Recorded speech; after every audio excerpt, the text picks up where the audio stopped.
maayat na kasaysayan o talandig.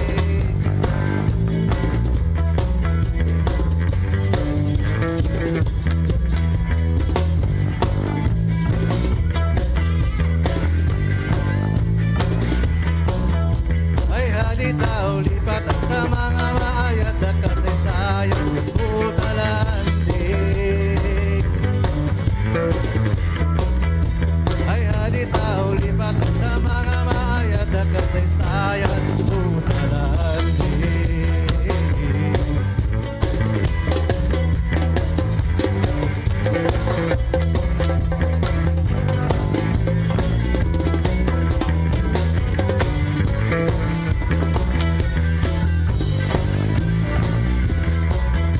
Ay halitaw lipat sa mga maayat na kasaysayan o talandig.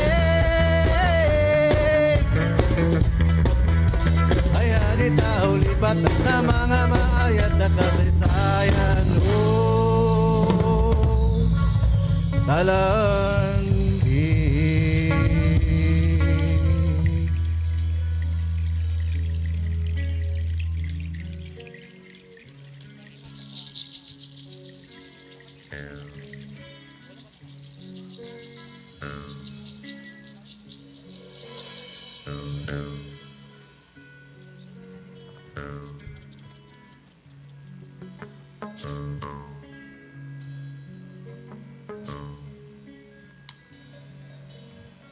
Ay haditaw lipatan sa mga maayat hagkasaysayan hutalaandig.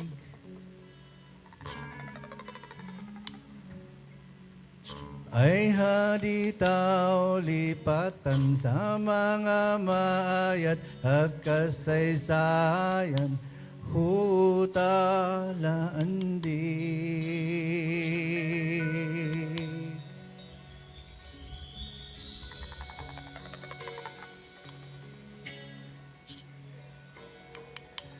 Nabuo ng tulay na tanging mag-uugnay ng kahapon at ngayon.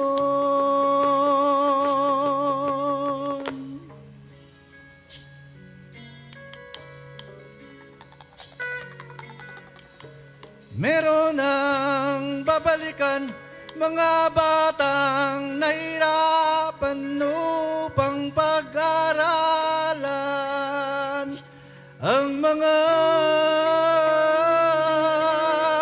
buhing bayani.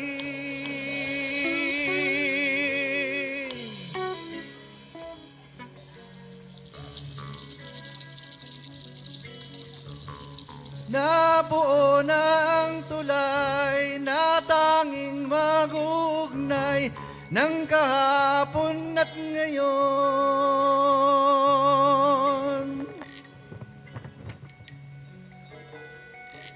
Meron ang babalikan ang mga batang nahirapan upang pag-aralan ang mga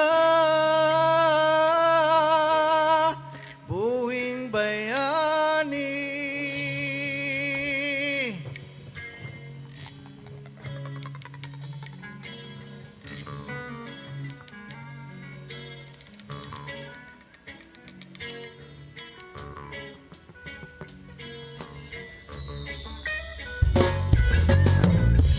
Nabuo na ang tulay na tanging mag-uugnay ng kahapon at ngayon.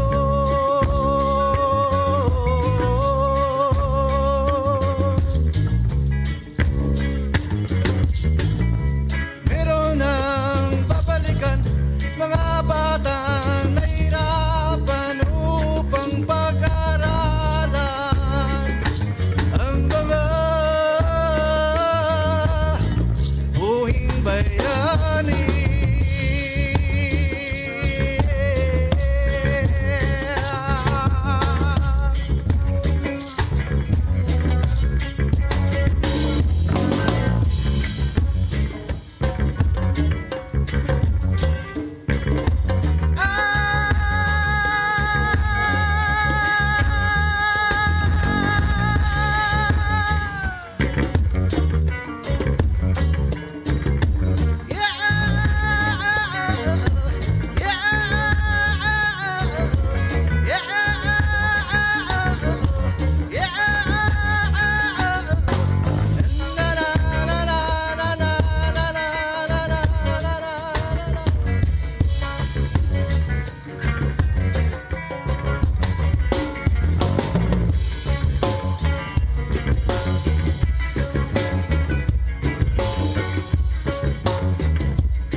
Haditaw lipatan sa mga maayat kasaysayan utalan di.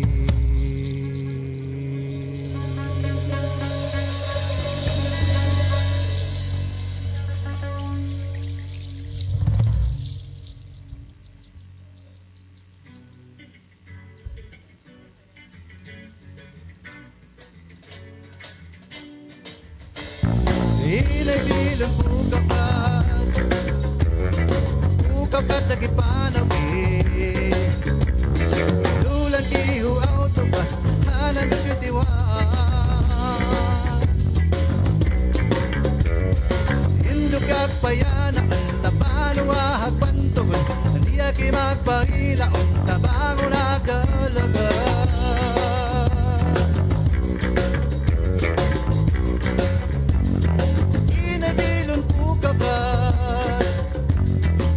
Pukakat lagi palogi lulan ihu autobus hanan nagtitiwaan indukak payana ang tabanawahag pantugon diya kimagpahila ang tabango nagdalaga.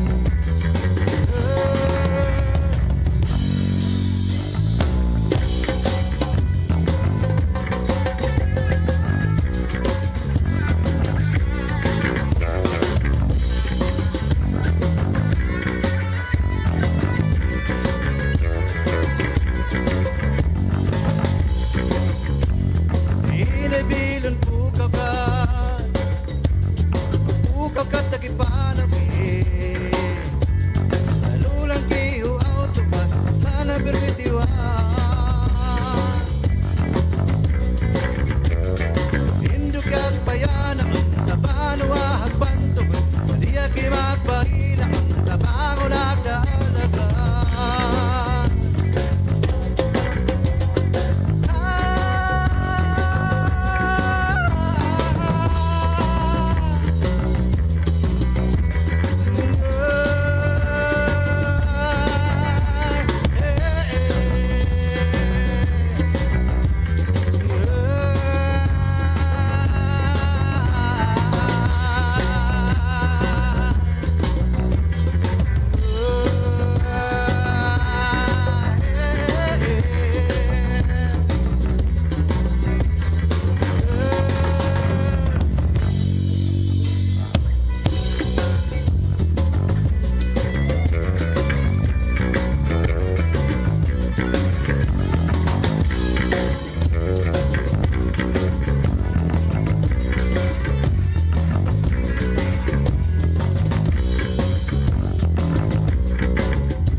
Inaibilan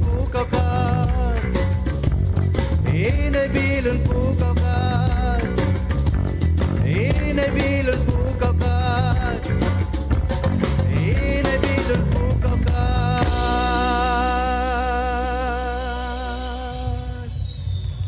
Maraming salamat po. Magandang umaga sa ating lahat.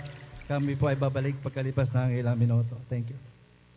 You have just experienced an extraordinary showcase of talent from the highlands of Bukidnon, featuring the University of the Philippines' first culture bearer in residence, Dato Waway Saway and the Talaandig Republic Band.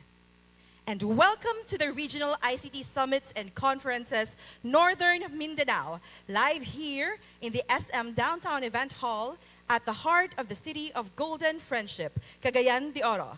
This event is brought to us by Department of Information and Communications Technology, Region 10, the Office of the Undersecretary for ICT Industry Development, the local government of Cagayan de Oro City, Qualfon, Cagayan de Oro ICT Business Council, Malaybalay ICT and Innovation Council, and Valencia ICT Council. Let us carry the spirit of the music forward as we continue with today's events. Now we request everyone to please rise for the invocation and the singing of the Philippine National Anthem.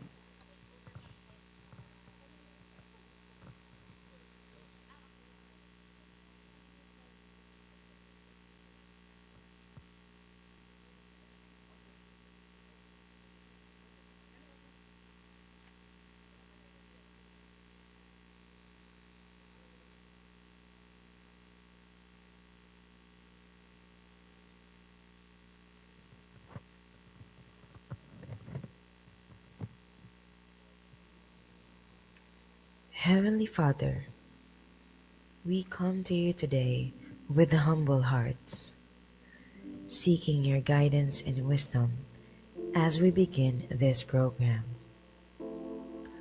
Lord, we ask that you would bless every person who has gathered here today, and that you would be present with us in a special way. We pray that this program would be a time of learning, growth, and fellowship for all of us. Help us to listen to one another with open hearts and open minds, and to support one another as we strive to serve you in all that we do. Please give us the strength and the courage to follow your will, and to use the gifts and talents you have given us to make a positive difference in the world. We pray all of this in your holy name. Amen.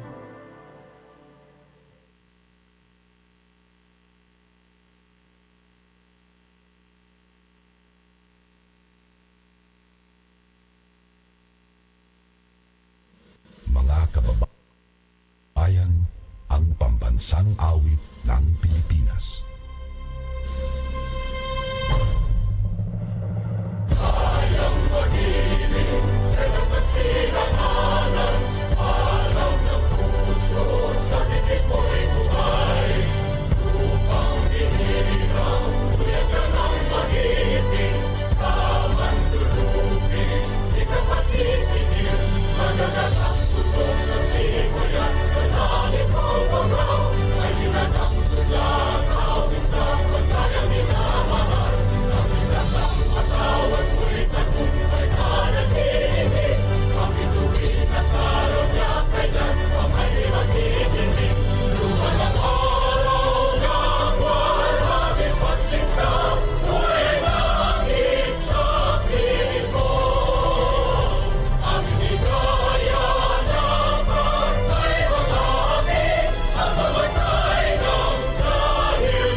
You may now be seated.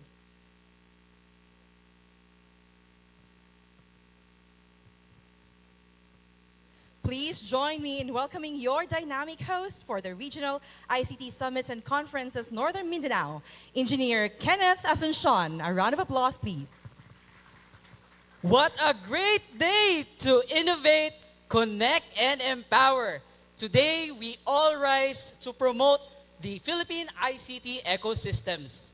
With Cagayan de Oro City leading Northern Mindanao's digital landscapes, we share our efforts to the countryside. True to the Department of Information and Communications Technology's vision for an inclusive and holistic growth. Ladies and gentlemen, once again, welcome to the Regional ICT Summit and Exhibitions. All right, and good morning. Now let's give the spotlight to the trailblazers of our digital revolution. Our dynamic members from the local government units, provincial government units, and of course, our ever-dynamic ICT councils. So to our special guests and everyone, here's a quick trivia. Did you know that Northern Mindanao boasts a total of 18 ICT councils with 7 newly formed in the past 3 years. No, what a growth! So, if you're somebody who's looking for something, for an investment, or something productive, look no further because Northern Mindanao is the place to be. So, to our attendees, let me hear an enthusiasm, and you may also rise as we call the provinces that you proudly represent. This is our first set for the local government units, provincial government units, and of course, our ICT councils. First in our list, from the home of 7 tribes, from the province of Bukidnon. All right. Sir, good morning. Thank you for being with us. Kahit napakalayo ng ating biyahe. All right. Next on our list, from the island born of fire, Camiguin. Sir? Ayan. Thank you so much for being with us. Next, from the vibrant province of Lanao del Norte. All right, ma'am and sirs, our salute to you. Now, from the rising lands of tourism, Misamis Occidental. Ma'ams, ayan. Sir, good morning as well. And certainly, last but not the least, Misamis Oriental and our host city, Cagayan de Oro City. Ayan. Thank you for your relentless support. Now we also have invited in our partners in the academe sector. Everyone from our academe, from private, state universities and colleges. Ayan, we have ma'ams and sirs all the way from Misamis University. All right, thank you so much for being with us. And of course, we also have in this event hall our partners in the industry, our IT-BPM partners. All right. Thank you for your support and always bringing something to the table and to our economy. All right. So to kick off our event, it is my privilege to introduce someone who truly embodies our spirit and vision for public service. Join me in welcoming the Cagayan de Oro City Mayor, Honorable Rolando Klarex Uy, duly represented by Councilor Edgar S. Cabanlas, who will deliver the welcome remarks. Let's give him a warm round of applause.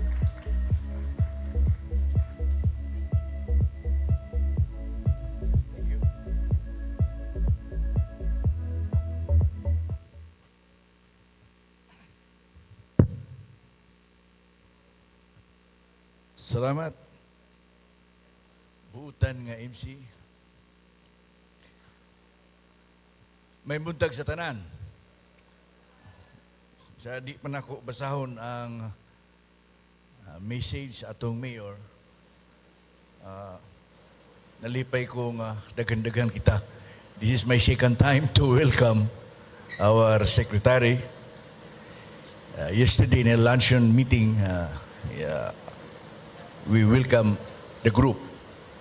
And I will not tire in welcoming the secretary, the undersecretary of ICT, because I know that she had good intentions for Cagayan de Oro. Salamat, ma'am. To Yusek Josel Batapa Sigi, Undersecretary for ICT Industry Development, friends from the Department of Information and Communication Technology, esteemed officers and members of the Cagayan de Oro City Business Council, distinguished partners from the national government agencies and the private sector, mga kauban sa buhat, mga bisita gikan sa nagkalain-lain nga mga probinsya ug syudad sa Region 10. Maayong buntag. Good morning. Today I have the distinct honor to represent our City Mayor Rolando Clarix Oy, who sends his warmest greetings to each one of you gathered here. The Mayor is in Manila for an urgent meeting regarding our housing project for the less privileged of our people in Cagayan de Oro. It is with immense pride and joy that we welcome you to Cagayan de Oro, famously known as the City of Golden Friendship.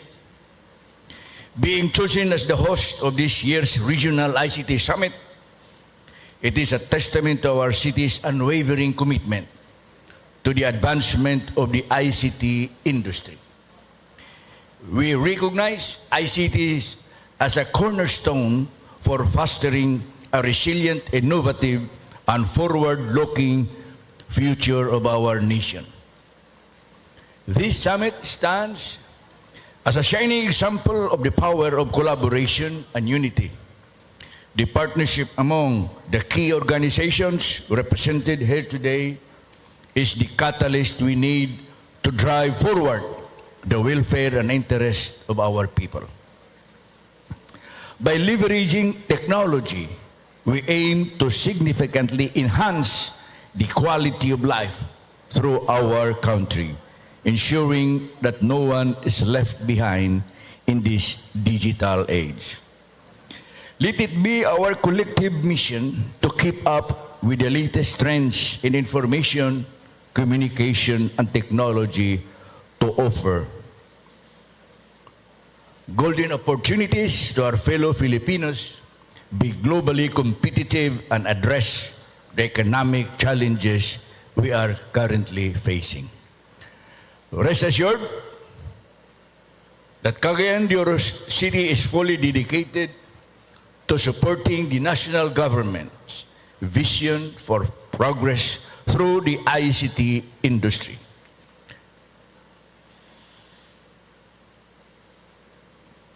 We welcome the strategies that will be given to us with the ICT. And I'm sure that the City of Cagayan de Oro will also contribute to these strategies to develop our ICT program. With this,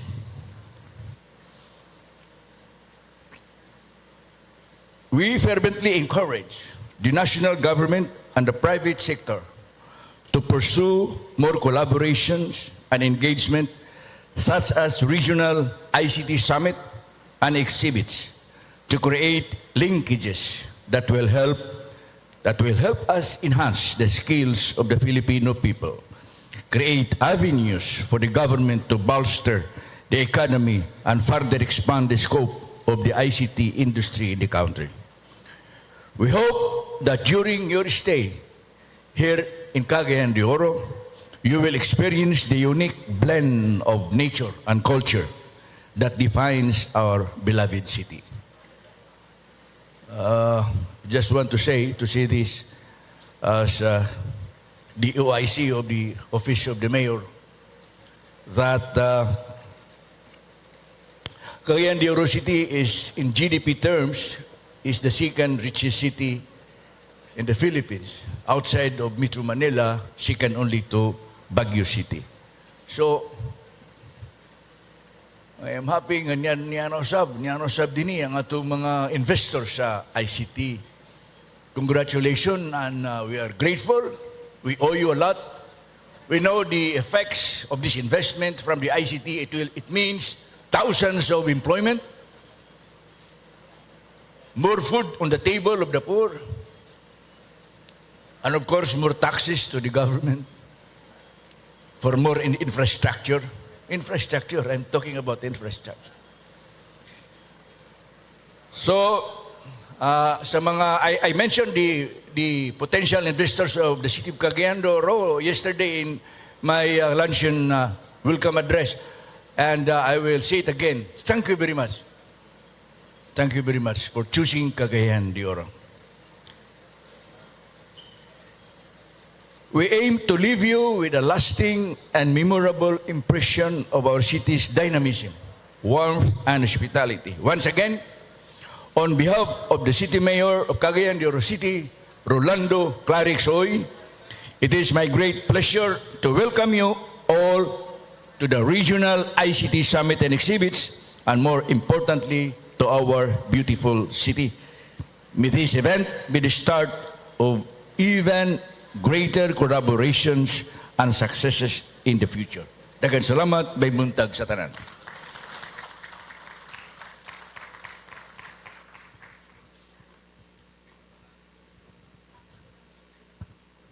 All right, thank you so much once again, Councilor Cabanlas, for representing our beloved mayor. All right, a round of applause, everyone. All right. I hope everyone is doing well, and if you feel that you need some energy, we have our coffee at the side, and it's unlimited. We also take this time to acknowledge few important people in our hall. Starting off, of course, to our ever-dynamic director of the ICT 10, Director City. Ma'am, ayan. Also, one of our beautiful directors, regional directors, we have Director Eva May de la Rosa, coming all the way from Region 11. Ma'am, welcome. Or welcome back, should I say. All right? We also have from the ICT Industry Development Bureau, Director Gino Ilano. Sir? And of course, the iconic and ever-dynamic Undersecretary of the ICT Industry Development, Yusek Jusel Batapa Sige. Thank you, ma'am, for being with us. All right, so it's very essential that we have these kinds of partnerships because this brings a lot of dynamic energy and will surely help our community to progress even faster. So I hope that all of you are seated well with your seatmates. Do you know them? Or if not, can you tap the person on your left? Ayan. Let's give him or her a tap. And of course, let's flash, no? Our very wide smile. Ayan, smile naman tayo. Ayan. And of course, to our right, ayan. Can you give them a wink? No? Let's give him or her a wink. Ayan. So, may these interactions lead to meaningful collaborations later on as we progress in this Rise Northern Mindanao, because we have prepared a lot of things that we hope to be, meaningful to everyone.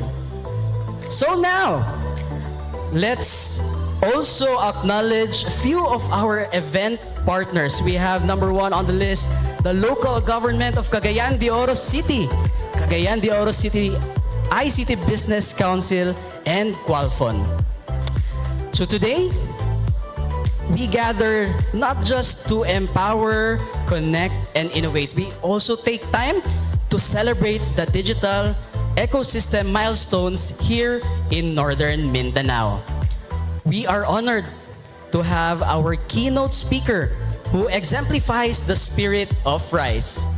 Our speaker is an empowered woman, a trailblazer in the field of ICT industry development with a track record of driving impactful change through innovation, inclusivity, and design thinking. Ladies and gentlemen, to give the overview of RISE Northern Mindanao and to deliver her keynote presentation, a round of applause to the one and only, beautiful and strong Undersecretary for ICT Industry Development, Attorney Josel Batapa Sige. A round of applause, everyone.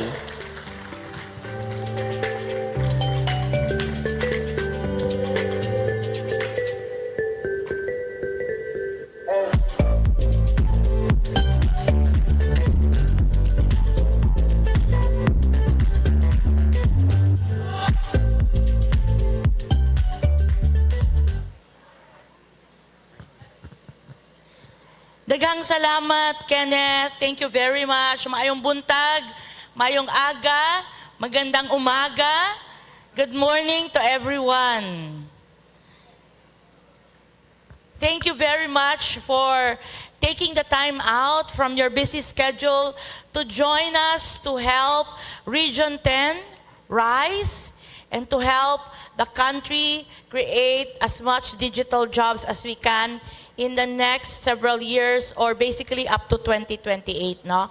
How many of you heard about itong nagba-viral na social media, what you call this, material, yung piliin mo ang Pilipinas? Oh, di ba? Mukhang sikat na sikat to. You know, I have a slightly different theory about that call to action, which is piliin mo ang Pilipinas.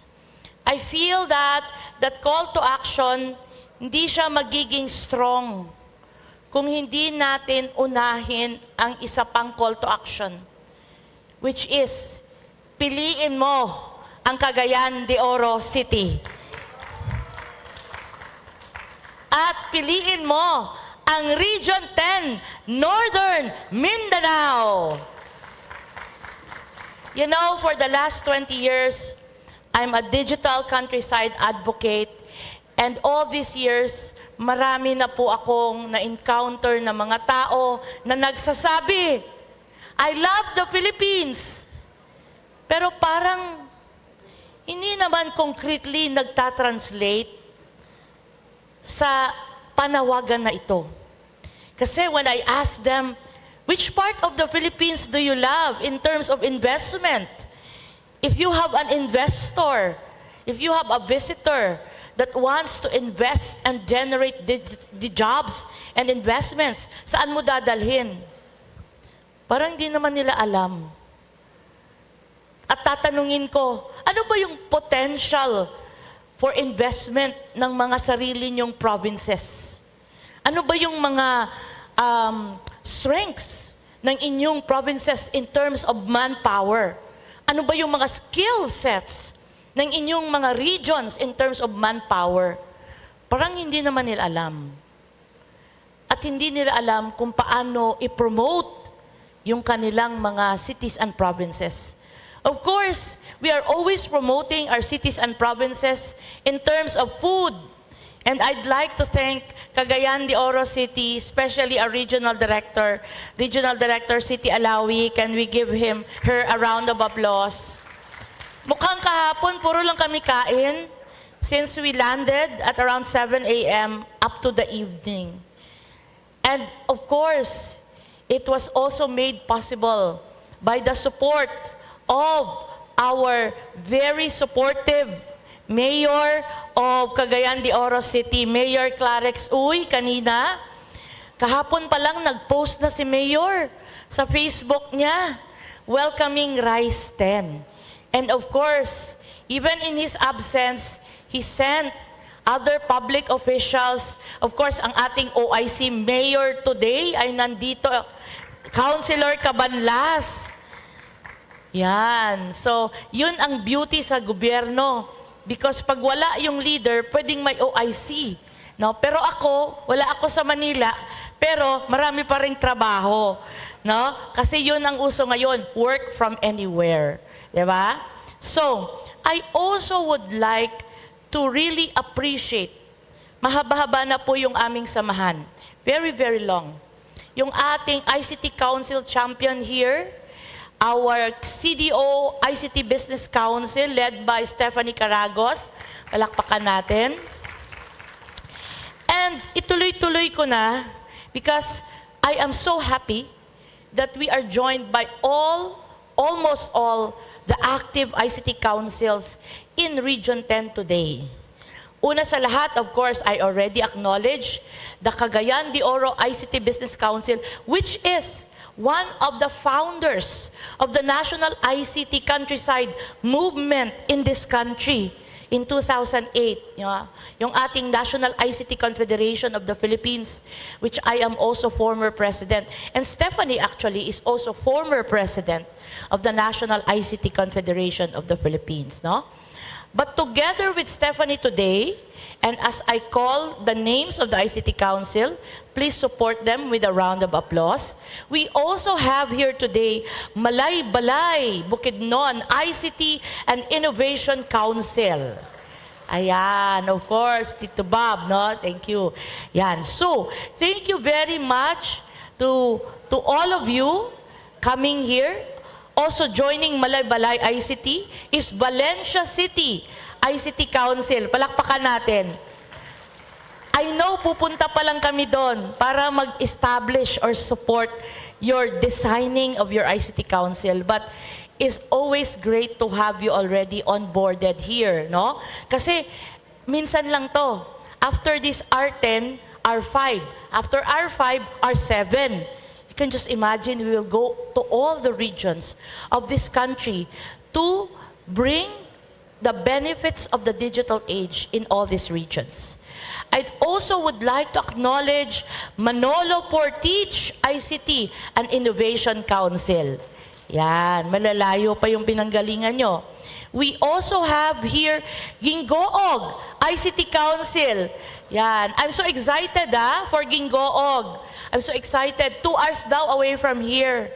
Okay, so kung hindi lang ako uuwi na bukas, I would love to go to Gingoog. Meron daw kayong special event, sabi ni RDCT sa Gingoog. Okay, ang narinig ko is we will bring the Digital Careers Expo ba? O palakpakan natin yung Gingoog. We're gonna bring the Digital Careers Expo, one of our signature event at my office, under my office, no? And I also would like to acknowledge, ito siguro malakas na applause, yung Iligan ICT Council. Palakpakan natin. Wow, Iligan. Dito sila. You know, Iligan is known as the freelancing capital of the Philippines. Diba? Thank you, Iligan, no? Yan. And we also have here Lanao del Norte ICT Council. Sino bang Lanao del Norte? Yan. Okay, thank you, sir, no? Later on, let's try to acknowledge the names of the heads of this ICT Council, no? We also have here Plaridel ICT Council. Andito ba ang Plaridel? Palakpakan natin. Ayan. Thank you. We also have here, oh, this is good, no? Ngayon ko lang ito nakita sa listahan. Maramag ICT Council. Andito ba yung Maramag? Ayan. So we have 18 ICT councils in this region. Yung iba siguro papunta pa lang. Pero yung iba siguro naninood sa Facebook. Okay? So you go to our DICT, what's the name of our DICT Facebook page? Northern Mindanao. You go please to our DICT Northern Mindanao on Facebook and share. Okay? I-share natin ang ating hashtag Rise Northern Mindanao Iligan ICT. Rise Northern Mindanao Cagayan de Oro ICT. Rise Northern Mindanao Malaybalay ICT. You have to cheer for your own cities and provinces. Believe you me, walang tutulong ng sobrang lakas sa inyo except yourselves. Piliin nyo ang inyong mga cities. Piliin nyo ang Iligan, ang Maramag, ang Cagayan de Oro, ang Gingoog, ang Plaridel. Because if you start loving your city, if you start loving your province, doon magsisimula ang talagang pagmamahal sa bayan. Hindi sa mga TikTok na mga piliin, ganon, sayaw-sayaw. Hindi yon. You need to choose with all your heart your provinces and cities. All right, so I won't acknowledge all the speakers. We brought the whole gang to Northern Mindanao. I'm so happy the turnout is so huge in terms of invitation ng ating mga speakers. We have BPOs on the floor. We have investors on the floor. Mamaya, huwag kayong masyadong, alam ko napakaganda ng venue natin. And by the way, I'd like to thank Qualphone, Cagayan de Oro, for helping us with this venue. Pero mamaya, galaw-galaw tayo. Shake the hands of everyone here, especially the ICT Council, because baka makachamba kayo. Pero actually, nachamba na kayo. Kasi marami na ditong mga BPO investors now na medyo may nanapili na ng mga locations. Pero baka naman, meron pang iba, no? Because just to let you know, in Rise 2, the Rise before this into Gigarao City, right after Rise 2, 3 BPOs on the floor na nag-attend sa Rise the following day signed up to locate into Gigarao City. May humabol pang isa. That's the power of synergy. That's the power of collaboration. So today, I'd like to talk about our ICT Council, the role of our ICT Council. Okay? Mukhang ayaw gumana ng aking yoga mouse. Let's see. Ayan. So, this is Northern Mindanao. I'm very sure meron kayong mga corrections dito kasi, syempre, very updated yung ating mga data na dapat nating alamin. But look how your region is. I mean, very, very ripe for the picking in terms of digital jobs. Kailangan lang natin i-promote ang region na to in terms of digital jobs. And the world will come and take a look at what we have to offer. Hindi na po kayo kailangan dumaan ng Manila. Sorry, mahal ko rin naman ang Manila, no? Pero ang point is, as a region, we need to seize the opportunity directly from the source because kaya naman nating mag-pitch, di ba? Si Miss Ray nga kahapon, I was listening to her pitch. Ang ganda-ganda ng pitch deck niya. Parang gusto ko na nga siya dalhin sa mga investment shows natin sa US. Kasi ready naman na lahat ng materials, di ba? So, you know, it's very important that we have all these promotional materials. Put this all in the materials. Normally, yung mga promotion materials natin, naka-center on tourism. Kaya when I represent the Philippines in international forums, ang pagkakakilala sa atin, malakas sa tourism. Pero hindi nila tayo naririnig na malakas in terms of digital technologies. Pero nagtatago-tago lang yung lakas natin na yun. Alam nyo? From services, to products, to platforms, to solutions. Narinig ko dito daw sa Region 10. Dito yung nagtatago yung mga enterprises that are now leveraging on artificial intelligence and blockchain. Di lang natin alam yon, no? So, dapat proud tayo. Hindi lang tayo magaganda na para lang sumali sa Miss Universe. Pwede din tayong makipagsapalaran in terms of digital innovation and digital platforms and solutions, no? So, these are the things that we have here. Sayang naman itong 25,000 graduates. Kung kalahati nun ay aalis na lang ng Pilipinas, especially now in the advent of information and communications technology. Later on, just a few minutes ago, may dinagdag lang akong 5 slides from the Digital Careers Expo material that I am sharing. I'll just breeze through it because ito yung mangyayari. Lahat ng sasabihin ko dito, it will be further expounded and more competently explained by all the speakers who are here. Believe you me, sila yung naghanap ng mga workforce na kailangan nila, sila yung naghanap ng mga skills na kailangan nila. Ako, I'm just a messenger, but I want to put everything in its perspective as I speak today. Okay, so, ayan. So, ano ang role ng ating ICT Council? Yan. You know, ang RISE is not an ordinary event. It's really a venue for us to realize that mas marami tayong mabe-benefit from synergy rather than kanya-kanya. Ang ICT Council na gusto natin, pwede niyong tawagin kahit ano. Pwede niyong tawagin ICT Association, ICT Federation. Bahala na kayo. But it's really a platform for synergy.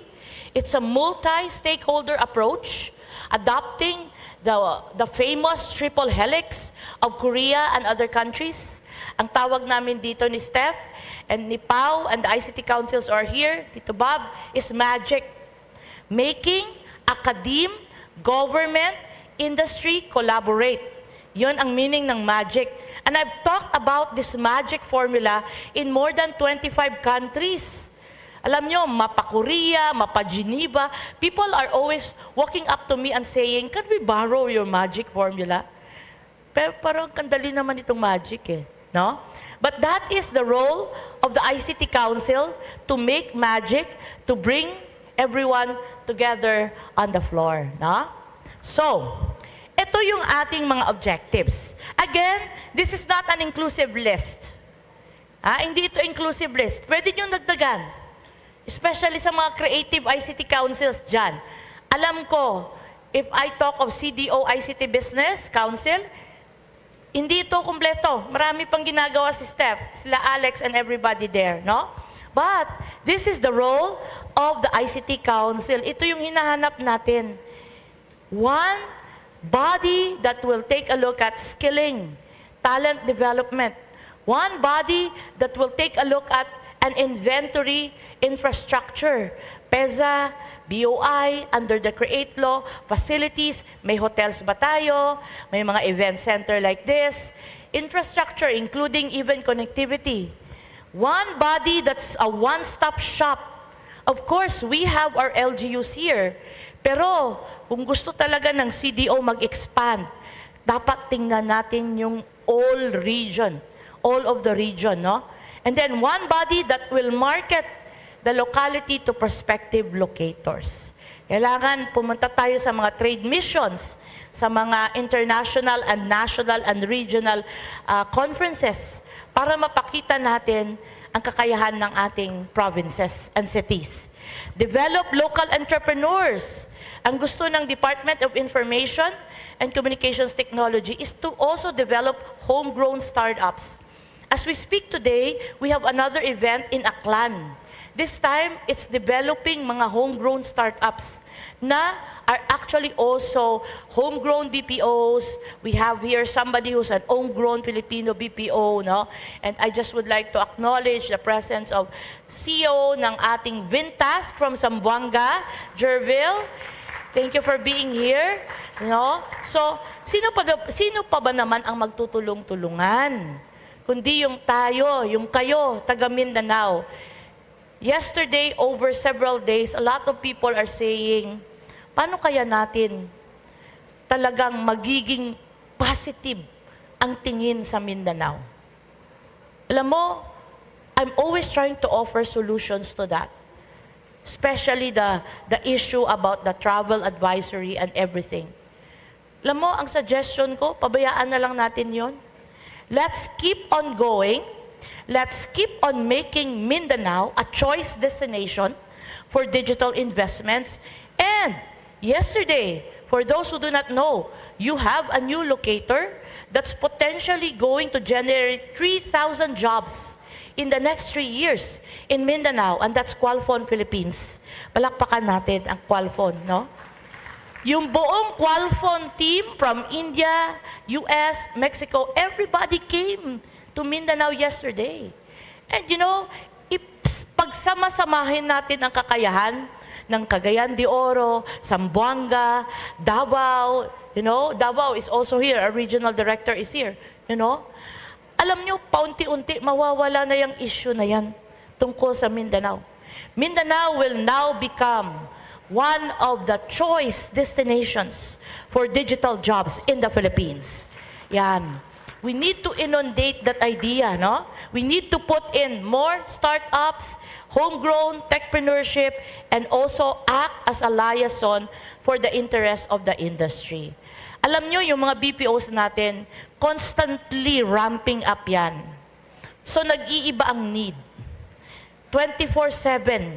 So, kailangan meron tayong conduit with other stakeholders. Sa Bacolod, where I come from, kahit poste, pinapakialaman ko. No?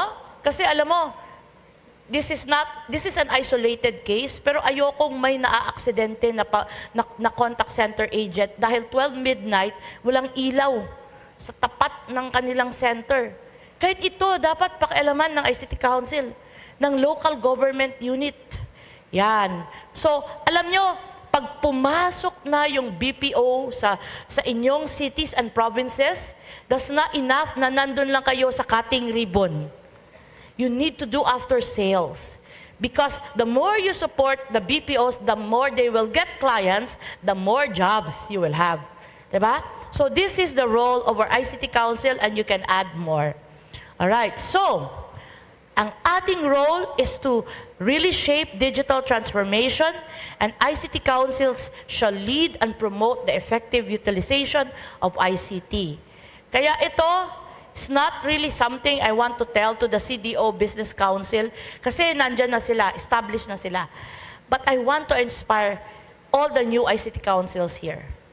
Maramag, sino pa ba dito? Meron ditong nakalista pero hindi pa nakacheck. Siguro papunta pa lang.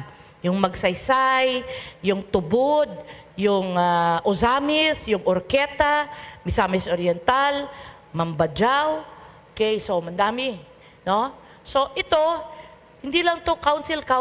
Alam nyo bakit hindi namin to pinapa-register na maging enforced sa bawat LGU? Kasi alam nyo, ako 9 years ako na councilor. Ang daming council. Lahat na lang may council. Huwag ko na sabihin yung mga council. Basta maraming council sa LGU na halos 99% ang member LGU din. Ano ba yun? Diba? So ito, this is voluntary. You design your own council. You create your own vision. You create your own strategies. And you gather all the sectors in this council. Okay? So, ang unang role or ang unang principle ng ICT Council creation, 6 itong principle natin. Hindi ako magsasabi kung paano. Our team here will let you know the steps in creating the ICT Council. But let's just focus on the principles. Una, we need to bridge the digital divide. Sobrang lapad ng digital divide. We need to bring the benefits of the digital age, not only in terms of connectivity, but also in terms of jobs sa bawat probinsya and region. The second principle is pioneering spirit. Ito palaging bit ko to. Alam nyo ba kung bakit? Kasi meron tayong ugali na Pilipino normally, wait and see. Parang, sige, mauna na kayo, titingin na lang ako. Without a pioneering spirit, you will never create something very, very significant in your own communities. Kasi no one size fits all eh. Hindi pwedeng yung ginagawa ng Cagayan de Oro, gagawin din yun ng Gingoog. Magkaiba yung landscape nyo, magkaiba yung terrain nyo. Pwede yung CDO gagawa ng BPO Summit, kayo pwedeng digital careers, pwedeng freelancing, pwedeng healthcare, kung meron kayong niche doon. No? So, pioneering spirit is important. To start something that has not been started yet. Ito yung ina-advocate ko bilang Pilipino. Mahilig tayo sa gaya-gaya when we can actually create our own original activities and design our own original strategies. The third is catalyst for good governance. Taas kamay ang working in the public sector. Working in the public sector. Ayan. For many years, as a politician, I've always dealt with that sense of distaste na meron tayo sa mga politiko. Pero alam nyo, importante ang mga politiko. Kasi sila yung gustong may results eh. In reality, and they actually hold the coffers of our resources. So to all the public sector officials who are here, be a catalyst. Huwag tayo yung, ako official, regulate. Hindi pwede. Di ba? Ganun ang role ng government. Ang hindi pwede. Bakit natin sabihin, baliktarin? Ito pwede. Let us be catalysts for good governance. Let us, lessen the impact of bureaucracy. Kasi alam nyo, maliit lang kung minsan ang pagkakaiba ng isang city compared to another city. Sa isang city, isang buwan, you can start your business. Sa isang city, isang taon, wala ka pang permit. Diba? Maliit lang yun. Pero that makes a difference, no? So we have to enhance transparency and accountability. Sinulat ko na yung challenges. That's why we need an ICT council kasi every 3 years nag-i-election. So, nag-change. Pag nag-change, we get another set of leaders. We again, inspire them. Yan. So, government's role is very, very important. The fourth is talent development. Needless to say, ito yung pinaka-importante. This is the first panel, and you will have a really, really good speaker. She's also a probinsyana who will talk about talent development. But I'm just curious, who here or who is here part of academe? Academe, ayan, that's good. Meron din tayong mga taga-academe, no? Challenges, sobrang laki ng problema natin sa academe as a country. Pero ito yung challenge ko. Kung may problema sa country, baka naman sa Northern Mindanao, mas innovative ang mga academe. Baka naman mas creative. Kasi napakahirap. We have to change the curriculum to adapt to the changing times, pero ang pag-change lang ng curriculum will take us years. Iba na yung technology, ganun pa rin yung curriculum. Yan. You know, I always say this, lahat ng strategy ng mga teacher ko when I was in elementary, high school, and college worked. Because I think I am successful now. But lahat ng strategies ng teacher ko in the 80s, mukhang hindi na yun mag-work ngayon. Pero bakit same-same pa rin? Diba? We need to take a look at how things are evolving. Talent, ikaw ang importante. I always say this in Bacolod, masarap ang inasal, masaya ang maskara, pero kung walang tao, walang investor. Kahit ilang libo pang yung inasal, hindi pa rin yan pipiliin ng investor. Kasi, ang pipiliin ng investor is talent. Three things, quantity, quality, scalability, and diversity. Hindi lang kung maraming graduates ay okay na. We need to look at the quality. And we need to look at the scalability. Sige, ngayon, meron kayong 200 Python skilled workers. How about a company here comes and increase the number by hundreds every year? Masusustain ba natin ang supply for new languages, for new technologies, for new solutions? So sustainability, scalability is important. Next. Private sector involvement. Sino ang sa private sector? Yan, marami tayo. Marami ang private sector. Very important. Kayo ang nagbibigay ng trabaho. You are the ones creating the resources, the facilities, the IT parks. Okay? And reminds me now, I'd like to really acknowledge lang the presence of one of our founders at the National ICT Confederation, yung nagpasimula ng Cagayan de Oro ICT Council, Mr. LP Paras. Thank you, Sir LP. Yan. Oh, okay. Happy birthday, Sir LP. Binuking ka ni RD City. All right. So, we need unity. Alam nyo, grabe. When the private sector comes together, unstoppable yun. Chamber, infrastructure providers, everyone from the private sector, malakas. You are very important. Next. And finally, our multi-stakeholder approach. Ito na yung magic.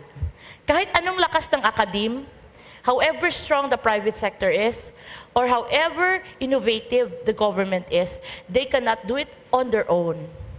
You need to come together and say, this is where we are going to take Cagayan de Oro City.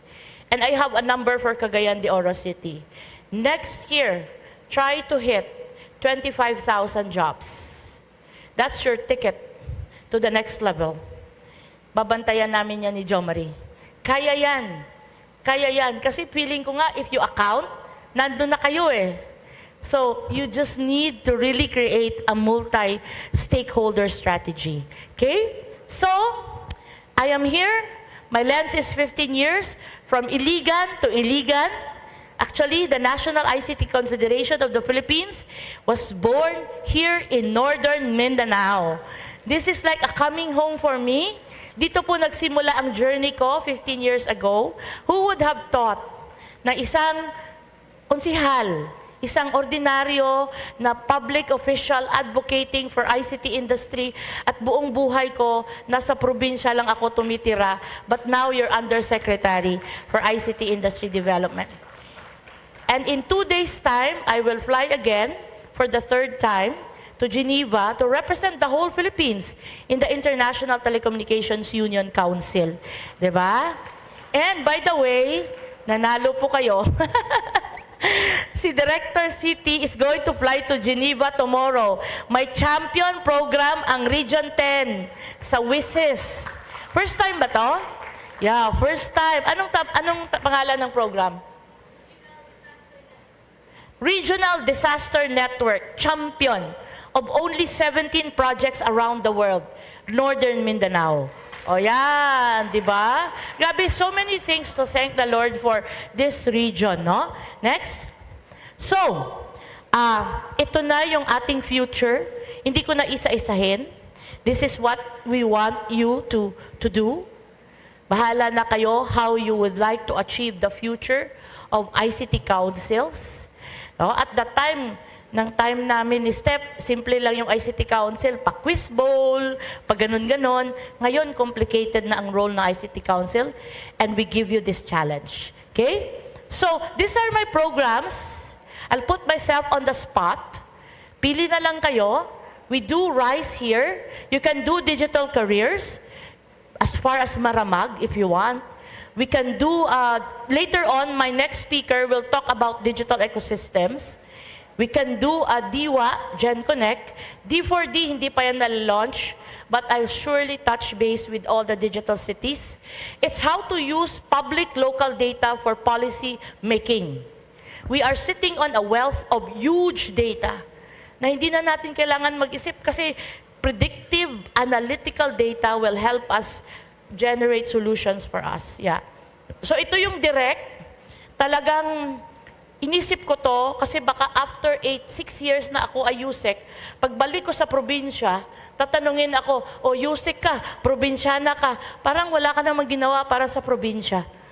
Kaya I really said, Sec Ivan, and Sec Ivan is also from Mindanao, you know.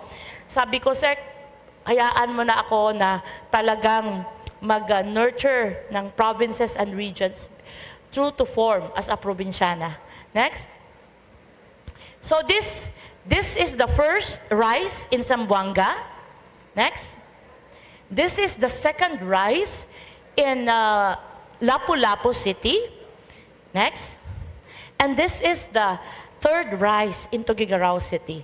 And today is the fourth RISE. Anong gusto nyong picture natin? Because after this speech, we will do this iconic picture of RISE 10.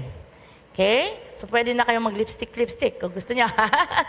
So, make sure that the next picture is beautiful because ilalabas ko ang picture ng RISE 10 sa RISE 5 sa Naga 3 days from now. Next. Okay. Quickly, I don't want to, mahaba na yung talk ko. Pakita ko lang to sa inyo. 4 months ago lang to. January 2024. Wala. Tapos na yung laban. Ito na yung pinaglalaban namin ni Pau and everybody here. Na-disrupt na ang workplace. Wala nang work from home, wala nang work from office. It's whether office, beach, home, facility, whatever, it's already WFA. Work from anywhere. And this phenomenon is going to help Mindanao. Kasi the World Economic Forum is saying, this phenomenon is going to help less developed communities. Kasi ngayon, all our international companies will now try to look for their workforce in all the parts of the world. Positioning na tayo dito sa Northern Mindanao. Because in the next 6 years, our digital global jobs will increase by 25% or about 92 million. Next. Ito yung numbers, figures. 92 million global digital jobs. Kahit makakuha lang tayo dito sa Northern Mindanao, a few thousands, napakalaki na ng impact nun. Dito yung mga BPOs, sa iba-ibang mga cities yung mga freelancers, sa ibang mga cities yung mga remote workers, at dagdagan pa natin ng digital nomads na pupunta dito. Kasi napakaganda naman ng mga beach line ng Initaw. Diba? Pumunta kami doon kahapon. Next. So, the name of the survey is The Rise of Digital Jobs. In 2030, the number of digital jobs that can be performed remotely, remotable, will rise to almost 92 million. Ang ganda nga ng pangalan ng survey kasi nandun din yung word na rise. Next. So, this is the demographics in terms of where these digital jobs will go in the next 6 years. Tingnan nyo yung East Asia and Pacific, where the Philippines is, by the millions. Kasi grabe ang number of working age in the Philippines. In the next 17 years, don't you know that ang ating working age will balloon to more than half of the number of population? Diba? Pagdating ng 2040, susunod na rin tayo sa ibang countries na medyo tumatanda na yung population. Sabi nila, magiging 45 na daw yung average. Pero ngayon, 24 yung average age. Ang galing. Hindi minor, hindi rin medyo may edad. Unlike in Africa, the average age is almost 14, 15 years old. Sobrang bata. In other countries like Japan, the average age is what? 50, 60 years old. Diba? Tayo, tamang-tama lang. Dito lang tayo sa gitna. If we miss the train in the next 17 years, wala tayong gagawin, we will not definitely be like Japan, na kahit matanda na yung population, kaya pa rin nilang mabuhay. Kasi marami silang resources in terms of financial, no? So we need to continue to leverage on that rise of working age. Next. Okay, ito yung gustong-gusto ng mga batang makita. In the next 6 years, these are the global digital jobs that will be highly paid, and it can be anywhere in the world. Okay? According to the World Economic Survey. Salamat naman at nandito pa rin ang profession ko. Gagawa ako ng platform for international legal consultancy.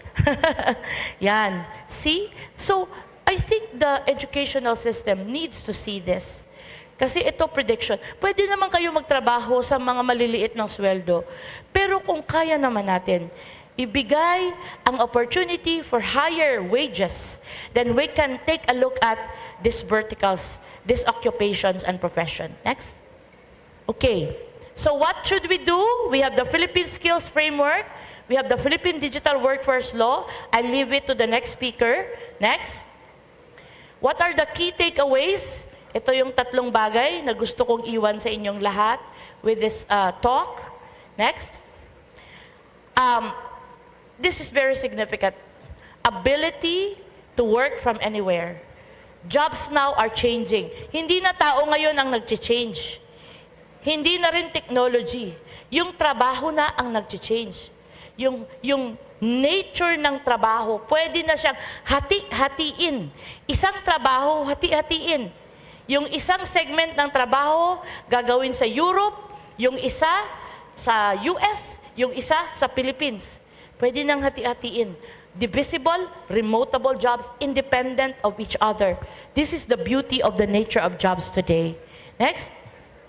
All right, imperatives, solution. Ito yung gagawin natin sa industry. Alam na to ng industry. Maging competitive tayo sa industry. Let's make our BPOs and enterprises here compete with other BPOs in the international world. Next. Ito naman yung ating takeaways for government. Ano yung importante? Right skills. Yan. So, flash ko lang yan. No? Next. Okay, this is my last slide. That's my website. That's my email address. This is what I like to tell you. Aside from knowing magic, let's embrace the magic. Okay? Embrace the magic means our ICT councils are strong, empowering municipalities, cities, and provinces, broadening ICT resources, and access to cutting-edge e-services within the regions and localities. Northern Mindanao, Region 10, it's time to rise. Let's embrace the magic. Maraming salamat po. Alright, thank you so much, Yusek Giselle, no, for that very meaningful message. And thank you, ma'am. And what I really love most is her statement about magic. So naalala nyo ba yung magic? That's make academe, government, and industry cooperate. So I hope that this Rise Northern Mindanao can steer, no, and ignite the enthusiasm and interests of our partners here in Rise Northern Mindanao. And as promised, no, we will now take a photo, no, to seal off this event. So I'm requesting our first row to stand in the middle. Ayan, yes po. Pasok. Ayan. So I hope everyone already did their retouch, no? Yes. Our photo will be taken on the stage, so I'm also inviting everyone na nasa likod to please stand up para makita po tayong lahat sa ating event. Ayan. So we'll give everyone a minute, no?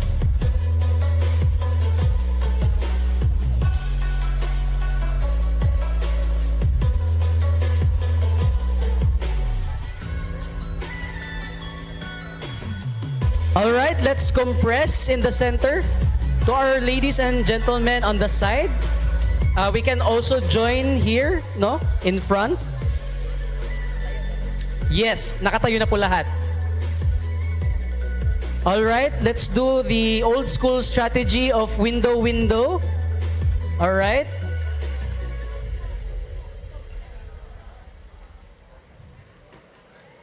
All right, wear your best smile. All right. Wear your best smiles and strike a pose in 3, 2, and 1.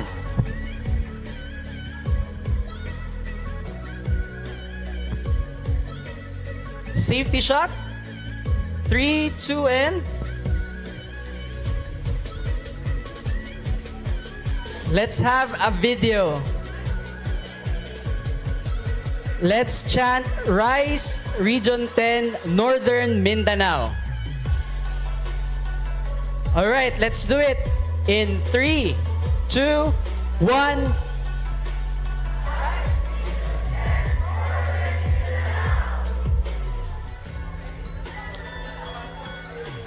All right, on my go. Okay pa.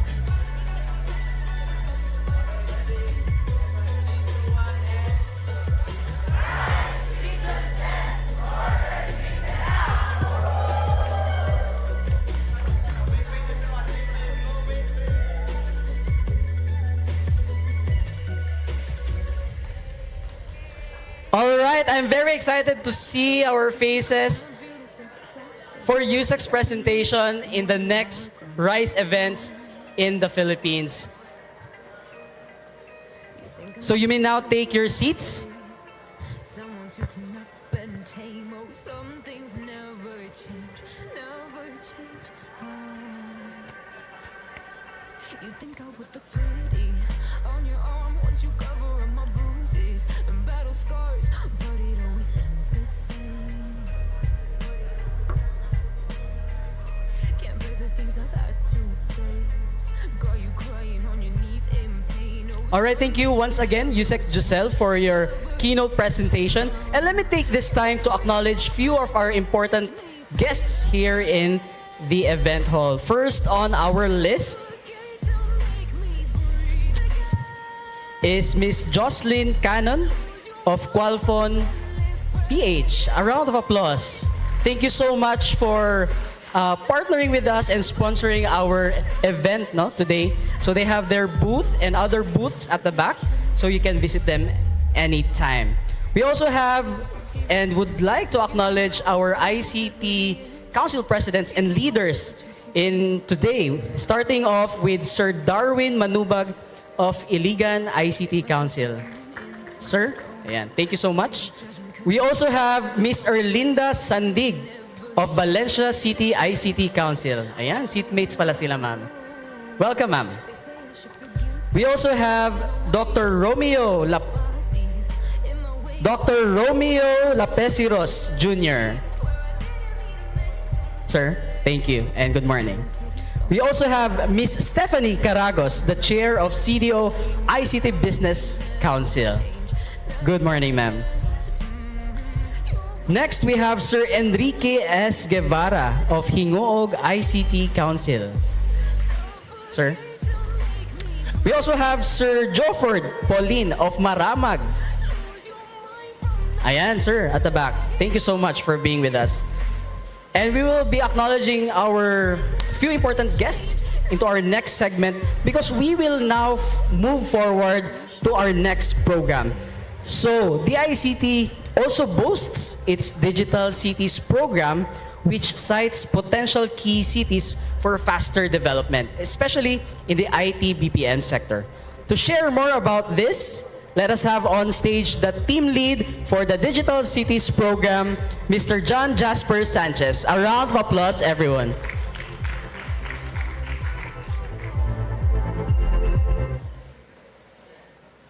Thank you, Sir Kenneth. Good morning.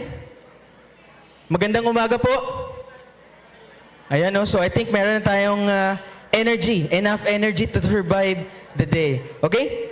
So let me begin with my presentation. So to all the DICT officials, local chief executives, ICT councils, industry partners, academe, representatives, and the rest of the stakeholders present here today, magandang umaga po sa ating lahat.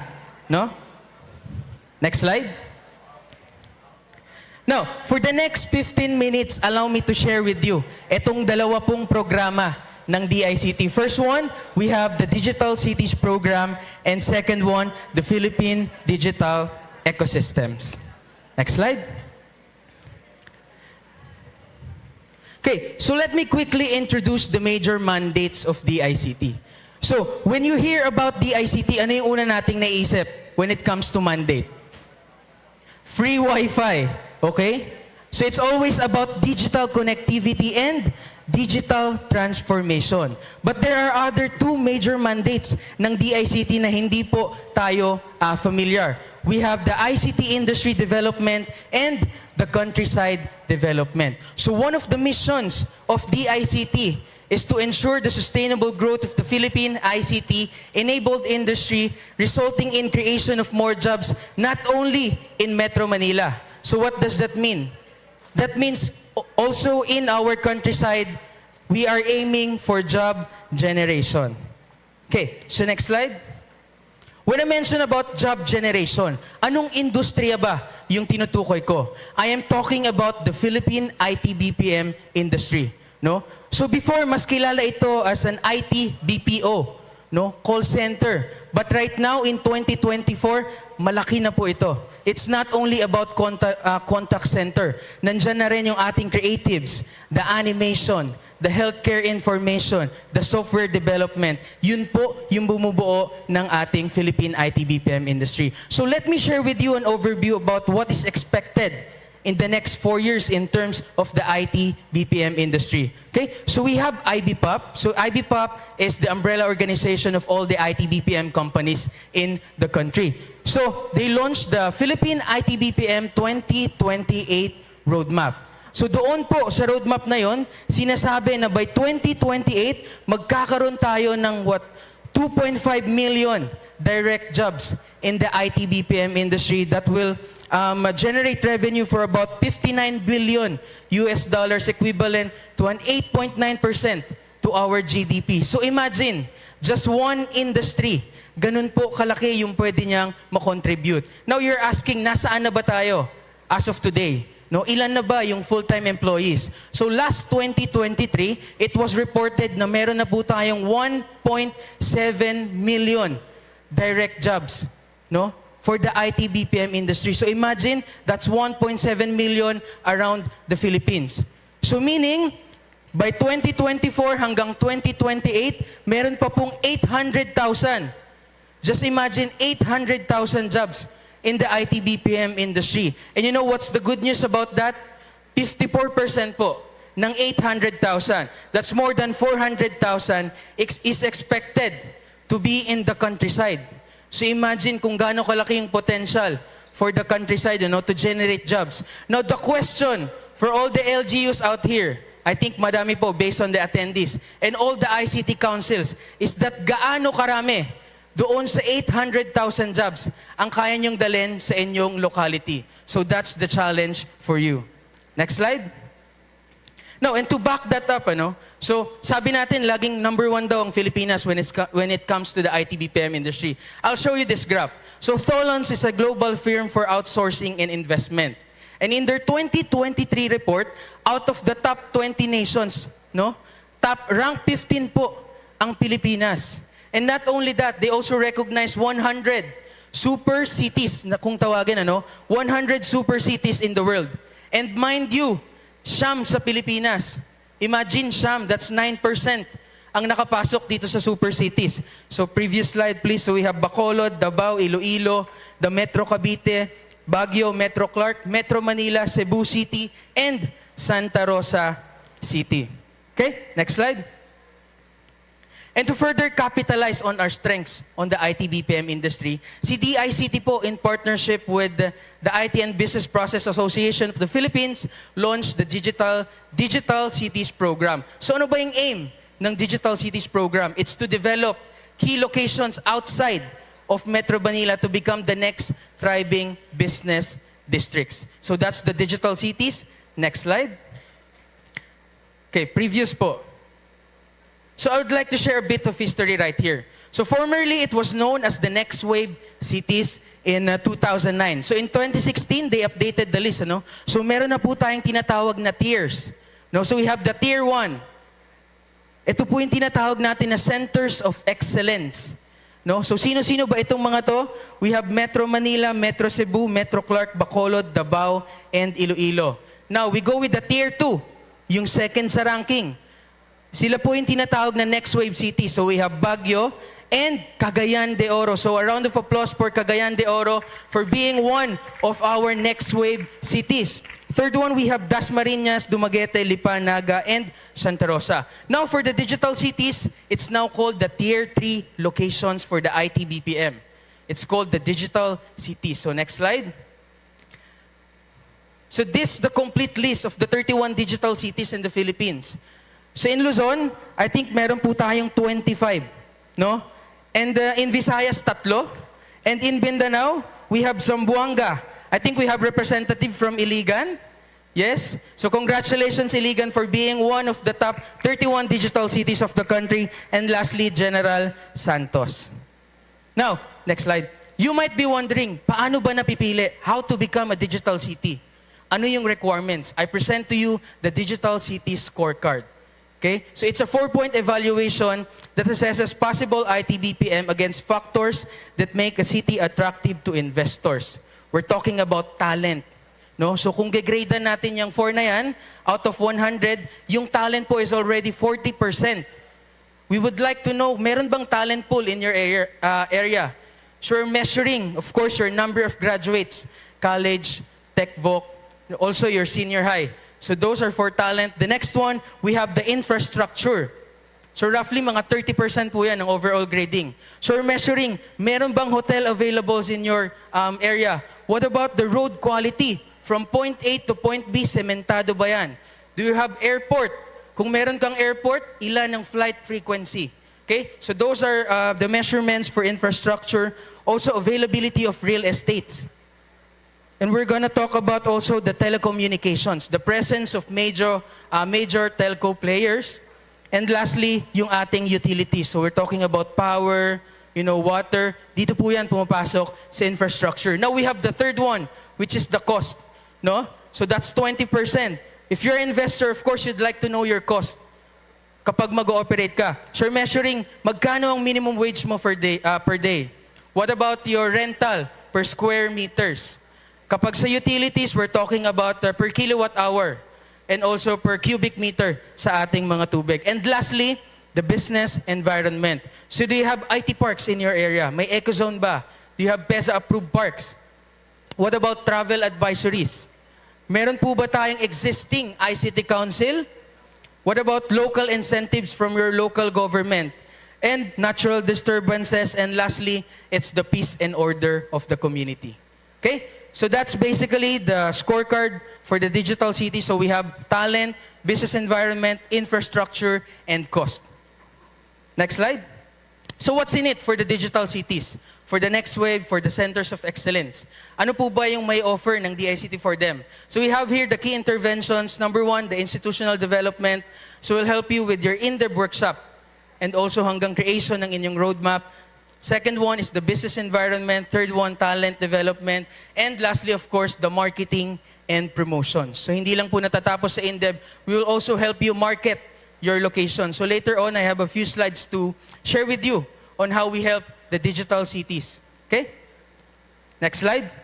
So I'd like to focus here on this particular intervention. It's what we call the institutional development. So remember the 4 key interventions, dito po tayo nagsisimula. It's your starting point. So sa lahat po ng ICT Council dito, sa lahat ng LGU, this is your starting point bago po kayo pumunta doon sa aming mga marketing, talent development. This one, it's called the institutional development. So of course, we have the ICT Council creation. So I think based on the attendees kanina, no, marami na pong formed ICT Council. So tama po ba 22 yung na-mention kanina or 18? It's 18 ICT Councils. Okay, so basically, sa amin pong InDev 101 workshop, you'll be given an orientation. Ano ba ang isang ICT Council? Sino-sino yung dapat members ng ICT Council? What are the benefits of having an ICT Council? So that's basically what we call the InDev 101. Now let's say tapos ka na doon. We go with the InDev 102, which is the Strategic Planning Workshop. No? So what we do here is we do SWOT. We identify your strengths, weaknesses, opportunities, and threats of your location. And of course, gagawan po natin yan ng implementation plan. Okay, so that's basically the InDev 102. Now, the next target for you is to develop your own ICT roadmap. So an ICT roadmap, this will serve as a blueprint ng inyo pong plano on how you can further improve your ICT ecosystem. And lastly, the niche identification. As we all know, ang ITBPM po is very diverse. No, hindi po yan isa lamang. Like what we know before, it's only for the ITBPO. But right now, meron pong 6 major, no? So we have contact center, animation, game development, software development, and healthcare information. Now for starters, hindi po pwede na kunin natin yan lahat. Ano? So the key here is to pattern your niche based on your talent availability. So what do I mean by that? So kung ang talent nyo ay more on the health information, ano, you have a lot of nursing graduates, so maybe you can focus on the healthcare information. So yun po yung sinasabi natin, you start with one, and you start growing your talent, it will come din po sa inyo yung other niches. Okay? So that's basically the institutional development workshop provided to our digital cities and to our Philippine digital ecosystems. Next slide. Now, just to share with you some of our accomplishments last year, no, we have capacitated 23 locations last 2023. And I think 2023 na kapag InDev po kami, under Region 10, Osamis City, meron po ba tayo here from Osamis? Ayan, so we have from Osamis, Oroquieta. Meron po ba tayong representatives from Oroquieta? We also do Municipality of Plaridel. So that's last year po of December 2023. Okay, so next slide. Now, out of the 31 digital cities of the Philippines, 19 na po yung merong ICT roadmap. So to all LGUs out here, all ICT councils, if you would like to create your own roadmap, you may view, ano ba yung itsura ng isang roadmap ng DICT? What is an ICT roadmap? Please feel free to scan yung ating QR code dito, no? So that's 19 digital cities with roadmap. So next slide. Now, this is what I'm talking about under the marketing and promotions. For all the 19 digital cities po na may roadmap, we help them develop their own promotional AVP. So ito pong mga AVP na ito, we play this during the local and international conferences to help you market your locations. Next slide. Another intervention is the business forum and meetings. So we allow, we give chance to the ICT councils, to the digital city to pitch for their location. So during po the Contact Center Association of the Philippines General Membership Meeting, kung saan 100 plus companies po ang present, we give an opportunity to a certain location to pitch. So imagine kung gaano kalaking opportunity na pwede naming maibigay sa inyo by just attending one of our business forums. Okay, so as we go around the Philippines, for the past several years, marami nagtatanong na LGUs, hindi po maiwasan. Paano kami? We're not part of the centers of excellence. Hindi kami digital city and hindi rin kami next wave cities. But we are eager to start our ICT industry development. Now I present to you, next slide please, the Philippine Digital Ecosystems. So ito po ang programa para sa lahat ng LGU na hindi pa ganun ka-strong in terms of the 4 scorecard. Okay? So again, the scorecard is the talent, business environment, infrastructure, and cost. No? So anong requirement sa mga interested here? Ang requirement po namin, number 1, according to Yusek Josel, is your commitment. We need your commitment. No?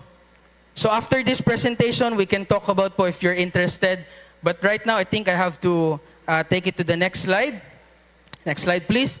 So right now, we have 22 locations under the Philippine Digital Ecosystems. And under Region 10, ito po ang ating part of the digital ecosystems. So we have Ozamis City, and then we have Valencia City, Bukidnon. And for Valencia, magkikita-kita po tayo 2 weeks from now to conduct the Enhanced Institutional Development Workshop. We'll see you there. I think meron pa pong other LGUs, Director City, Okay, so we'll see you there in the next 2 weeks. So next slide, please. So what's in it for the Philippine digital ecosystems? So it's almost the same po, with the digital city. So we help you develop your own roadmap. We help you with your marketing and promotions. You'll also be invited to our cluster conferences, regional conferences, and other roadshows. Of course, we also conduct telco orientation and PESA and BOI orientation. Next slide. Now, I'm happy to share with you that we are starting strong the Philippine digital ecosystems this year. So from May 2 to May 9, 5 locations from the Zamboanga Peninsula ang nakonduct namin ng INDEB. So we have here Pagadian City, municipalities of Liloy, Diplahan, Ipil, and Lamitan City in Basilan. And just last week, next slide po, we conducted the INDEB in Ilagan City in Isabela, Kawayan City in Isabela. So kung makikita nyo po, tuloy-tuloy ang interventions. And kailan po sila naging part of the Philippine digital ecosystems? Last year po, around November during our RISE 9. So we're hoping after the RISE 10, magkakaroon po kami ng mga bagong miyembro. So next slide. Before I end my presentation, I'd like to give importance, or I would like to reiterate the current economic impact of the Philippine IT BPM industry. So right now, we have 486,000 jobs in the countryside. So that's around 87 billion pesos po, na direct economic impact outside of Metro Manila. Next slide. Okay, so I'd like to invite you to our upcoming activities. So we have what we call the Mindanao ICT Conference, or MinCon. It's a convergence of all ICT councils in Mindanao area. So that will be on June 27 to 29 in Zamboanga City. Okay, so next slide. So as I end my presentation, I'd like to ask yung ating mga LGUs and ICT councils. So my question for you is, are you ready to start your ICT industry development? Ano bang hinihintay nyo? Connect with us and be part of the Philippine digital ecosystems. Thank you so much. Ayun, thank you so much, Sir Jay, for explaining to us the Digital Cities program. And we hope that more cities in Region 10 can join in that program list. So once again, congratulations sa ating mga potential LGUs, and to those who are aspiring, let's continue to have a healthy network to our academe, to our government, and to our industry. And for sure, it will be much faster. Thank you so much, Sir Jay. And that ends the first part of our program. As we now move on to to our first panel discussion. Our first panel discussion will talk about talent development and digital workforce competence through the lens of ICT councils. So our panel discussion will be, of course, attended by our ladies and gentlemen who are experts on their field. So let me explain our mechanics, no? So we'll be calling our panelists one by one, where they will share some of their information for 2 minutes. And of course, I will lastly call our moderator, which will now determine the course of our panel discussion. So to start our first panel discussion, once again, for talent development and digital workforce competence through the lens of ICT councils, our first panelist is Mr. David Paget, the Managing Director of CIMI CV PH. A round of applause, please.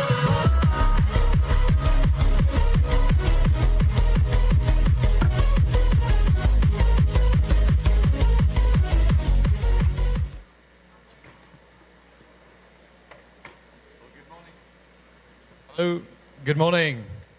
So I'm David Paget, founder of CIMI CV. I have 2 minutes, so I'm going to go really quickly, so forgive me.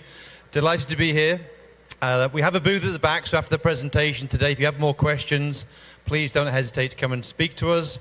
Or if you want to see our software running, we can show you our software on our booth.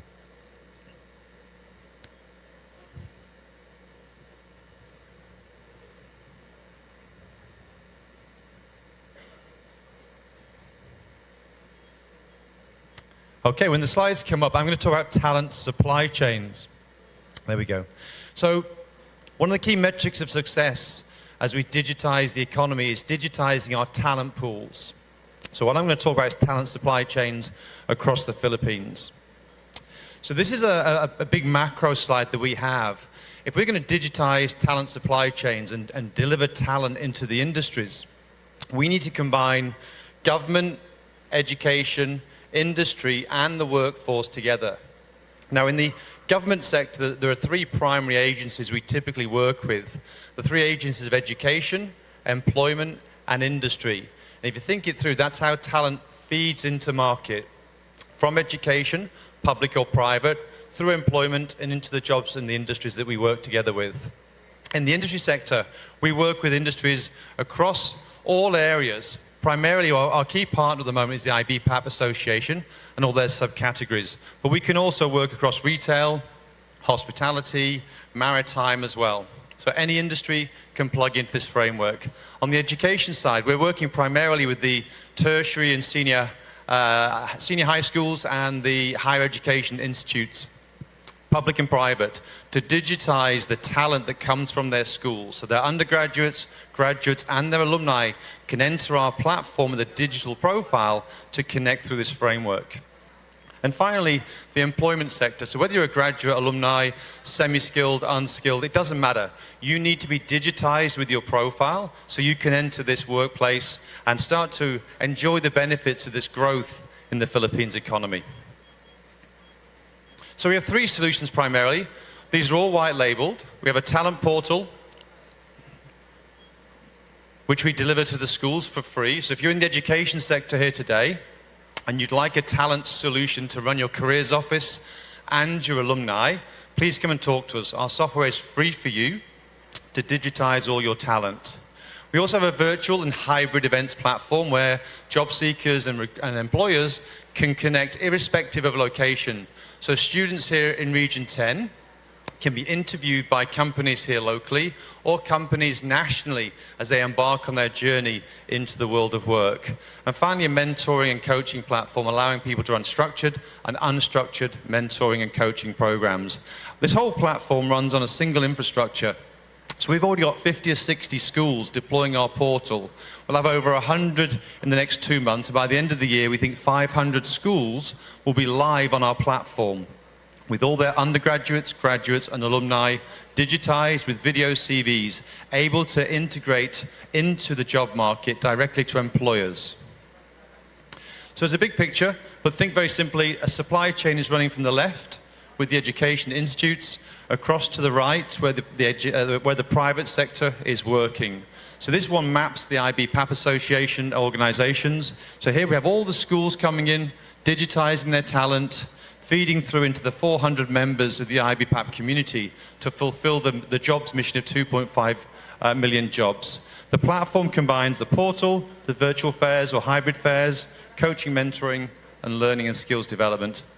So we'd love to have more time to take you through this platform, but if you have time, please come and talk to us, and we'll explain to you how we generate this constant, consistent stream of talent from the left, talent supply side, to the right, which is the talent demand side.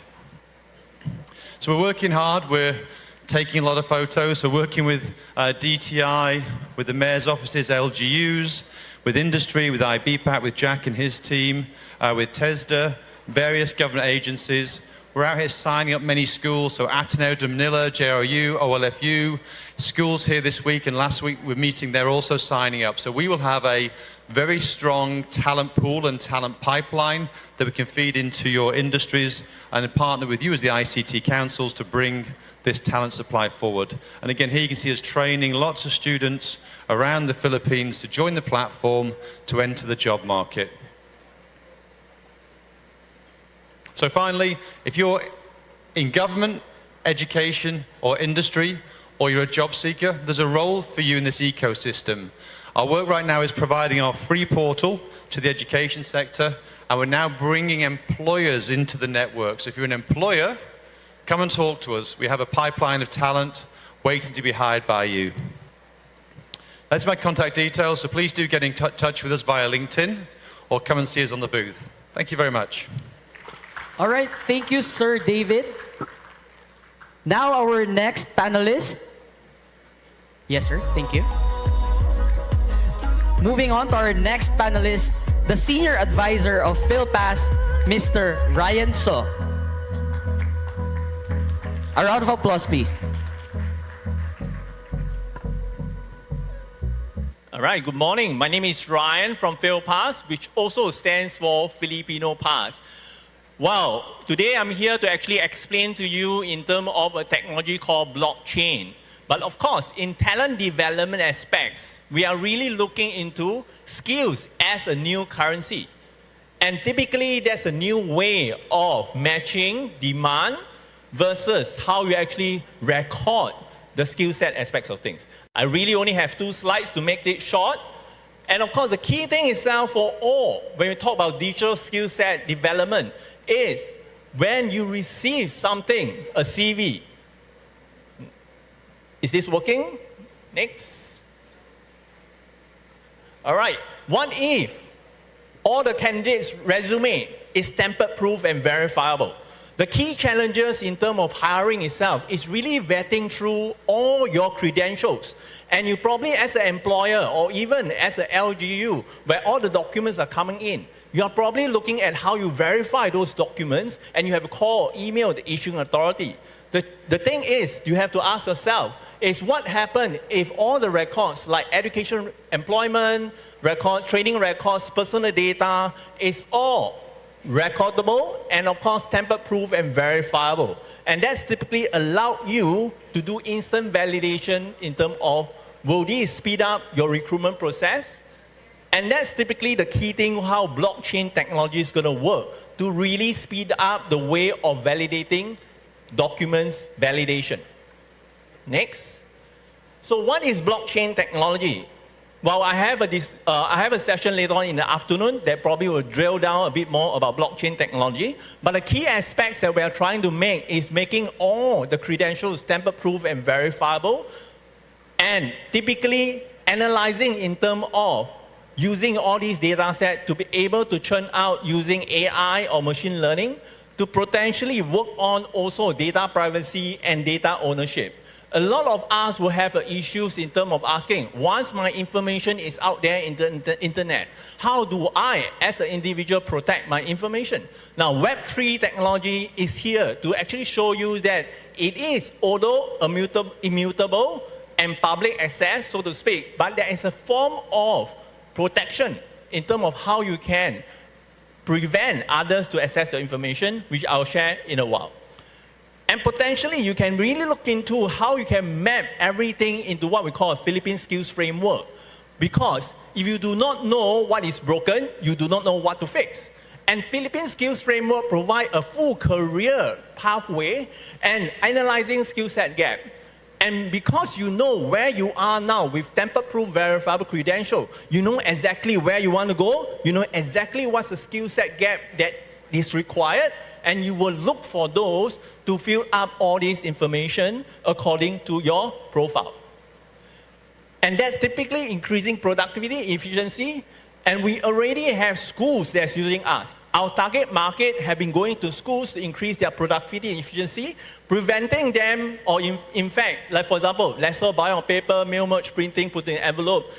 Anyone who want to verify the documents can instantly scanning the QR code to get instant validation. You can just imagine if there's two candidates, candidate A that tell you of the same quality, that tell you, sir, you want to verify my document, just scan my QR code. But candidate B just tell you, oh, you want to verify my documents, you have to wait for 2 weeks. You, as an employer, would you employ candidate A or candidate B? The answer is obvious. So the aspects of things is really to speed up the verification process to build an ecosystem of tamper-proof verifiable credentials. Now, we have a booth behind as well. So my name is Ryan from FieldPass. Thank you.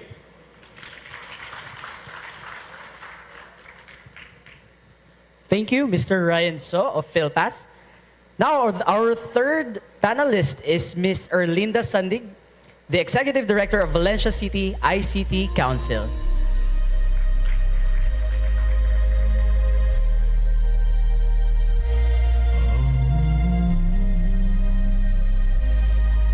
So our panelists will be given 2 minutes each to share about their work and what they do. Once again, a hand for Miss Erlinda Sandig.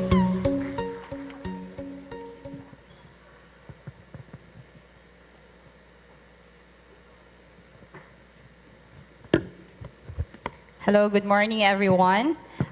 We are from I am Erlinda Bano Sandig, the Executive Director of the Valencia ICT Council. Our ICT Council is based on Executive Order number 79 series of 2023, an order creating the Valencia City Council defining its powers and functions for other purposes. And currently, there is an ongoing local ordinance to establish or merge the innovative startup council and the City of ICT Council. So it will be called the City of Valencia ICT Innovative Startup Council. Our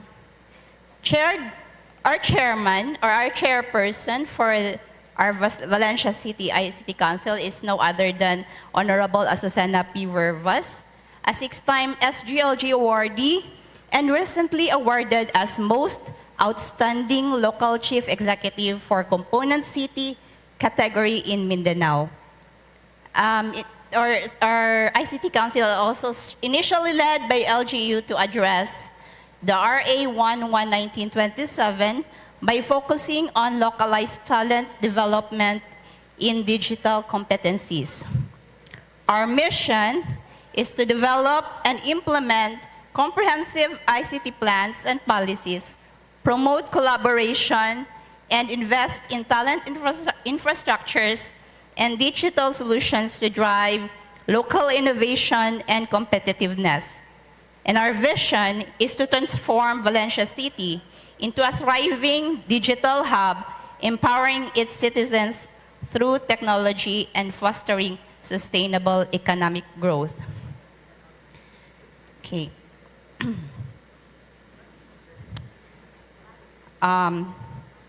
It is an honor to speak on behalf of our chair of the Valencia City ICT Council.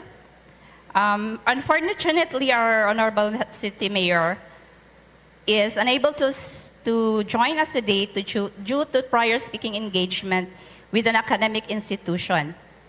Her presence there underscores her unwavering commitment to critical relationship between education and digital workforce development. Additionally, it is a great honor for me to be among such a high-caliber panel of experts through thought leaders. So for now, We are actively gathering data to understand current workforce and have launched training programs with plans for future assessment. Potential partnerships with established institutions are also same page to effectively build our ICT talent.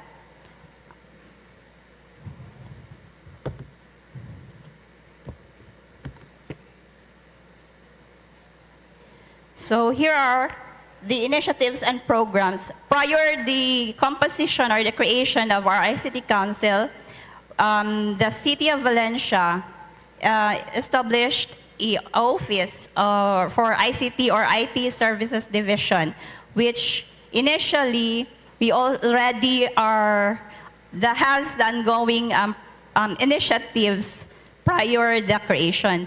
We already have these programs like the National ICT Month celebration with a series of activities such as Digital Literacy, Tech Challenge, ICT Job Fair, and Kernel Esports. And for this year, we included the hackathon and the capstone showcasing and business matching. We are one or not or the only LGU in Bukidnon who is celebrating the National ICT Month every June. And then by this year also, we have this Paleng QR Plus program implementation to foster financial inclusion and economic growth. So we will be having the kickoff on June 6th by implementing alternative digital payment in our markets and also in Motorella rides. And also, we are initiating various digital trainings to map local talents and identify skills gap. So not only in June we are having these trainings, but the whole year round.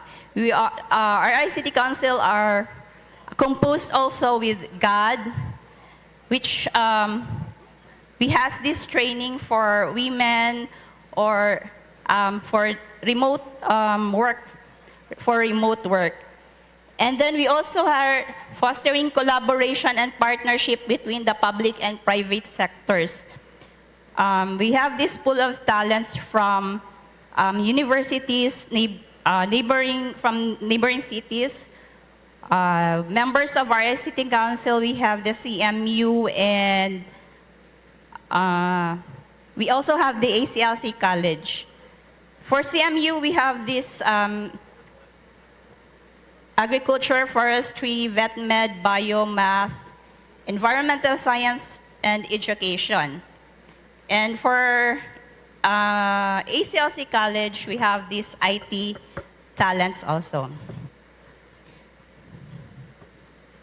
The rapid advancement of technology has fundamentally reshaped our world in this dynamic landscape. Developing a competent digital workforce is crucial. Our ICT Council plays a vital role in the transformation, serving as bridge between industry demands and educational output.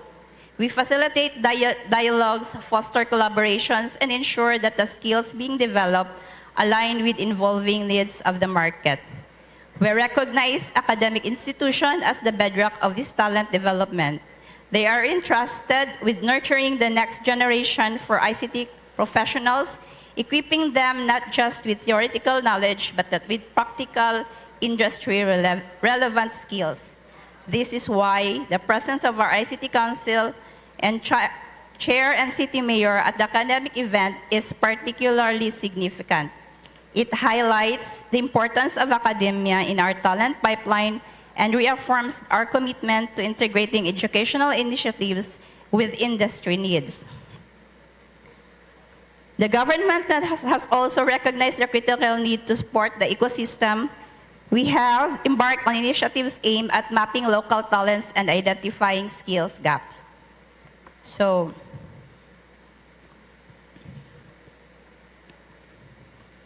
okay. In conclusion, I want to emphasize the significance of collaboration among the members in the ICT Council, especially from academic institutions, government bodies, and advocates in the development developing a skilled digital workforce. These entities are all represented in our council's membership. Each one plays a crucial role, and together we form a strong ecosystem capable of adapting the rapid changes in that technology. Thank you for the invitation for the Regional ICT Summit and Exhibition in Northern Mindanao. We had the opportunity to share the city's Valencia's journey towards becoming a digital city. This transformation is being driven by the Valencia City ICT Council, originally spearheaded by the Office of the ITC Services Division. Thank you for your support and attention. All right, thank you, Miss Erlinda. And of course, please stay with us, ma'am, because we will be inviting you in few moments on the stage. Once again, we're still in panel 1 to discuss about talent development and digital workforce competence. And speaking of talent, we now move on to our next panelist from the academe sector, the Assistant Professor and Director of Fab Lab Mindanao, MSU IIT. Ladies and gentlemen, Dr. Arnel Zamaila.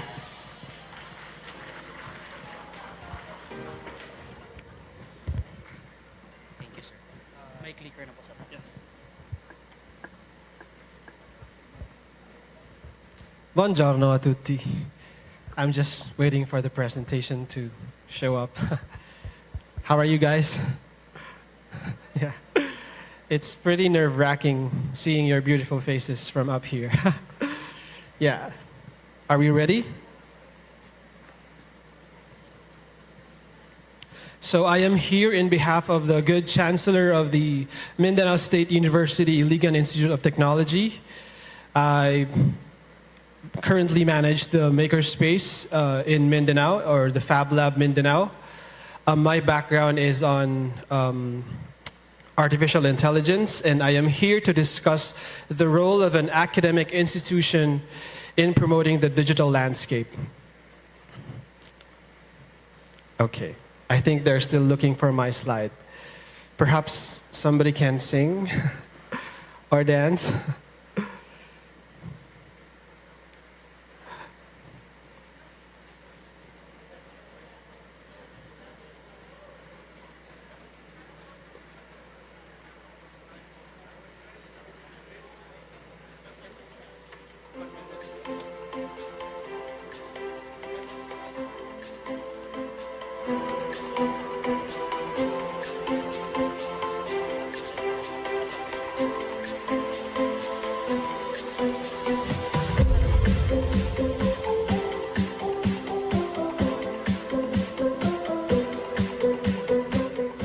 All right, we're ready. So I'll be very quick. I only have 2 slides, and I'll be away from here in 2 minutes. So MSU IIT is one of the prime universities in south of the Philippines.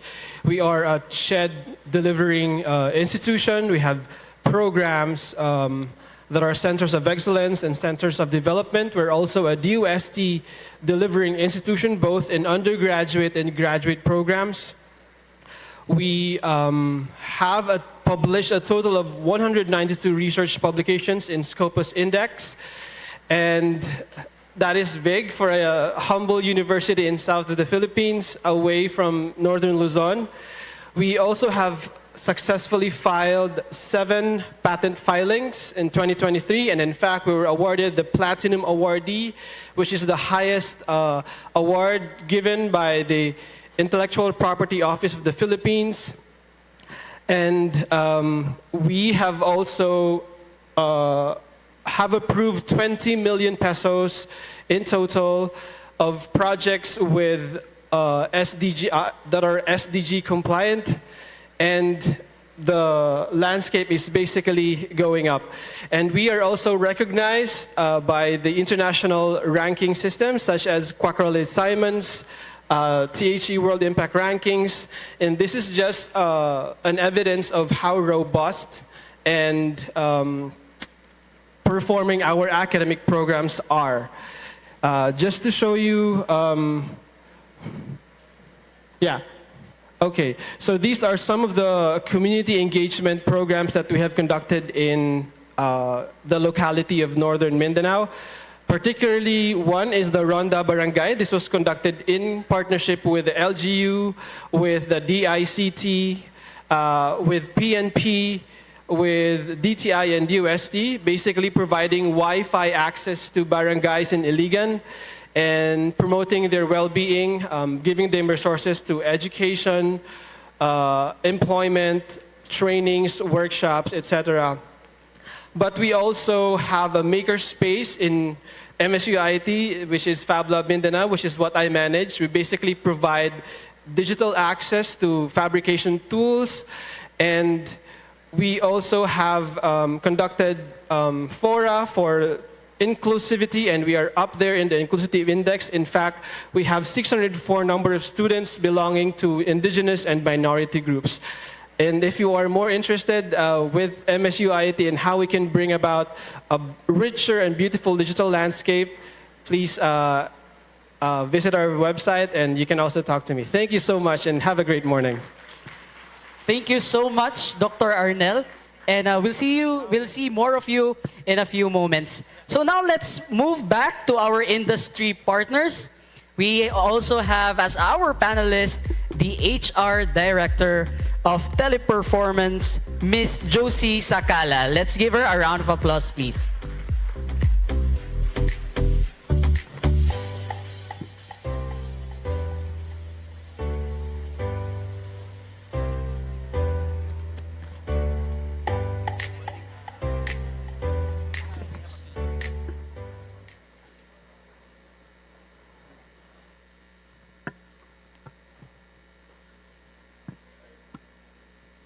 Hi, good morning.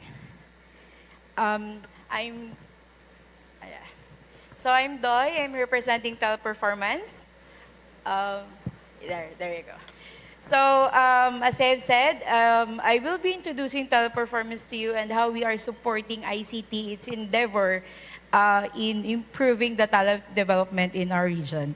So Teleperformance has been recognized as a global leader in customer experience. So here in the Philippines, we've had a solid 28 years of experience providing this service to different or a wide variety of industries. Right? So we serve industries such as technology and consumer electronics, communication, healthcare, travel and tourism, among others. So Teleperformance has been certified as a great place to work for 6 consecutive years now. And we are currently working on our recertification for the 7th year.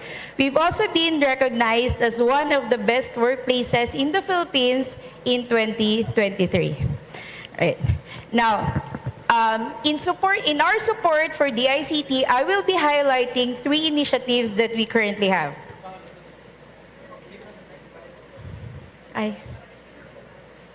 There you go. There. Sorry. Can you go back? Yeah, thank you. So, the first one is our support for the academe. So we call it the TP Launchpad. We have 4 ways of doing that. So the first one is we call it access. We are opening our doors to the academe, to our senior high students and college students, by providing them an opportunity for a site tour within our company and giving them a view of what we offer our employees. After that, we have Compass. So in this case, we are providing career talks, career opportunities, and we also provide tips on how to successfully pass an interview. We normally partner that with Hyperdrive, wherein we conduct mock interviews, in which case we are providing our students an opportunity to get direct feedback from our recruiters on how they can improve their interview skills. Pilot is when we allow our students to be part of the company in an internship program. We also give them the opportunity to be a full-time employee once they have completed their internship.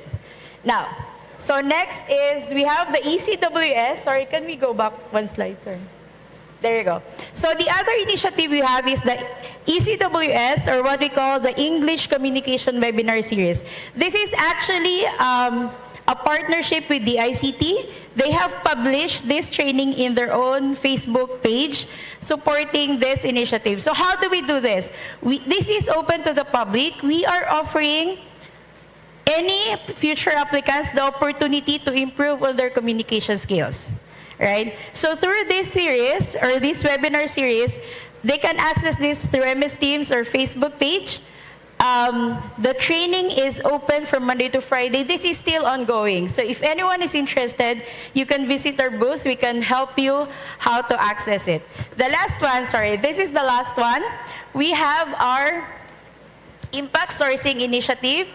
Our framework, the impact sourcing framework, is designed to make sure that we provide a total inclusive workplace. So the impact sourcing, this supports our impact group. So basically, these are residents in the local government, or in this case, residents of Cagayan, for example, who are young people with no diploma. What else? Returning OFWs or having challenges getting a job at home, or people with disabilities. So we provide them the opportunity to be part of our company. So yeah. So we have recently tied up with Pasig. That's for another training. We call it the TP Step, or the Skills Training to Employment Program. And we hope that we can also offer the same thing here in Cagayan de Oro. So thank you very much. Thank you so much, ma'am, Ariane. Thank you once again. Now on to our last panelist, also a part of our ICT councils in Iligan. Ladies and gentlemen, the Executive Director of Iligan ICT Council, Mr. Johnny Paul Lagura. A hand, please.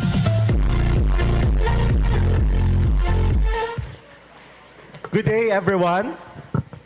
Yeah, protocols observed. My respect to the Undersecretary of the ICT, our inang in the National ICT Confederation of the Philippines, Undersecretary Jusel Batapasige, and the rest of the attendees for today's RISE 10 Northern Mindanao Summit. So I'll be sharing to you what Iligan is doing in terms of the talent development and digital workforce competence. Just to give you a background, Iligan is a home of the Mindanao State University, IIT, which is considered as one of the most innovative, and I believe the most innovative university outside Metro Manila. And we are considered the city of waterfalls in the Philippines. If you want to both enjoy work and at the same time leisure, that come visit to Iligan City. Our mayor is Mayor Frederick Xiao, and we have the Iligan ICT Council.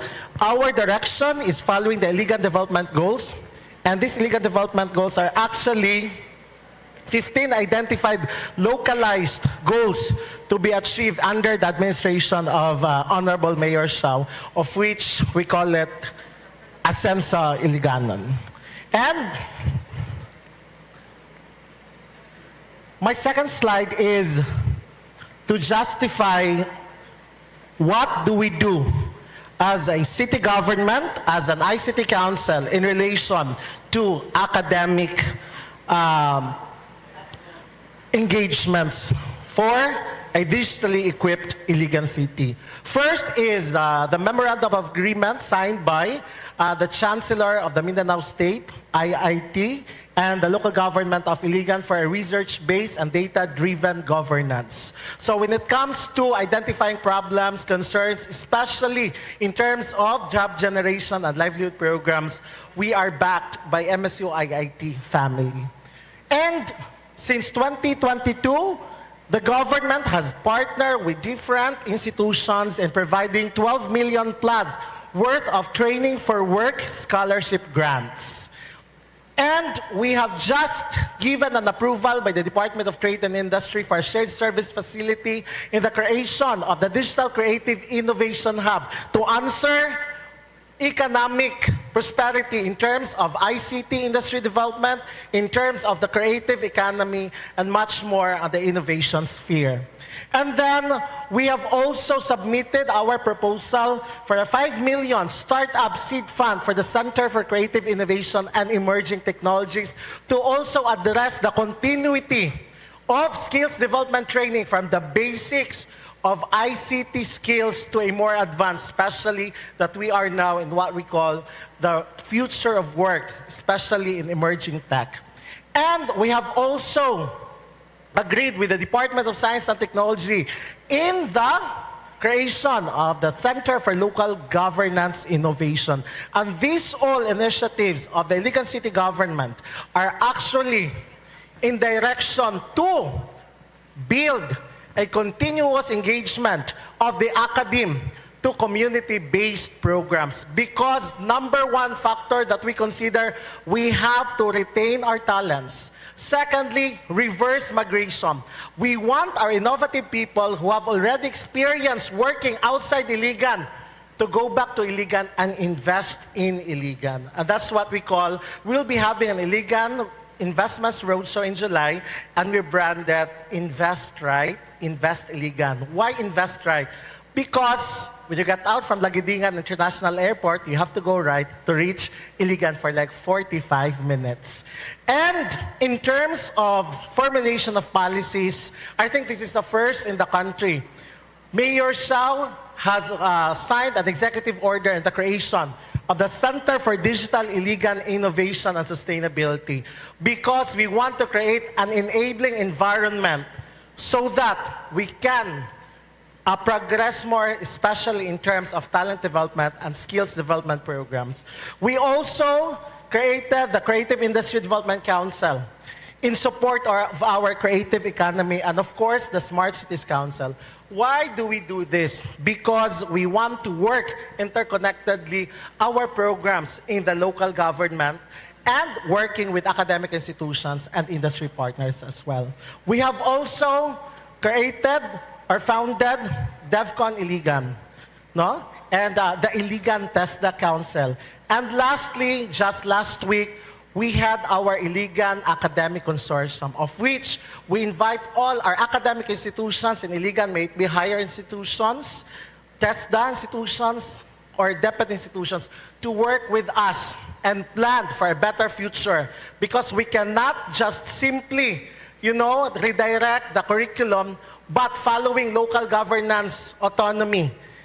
We can actually work together with our academic institution. For what purpose?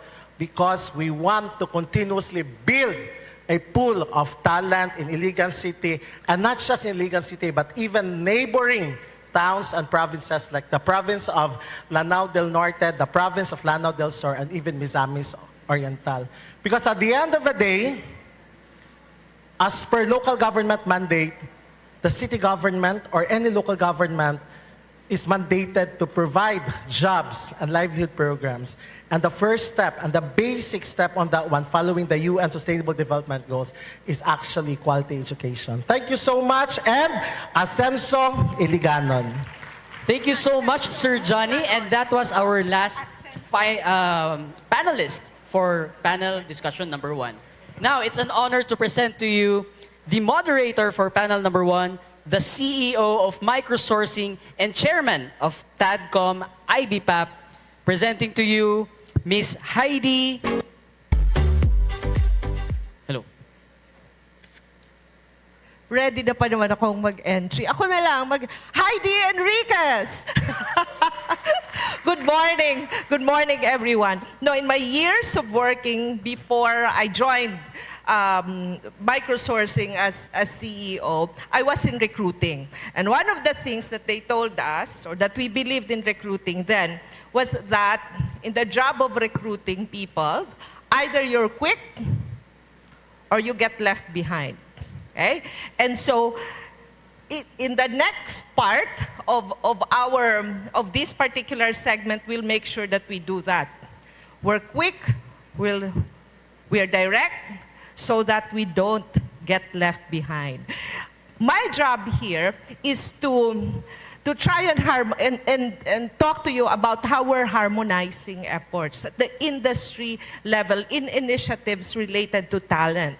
When the Roadmap 2028 was unveiled by Everest during Contact Islands in, I think, 2 years ago, the Everest consultant was asked, amongst the 4 levers for Roadmap 2028, which one is the most important? And guess what his answer was? Talent.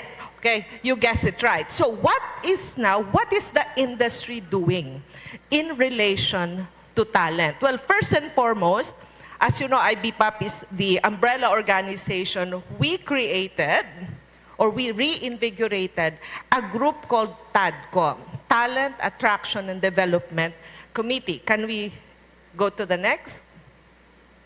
So the focus of TADCOM is really across 2 things, no? Talent attraction and talent development enabled by partnership and collaboration.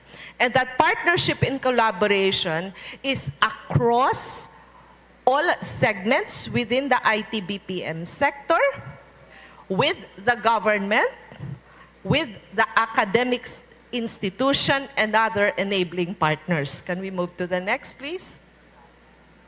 So within this TADCOM ecosystem, so to speak, we do have, sir, 10 minutes. Okay. We do have different stakeholders representing the different subsectors within the industry. And why is that important? What we have found only last month, when we started harmonizing talent development efforts, was that each of the subsectors are doing pretty much their own thing, of course, because they need to take care of talent for their own subsectors. And there were, guess what, plenty of duplications, first and foremost. And the other one is that there were plenty of areas for opportunities where we can collaborate with each other and leverage best practices. Next, please. So, what are the 4 pillars under the talent pillar of the roadmap? The first one is upskilling for entry-level position, optimization of capacity to do more or higher complexity roles, early stage intervention insofar as talent is concerned, and driving industry awareness and career marketing. Okay? Next. So, the 4 areas that we focus on in IBPAP TADCOM are professional agility, domain mastery, digital fluency, and leadership capability. Under each of these pillars, you will see the different initiatives. I will not go through each of these one by one because part of our roadmap of rolling this out, particularly in the countryside, will be series of road shows, okay, where we target different stakeholders or interested parties for each of these initiatives. The first one actually will be done in the month of June in collaboration, again, with the Office of the Department of ICT. And that's the rollout of the Philippine Skills Framework to the academe and the countryside. Okay? Next. So, these are now some examples of existing initiatives. The first and foremost are the government-funded initiatives. You can see here that when we talk about government-funded initiatives for the industry, we're actually collaborating not just with one, but several government agencies. TESDA, for example, CHED, and of course, the Department of ICT. Next one. Now, this are industry career advocacy programs. We have programs on leadership series. These are web-based. Okay? So when you talk about a web-based program, that means you can join it from anywhere. So if some of you are thinking, ay, bakit hindi namin alam yan? Then that informs us that as an IBPAP, we need to do a much better job of getting the ICT councils involved. And I think that's where the National ICT Confederation of the Philippines partnering with IBPAP really play a huge role. Okay? You may not be an IBPAP member company. Clearly, ICT councils as bodies are not members of IBPAP, but how can we collaborate to make sure that you know the programs that are ongoing? The other one, which is super interesting, we've had 2 series already, spearheaded by the Dr. Ligot on AI, which we're calling Accelerate.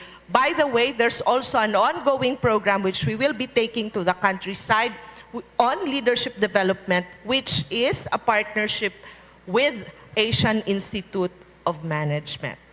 Okay, next.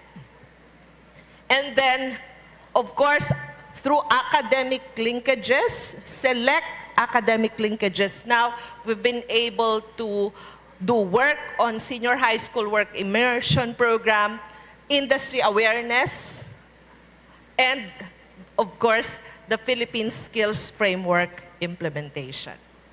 Okay, next. So, you probably have heard many things about the Philippine Skills Framework. You know, the government as well as the industry have spent at least 6 years working on this. The good thing is that finally we got it completed. What does it mean for the academic institution? Now you have a basis for developing curriculum to upskill, reskill, or recast your entire curriculum. Okay? More than 300 job roles and career pathways that have been identified. Next. Okay. Our call to action, the next 6 years, or in this case, the next 4 years is ours, particularly in the countryside, to embrace. So let's do this. Okay, with that, I'd like to call back on stage our panelists so that we can have a quick round table of discussion. David, where are you? We have Ryan, Johnny, we have Arnel and Josie. Oh, and Miss Erlinda also, from Valencia. Para tayong nasa park, no? So, you go in and have a seat. I can stay standing, no worries.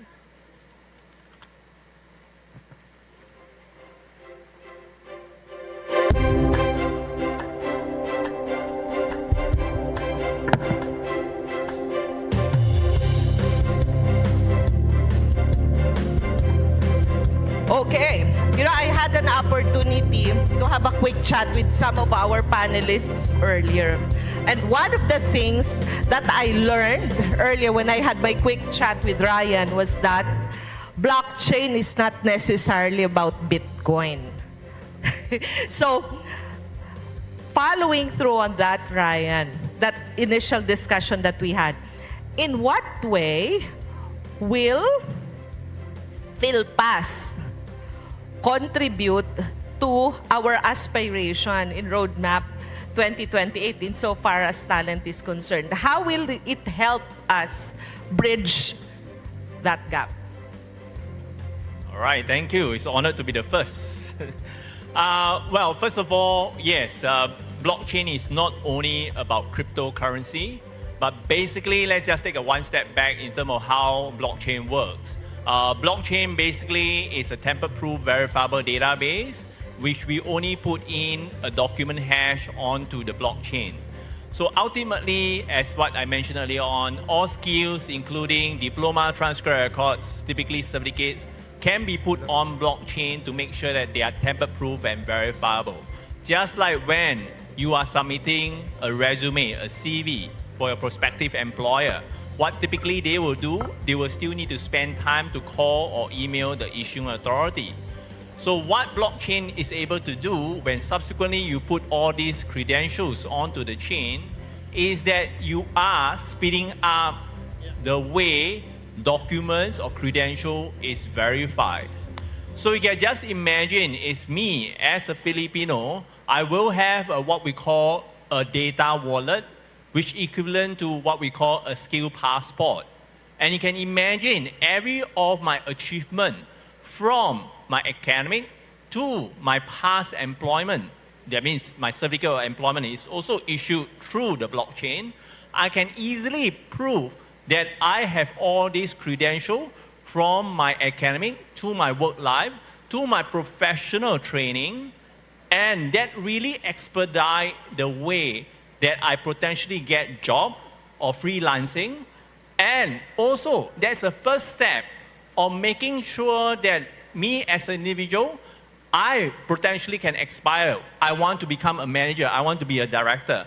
What kind of skills am I lacking of, which is then based on the skill framework. And potentially, that will also be mapped according to all the providers, like the academic institutions and the professional training institutions, of providing the respective skill set gap training curriculum. And me as an individual, I know exactly who to look for. Yep. You know, I am now looking back at my career as a recruiter. Typically, one of our biggest pain point in time to fill is the ability to get background verification, check results available, particularly those that are related to colleges and universities. And that typically would take us 6 days to as much as 15 days. So what you're saying is that when PhilPass is fully implemented across all of the universities, that means that that step, at least from an educational background verification part, can be obliterated already, because as soon as you see that it's there in PhilPass, that means that it's been verified. Correct, yes. Yeah, but you do know, Ryan, that all our initiatives are about job creation. If you continue to do that, and if we're successful in doing that, it will mean some job lost. Who's gonna lose jobs? Those people in Recto who are in the business of doing transcript of records on demand and diplomas on demand.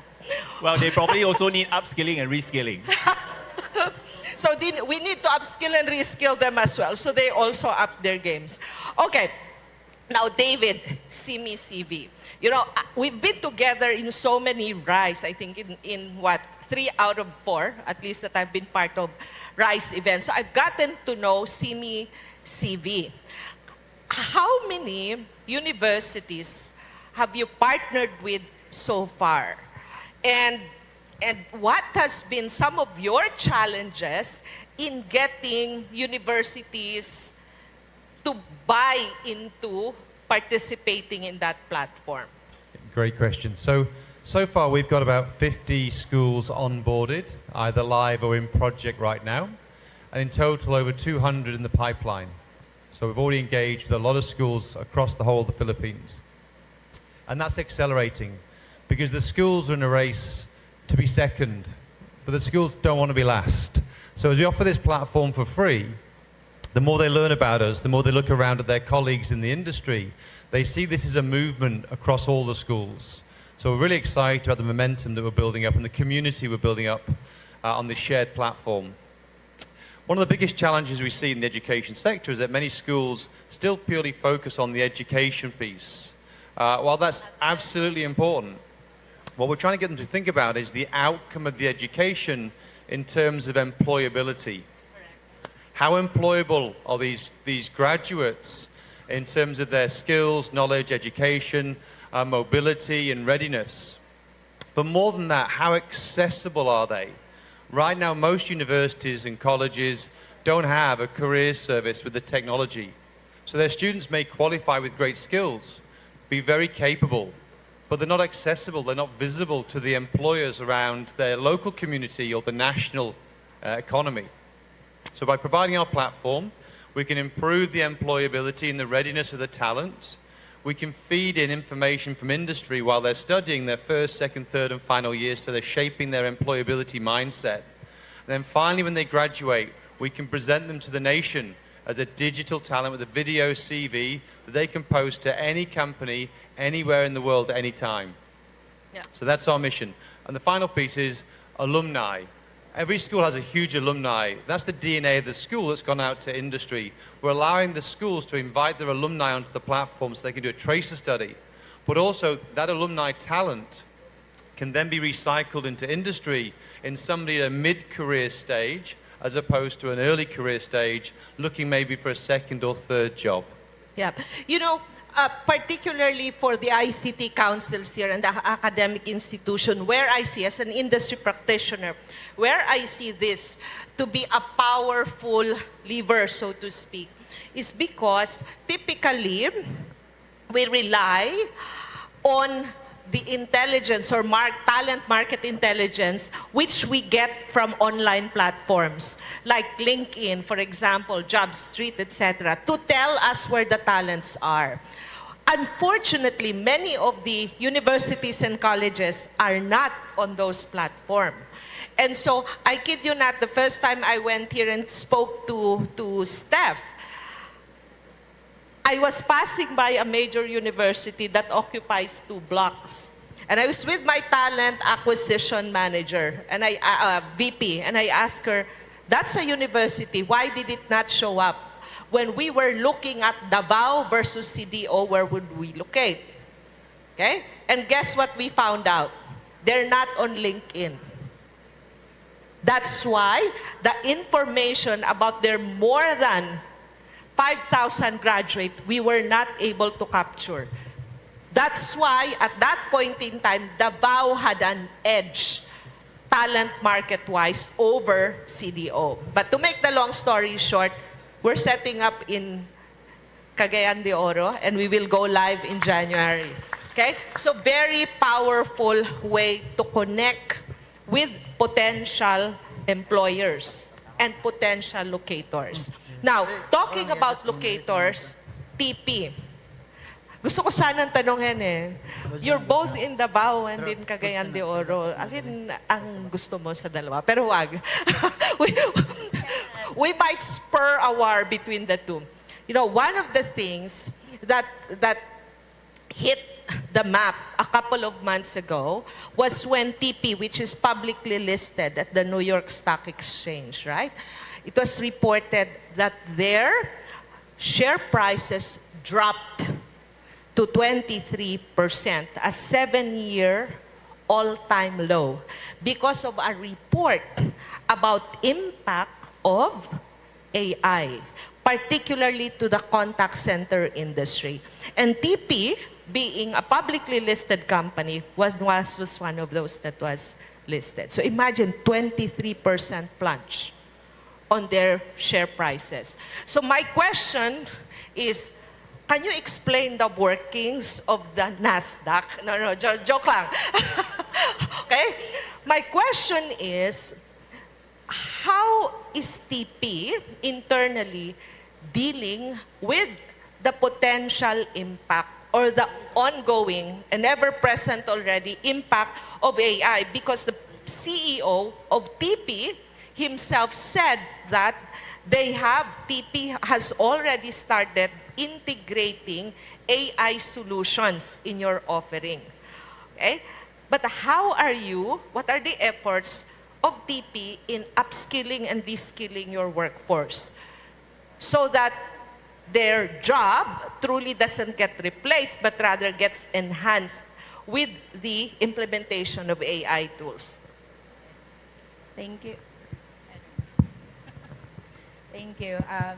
So Teleperformance right now continues to be a big promoter in the blending of high tech with high touch, right? So we continue to believe that we can enhance efforts of our employees through the use of AI. So that's still our goal. In fact, recently we have expanded our contract with Microsoft. So we are expecting to launch TP Gen AI or the generative AI, right? So in terms of upskilling, we have internal trainings. We have this online course platform in Teleperformance. We call it TP Learning or My TP Learning. So we have a series of learnings that promotes or upgrades employee knowledge about AI and the workings of these automations. So you are correct, we have implemented several automation within the company. So we still believe that the implementation of AI does not replace our employees. On the other hand, it enhances their efforts, it enhances their skills, right? So instead of focusing on small or simple or low value tasks, we can use AI for that. It's more efficient in the long run. And then at the end of the day, our employees will have more opportunities to focus on more value added functions. So in this case, branding, building brand loyalty. So that's something that we would like to emphasize among our employees. And from my experience, critical thinking even becomes more important now. Because I myself use either ChatGPT or Gemini, and I find that if you don't practice critical thinking, it's easy to get fooled into just taking everything that these tools say, hook, line, and sinker. Okay? Now, MSU. Hello. There are many initiatives at the national level, right? And I know that MSU has very strong presence in the Mindanao region.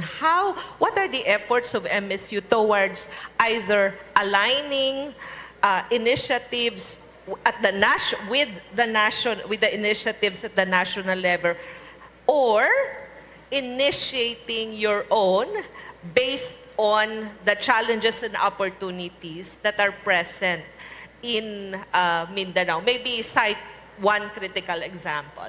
Yeah, I'd like to connect my answer with what David has just said, because it resonated with me and with what TP has said. So the problem with getting a degree, particularly in MSU IIT, is there's a slim chance you can actually get in because of the level of standard that you need to reach.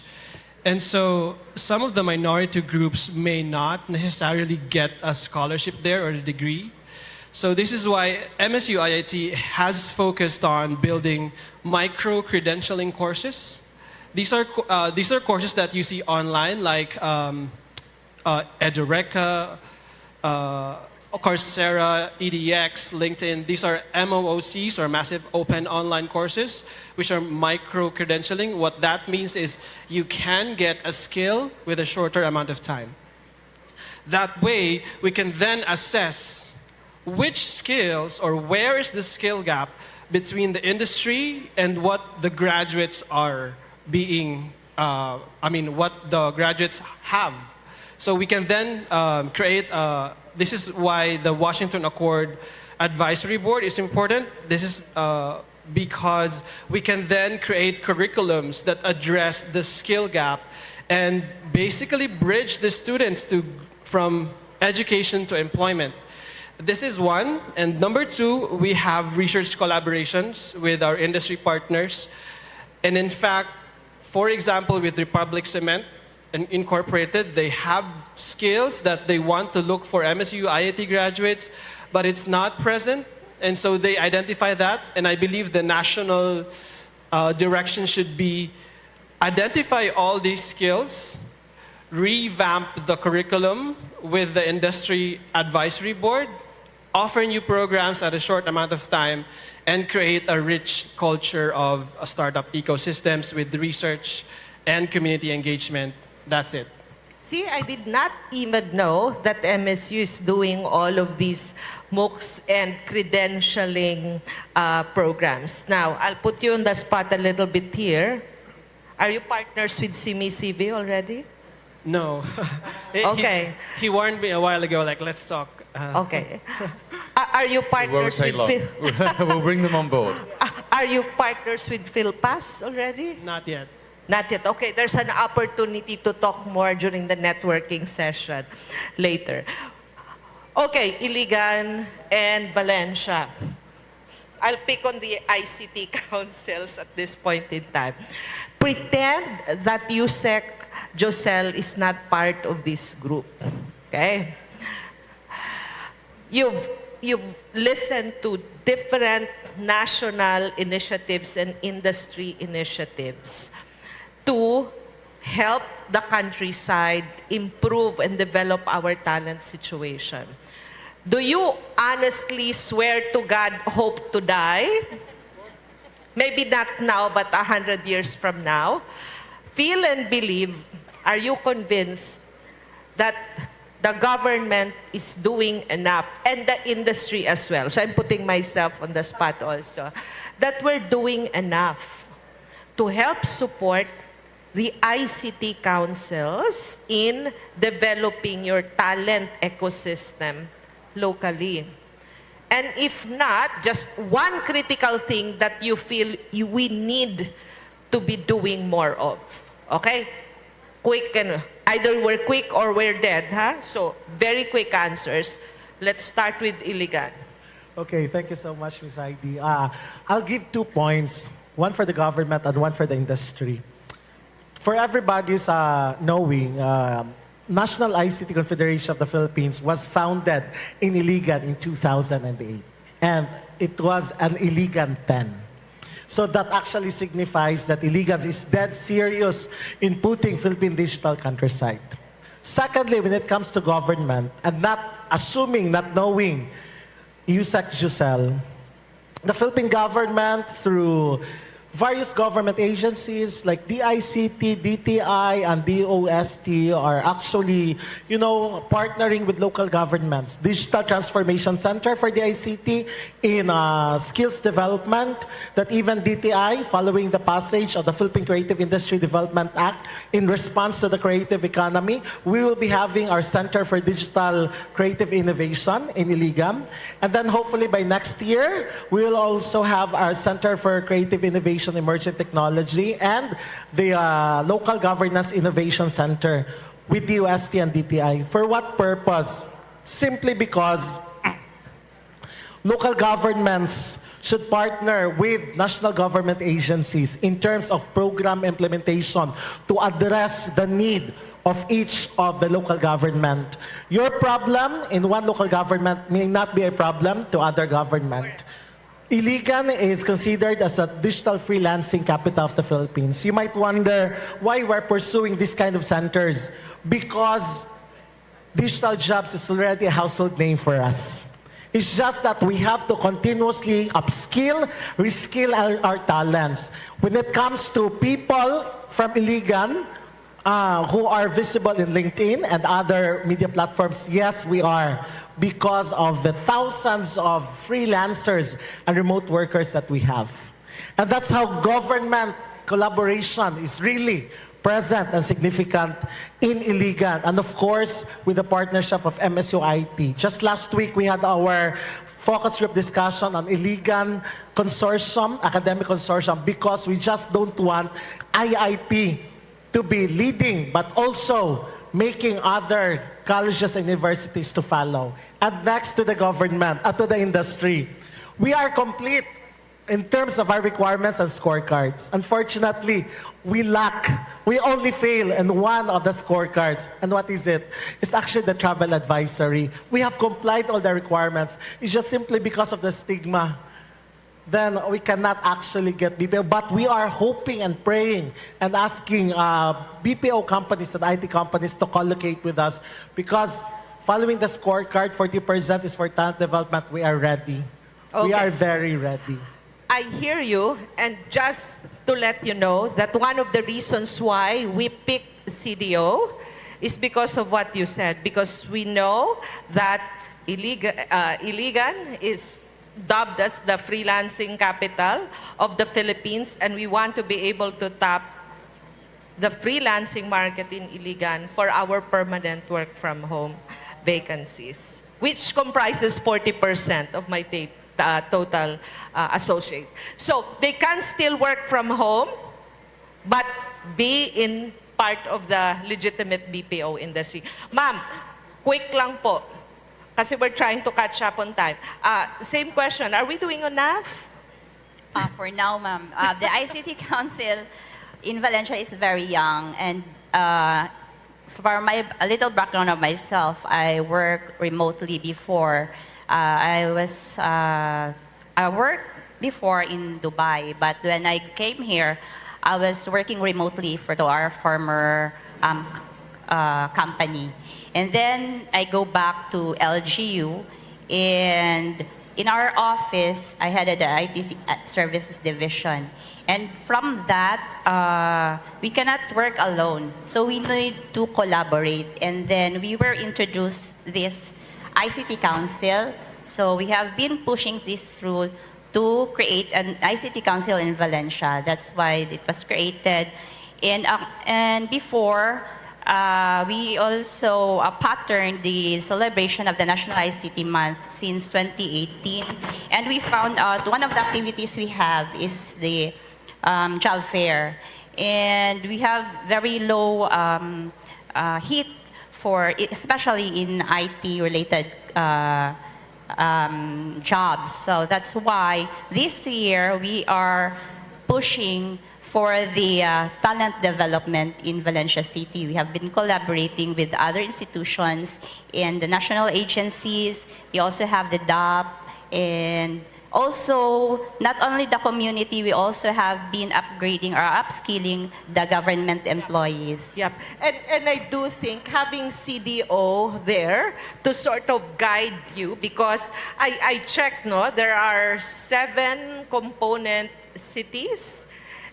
And yet, when you look at the next wave cities, we only have 1 there. So, in a way, CDO is leading the way and can help be the big brother, big sister to other younger ICT councils. Any questions from the floor?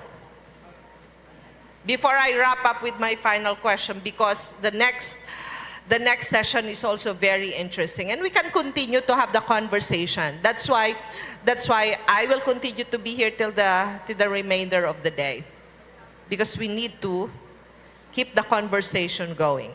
Okay, if there's none, let me just one word for everyone here. And the question is, what is that one word that you can say to describe how you feel or have you observed about the prospect of Region 10 being a global IT BPM hub? Okay? One word only. Let's start with... You're thinking. David, go for it. Confident. Confident. Are you confident? David is confident, but Region 10 doesn't seem to be very confident. Is Region 10 confident? Okay. Next, Ryan. Progressive. Progressive. Good job, sir. Supercalifragilisticexpialidocious. Kinuha na lahat. Talaga itong mga taga-academe overreaching. Ma'am? Excited. We are excited. Ready. Ready. Ready. Ready, get set, go. No, ready. And last but not the least, from TP, Madam. Amazed. Amazed. Okay, with that, ladies and gentlemen, the future is truly bright for Region 10. Otherwise, I would not have chosen this location for my next countryside operations. So, looking forward to working with you in my capacity as CEO of Microsourcing and in my capacity as Head of Talent for the industry. Daghang salamat! All right, there you have it, ladies and gentlemen. Once again, a round of applause to our panel and, of course, our moderator. Thank you so much. And now to award the certificates, we will be having Yusek Giselle, RDCT, and Honorable James Judith from Cagayan de Oro City. The following certificates of appreciation is presented to our speakers and moderator for their active participation and contribution during the session titled Talent Development and Digital Workforce Competence of the Regional ICT Summit and Exhibitions Region 10, given on the 23rd day of 2024, Cagayan de Oro City, Philippines. Signed by Attorney Giselle Batapa-Sige, the Undersecretary for ICT Industry Development. Now let's seal our first session, of course, with a glammy photo.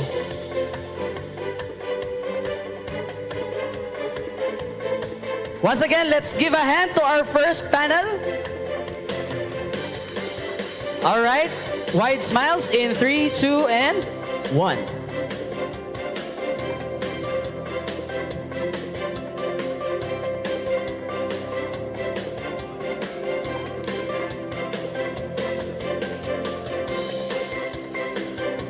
Thank you so much to our resource persons, USEC, RD, and of course our Honorable Counselor. Now to loosen things up, let's welcome back on stage Datu Waway Saway and the Talaandig Republic Band for a very quick musical presentation.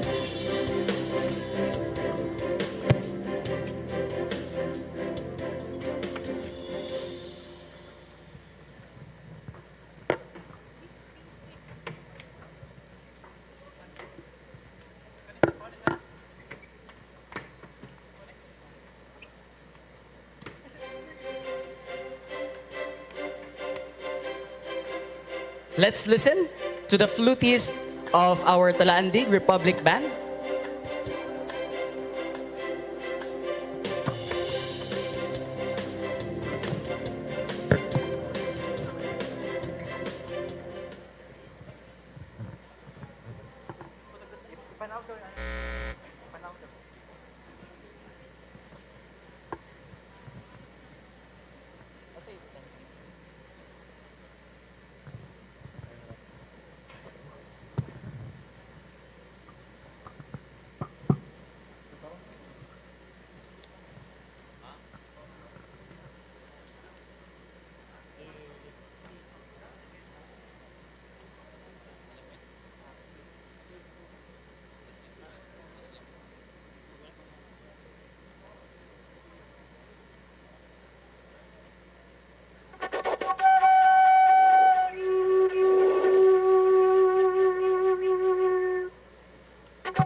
Thank you so much. That was one of our members of the Talaandig Republic Band. Now I hope you're energized as we now move on to the second panel discussion on strengthening business environment with LGUs at the forefront. Now to introduce to you the moderator of this panel discussion, let me call on the IBPAP Consultant for Countryside Development, Jose Marie Mercado. Let's give a round of applause, please. Thank you very much. Somebody left his pen here. Hi, good morning. Let's try that again. Good morning. Mayong aga. Ni hao. No, sorry, wrong country. Okay. Can I have my presentation up, please? It's a pleasure to be back in CDO. To the people that I was talking to yesterday about Cagayan de Oro. I've been going to CDO I've been here about maybe 10, 15 times already over the last 20 years. But I have an emotional connection to the city because my uncle used to be with Xavier University at Ateneo de Cagayan. Father Cuna, some of you may know him. So I hope that I can represent him properly because he has set such a high standard. So, before I talk to you about what we'll be talking about in our panel, let me just show you a quick video. Can we go to the next slide, please? And press play.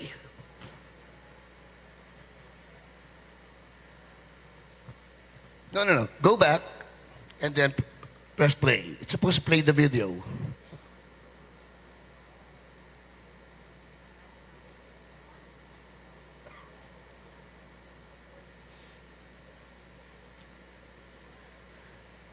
So while we're waiting, we could get a song number from Mr. Darwin from Iligan.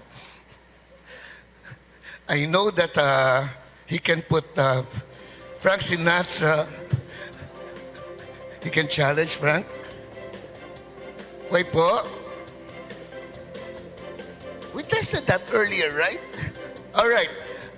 We'll play the video later. Let's move on.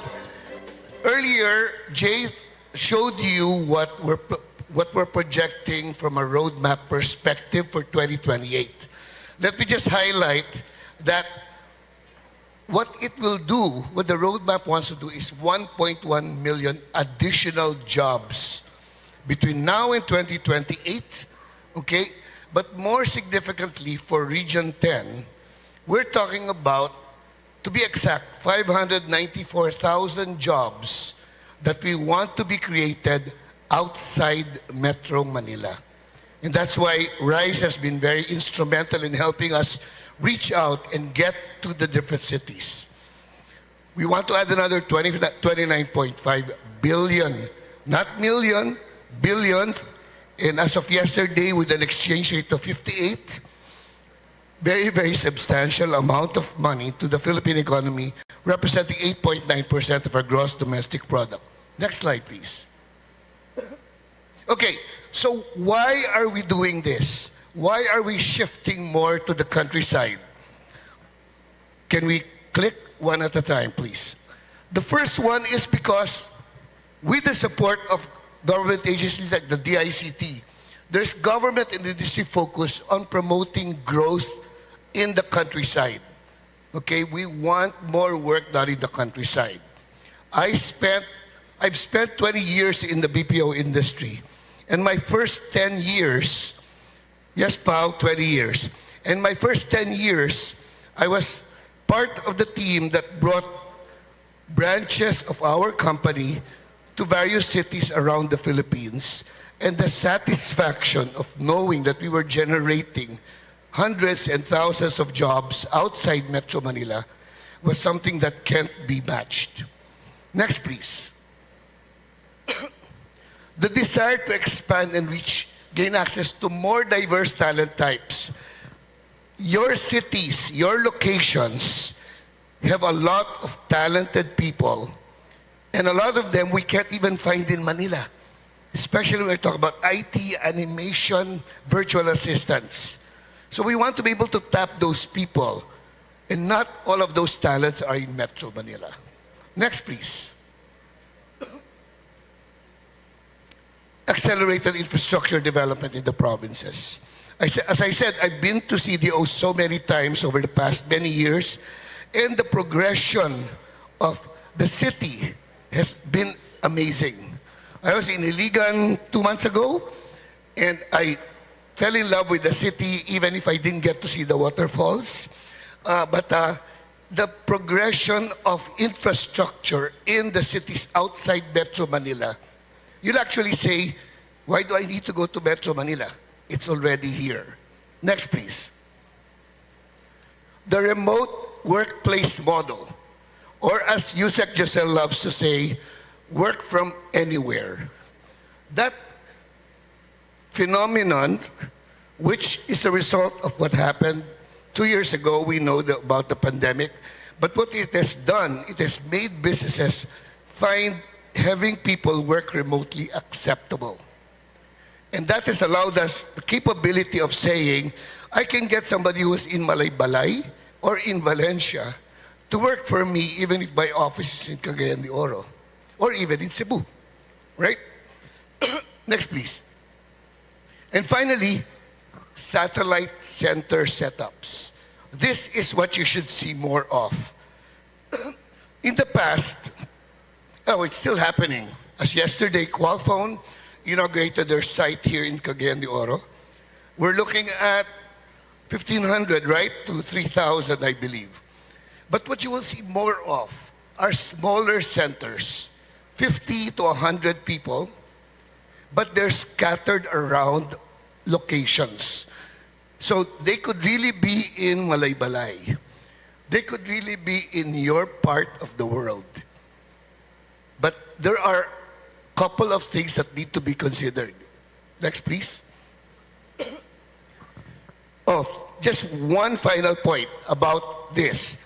It is so frustrating, and I repeat the word frustrating, that 70% of the full-time employees for this industry are in Metro Manila. Only 30% are outside. Even more frustrating, look at the right side of the screen. Of the 31% or 400,000 FTEs working outside Metro Manila, only 5% are in Mindanao. When your talent pool here is so vast, so varied, and so good. So we need to fix that. And you guys need to step up. The first panel talked about talent. Can you see the next slide, please? Jay showed this earlier, right? The first panel talked about talent. We're going to talk about the next three. Infrastructure, cost, and business environment. So stay tuned. My panelists will each have their 2 minutes to talk about themselves and their value proposition, and then we'll get back together for a lively conversation. Hang in there. Don't go away.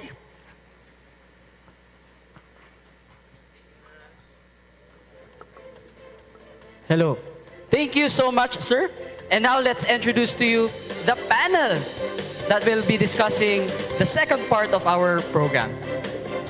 First on the list is Ms. Raylita E. Legaspi, the Assistant Lepido of LGU Cagayan de Oro City. Ma'am, the floor is yours. Hello, and that is hello again for those of you who were able to join us yesterday for the welcome lunch for the USEC Giselle Batapa Sige and the DICT crew, and also the tour, no? That were given to potential and existing locators of Cagayan de Oro, and also the dinner after that, all hosted by the city government and Mayor Rolando Klarex Uy. So the city of Cagayan de Oro takes creating a conducive environment for business seriously. And because the bureaucracy of a highly urbanized city like Cagayan de Oro is huge, and there are so many departments and units at work here, so many departments helping us, working with us. So it has our city, the Cagayan de Oro Trade and Investment Promotions Center, as the go-to office for this. And in the slide, my first slide, it has all manner of contacts and how to reach us. And all the other, in fact, even a QR code, is it here? There. On how to reach us for videos and other resources. So we are sharing everything with everyone. So the city government works with all sectors, and yes, to create that magic, kinuha talaga yan namin yan kay Yusek Giselle. Works with all sectors, the national government agencies, the private sector, and the academe, in the coordinated and sustained promotion of the city as an investment destination. So we monitor all aspects of local governance that affect the investment climate and work to maintain or even improve the ease of doing business and the attractiveness of the city to investors. Next, please. Proof of the city's efforts in next, please. Proof that the city's efforts in these areas have borne fruit shows with our getting the SGLG, the Seal of Good Local Governance, which covers 10 pillars with over 200 indicators. It's an all or nothing hurdle, all or nothing, including business friendliness and competitiveness. So the fact that the city government got it means a lot. Also the CMCI, the Cities and Municipalities Competitiveness Index, covers 5 pillars where the city garnered top 2 in resiliency, top 5 in innovation, top 7 in government efficiency, top 8 in infrastructure, and top 7 in overall competitiveness among 33 highly urbanized cities, besting many cities in the National Capital Region even. So we are also a finalist for the Philippine Chamber of Commerce and Industry's most business-friendly LGU. The Cagayan de Oro was also commended by ARTA for its end-to-end electronic business one-stop shop registration, the first in Mindanao.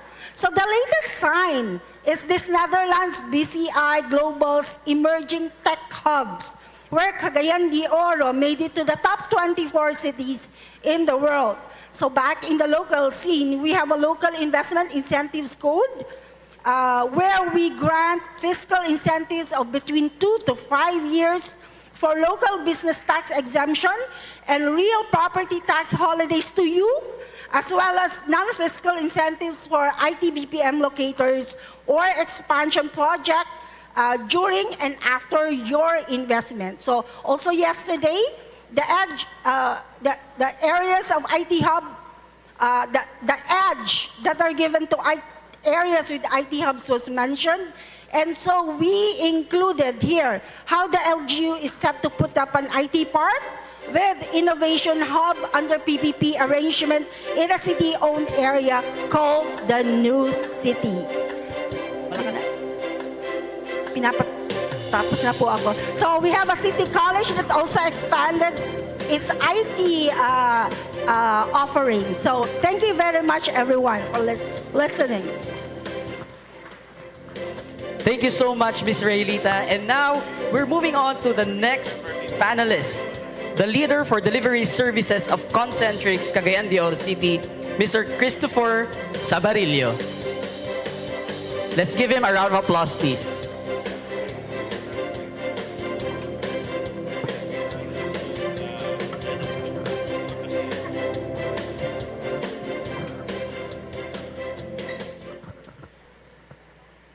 Good morning or good noon to everybody. So, good morning to our business partners for ICT, the DICT team, our LGU partners, and our BPO colleagues. I'm here to present Concentrix. So, Concentrix is the largest private employer in the Philippines, next to the Philippine government, with 107,000 employees across the Philippines. We have 20 years of experience in operations. We have a total of 46 sites, 2 in Cagayan, and we want to expand more in Cagayan. Our site in Pueblo IT Park is the only site globally that is owned by Concentrix. The rest are rented, meaning we are here to stay longer and invest more in Cagayan. And we want to grow Cagayan. As a Cagayanon, you know, what most of the presenters here said that, you know, we want to rehire or put back those Cagayanons who went to Cebu, who went to Manila. As what Sir Jose mentioned, why 5%? Because people, during the start of the BPO industry, 2003, 2002, people from Cagayan went to Cebu, went to Manila, and we want to bring them back to Cagayan de Oro. Next slide, please.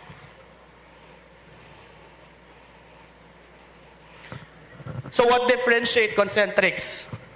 Number one, we care for our people. We provide P2P buses. We have a community hub for work from home because we know that there are some instances that, you know, power may fluctuate. So we created community hubs for our work from home employees. We have flexible benefits depending on the choice, whether you be single, married, and we have naturally the insurance and the Concentrix perks. Concentrix is a big supporter of diversity, equality, and inclusions.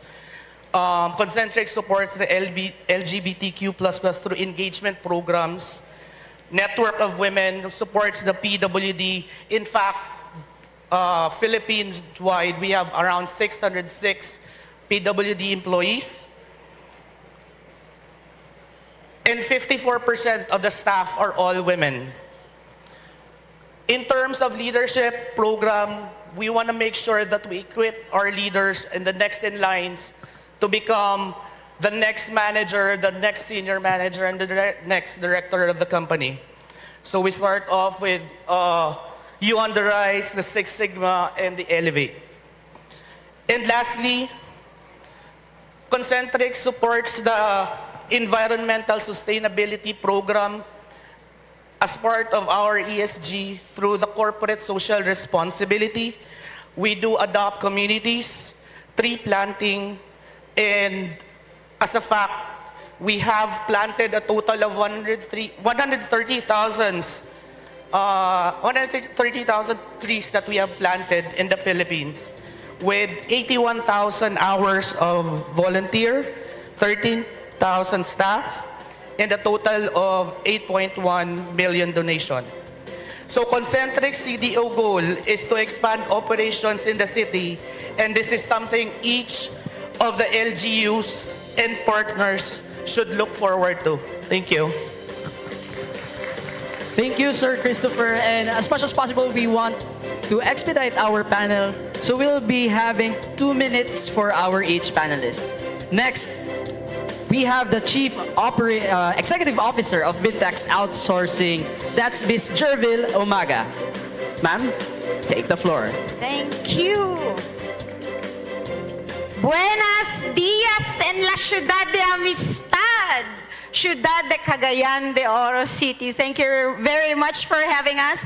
I am Jervil Formiliasa Omaga, and we come all the way from Zamboanga City, and with me is my entire team. I have my COO with me, Arman Lapira, my CFO, Michael Omaga, my site lead, Jason Galieto, and of course, my shared services. And we had the chance to experience the generosity and hospitality of the city of Cagayan. Muchas gracias once again.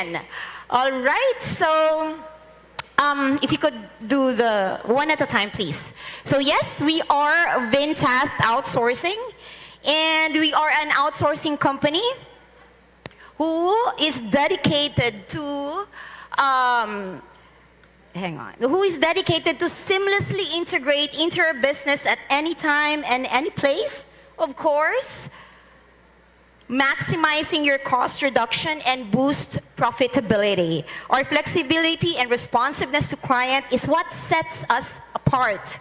We deeply value our team members. We call them taskmasters. They are the reason why we are working so passionately and ensuring our clients that they are the focus and they are at our best interest as we strive for our company's growth. So since our foundation, next please, we made significant strides in expanding our team and services in 2019 with just 5 members. So we built our foundation in 2019 with 5 taskmasters.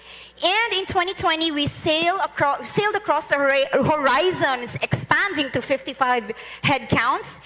And in 2021, we diversified our roles to 95 headcounts. In 2022, we scaled heights at 133 headcounts. And at 2023, we broadened our expertise to 320, and we're still doing that now as we scale up. And of course, in this year, in 2024, our mission is to unleash the Blue Battalion, and that is within us, our taskmasters. Next slide. Of course, our growing footprint, I'd like to emphasize this because it has something to do with our collaboration with the LGU. We have 2 sites in Zamboanga City at 150 seats capacity, and we're constantly scaling up. We're looking at 380 more seats this year, and our second site holds at least 50 heads capacity. We endeavor to establish our presence in Metro Manila, being that we need to have our presence in Metro Manila because clients are asking.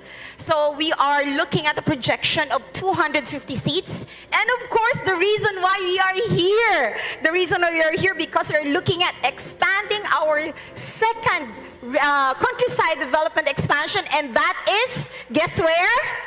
Yes, Ciudad de la Amistad, the City of Golden Friendship, Cagayan de Oro City. And of course, we're looking at starting at 270 seats.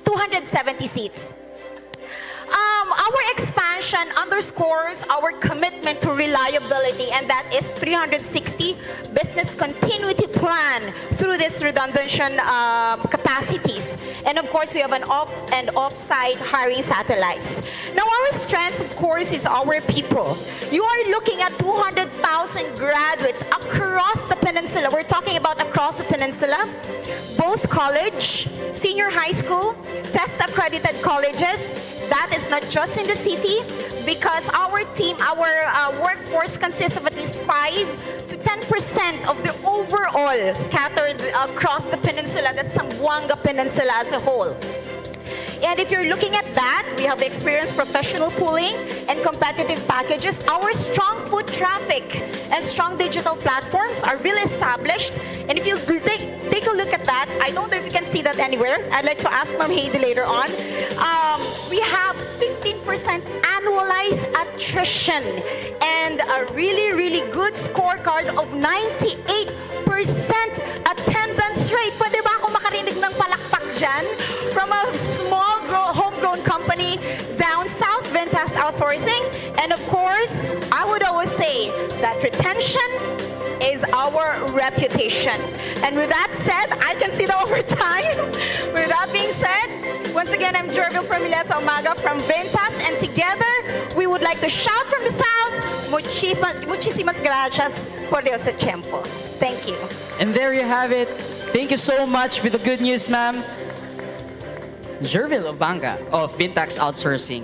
Now let's move on to our fourth panelist coming from Goldstone Education Consulting, the founder and general manager. Let's welcome Miss Michelle Tapia. Hi, good morning. Maayong buntag sa tanan. I think I see a lot of friendly faces here. I'm Mitch from Goldstone Consulting. I think I'm the youngest company here, but not youngest in the industry.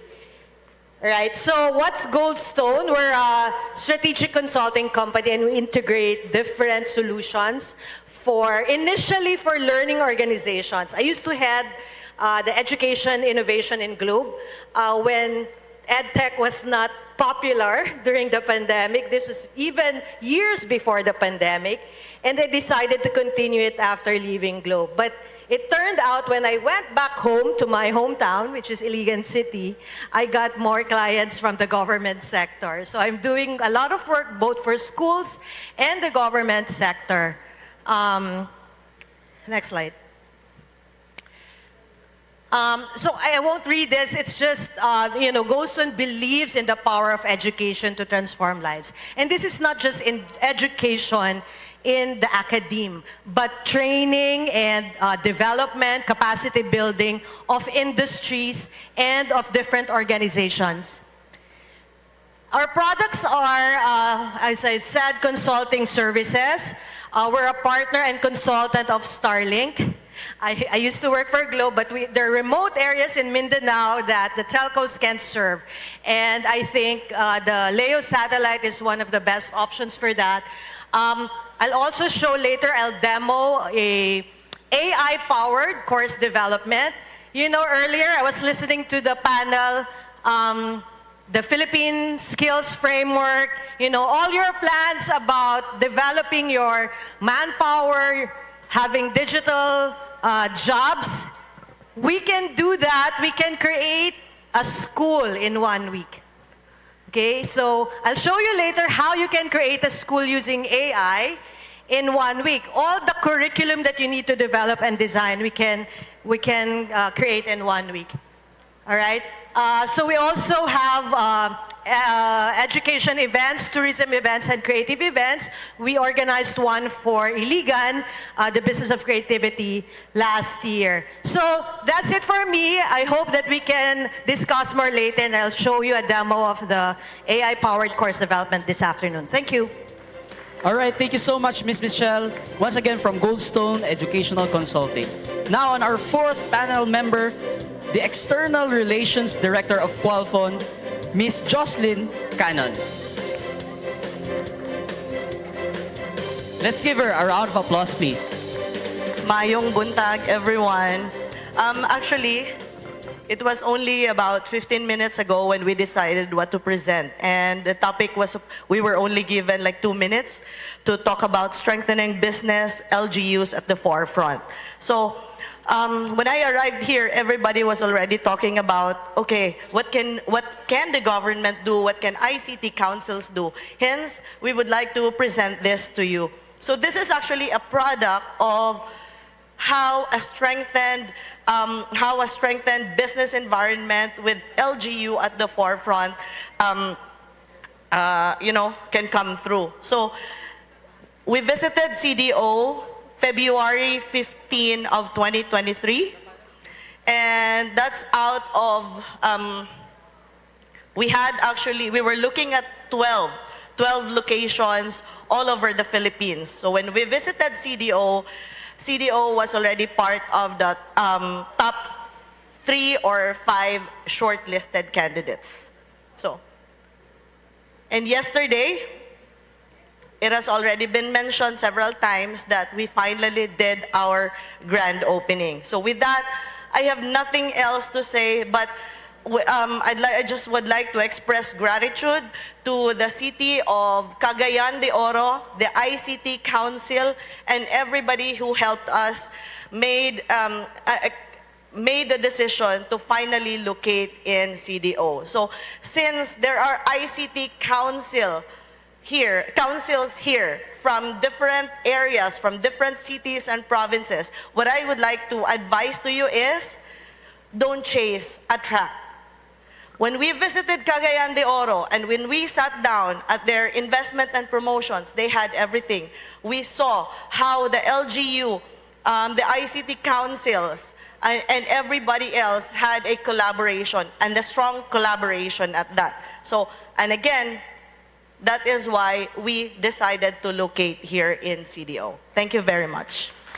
Thank you so much, Ms. Jocelyn. And once again, welcome to Cagayan de Oro City, Qualfon. All right, let's move on to our last member of our panel, Dr. Romeo R. Lapesiros Jr., the Executive Director for Malaybalay City ICT and Innovation Council. A round of applause to our last panelist. Thank you very much. Maayong udto sa tanan, maayad hamasalim sa inyong tanan. I was given 2 minutes from my 20 slides, so let me just do this quickly, but substantial. Let's start with the slide. I'm Romeo Myong Lapiceros Jr., the ICT Executive Director of LGU Malaybalay. At the same time, the Local Economic Investment Promotion Officer. Next slide. All right, so this is our imposing and wonderful City Hall in the city of Malaybalay. Now, may I know from the crowd who among you here attended and witnessed the annual Kaamulan Festival? Oh, there are only a few. Maybe the ICT will consider Malaybalay to be the host in the years to come in one of your programs and projects. Now we are here clapping of the hands. Thank you very much. Next, well, I'm here, just a glimpse of Malaybalay. This is what Malaybalay is all about. We are considered as a cool place, warm people, because we are 622 meters above the sea level. Next slide. And why we invest in Malaybalay? We're promoting Malaybalay. The clock is running again. We are the most 20th ranking in the, next please, most improved component city in our lately CMCI in 2023. Next slide. And of course, we are an awardee of the SGLG for the past 3 years. Next slide. And so we have a total business permits for 2023 of 6,000 plus. And though it's less percentage when it comes to ICT related businesses, but we are improving every year. Next slide. And we also provide local fiscal incentives. As you can see, these are our services that we provide for those who are interested to invest in the city of Malaybalay. Next slide. And of course, we are the capital city of the province of Bukidnon, paving way to the growth and development of the province. This is our mayor. And of course, as mentioned earlier, we have the home of the authentic ethnic festival, I think not only in Northern Mindanao, but I think nationwide. Next slide. And our tourism branding, we're trying to position ourselves as Sakata Malaybalay because of our elevation. And every letter has its own meaning. Saka, we have sports, adventure, culture, and agro-tourism. Next slide. I don't have to discuss every letter there, but I just want to directly start talking about what's our contribution, what the Malaybalay is doing in ICT industry. Next slide, next slide. Okay. Yes, we have a strong partnership with our existing City Chamber of Commerce of Malaybalay because we believe that a stakeholder engagement is a very important role in terms of inviting investors as well as in the digital jobs and creations. Next slide. And in terms of workforce and development and in the city, we have 4 tertiary colleges and universities. And I was told that this year, we were able to generate 2,500 graduates for the 2023 among these 4 academic institutions. Next slide. And I would say that we have a strong ICTI Council headed by our mayor. And as you can see, we really commit ourselves to be part of the map of the digital workforce. That's why we are supporting different ICT programs, including the pitching, the startup weekends, and etc. etc. Next slide. And of course, we have lots of promotional marketings in order to introduce Malay Balay to be a part of this economic development. We're starting now that Malay Balay is now open for investors. Next slide. And we have a business support services that we provided. We have, in fact, we're proud to say that hopefully this year, before the end of the year, we were able to put up or establish our Tourism and Investment Promotion Center, where the Pasalubong Center and everything will be there to include the museum. Next slide. And of course, we are serious about infrastructure, both the physical and the digital infrastructure.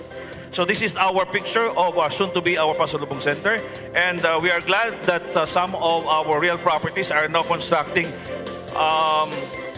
buildings like condo in the city of Balay-Balay. Next, to wrap up everything, next slide.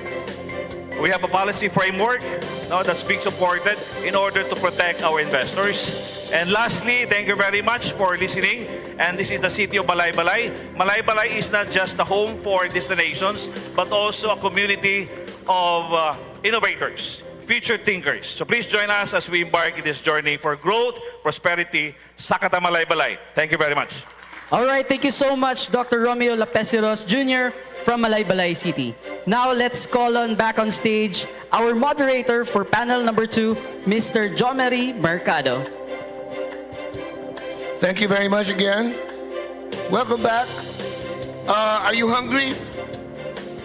Are you hungry? Well, you can't eat yet. Now, stick around for a few more minutes because we're going to make this a very interesting discussion. And to the ICT councils, please listen closely because you will learn a lot of things from our panel. So at this point, panel, come up on stage. Reintroducing our panel, Ma'am Raylita E. Legaspi from Cagayan de Oro City, Sir Christopher Sabarillo from Concentrix, Ma'am Jervil Omaga from Vintax Outsourcing, Ms. Michelle Tapia from Goldstone Educational Consulting, Ms. Jocelyn Cannon, Director of Qualfon, and Dr. Romeo R. Lapesiros Jr. from Balay City ICT Council. Thank you. Please take your seats. It's a predominantly female group. No, I don't. All right. So it's very interesting because I've got 3 BPOs in my panel. One that's been in CDO for a while, one that just opened yesterday, and one that's planning to open in CDO. So let's talk about it from that perspective. But remember, guys, our discussion is based on the 3 other factors.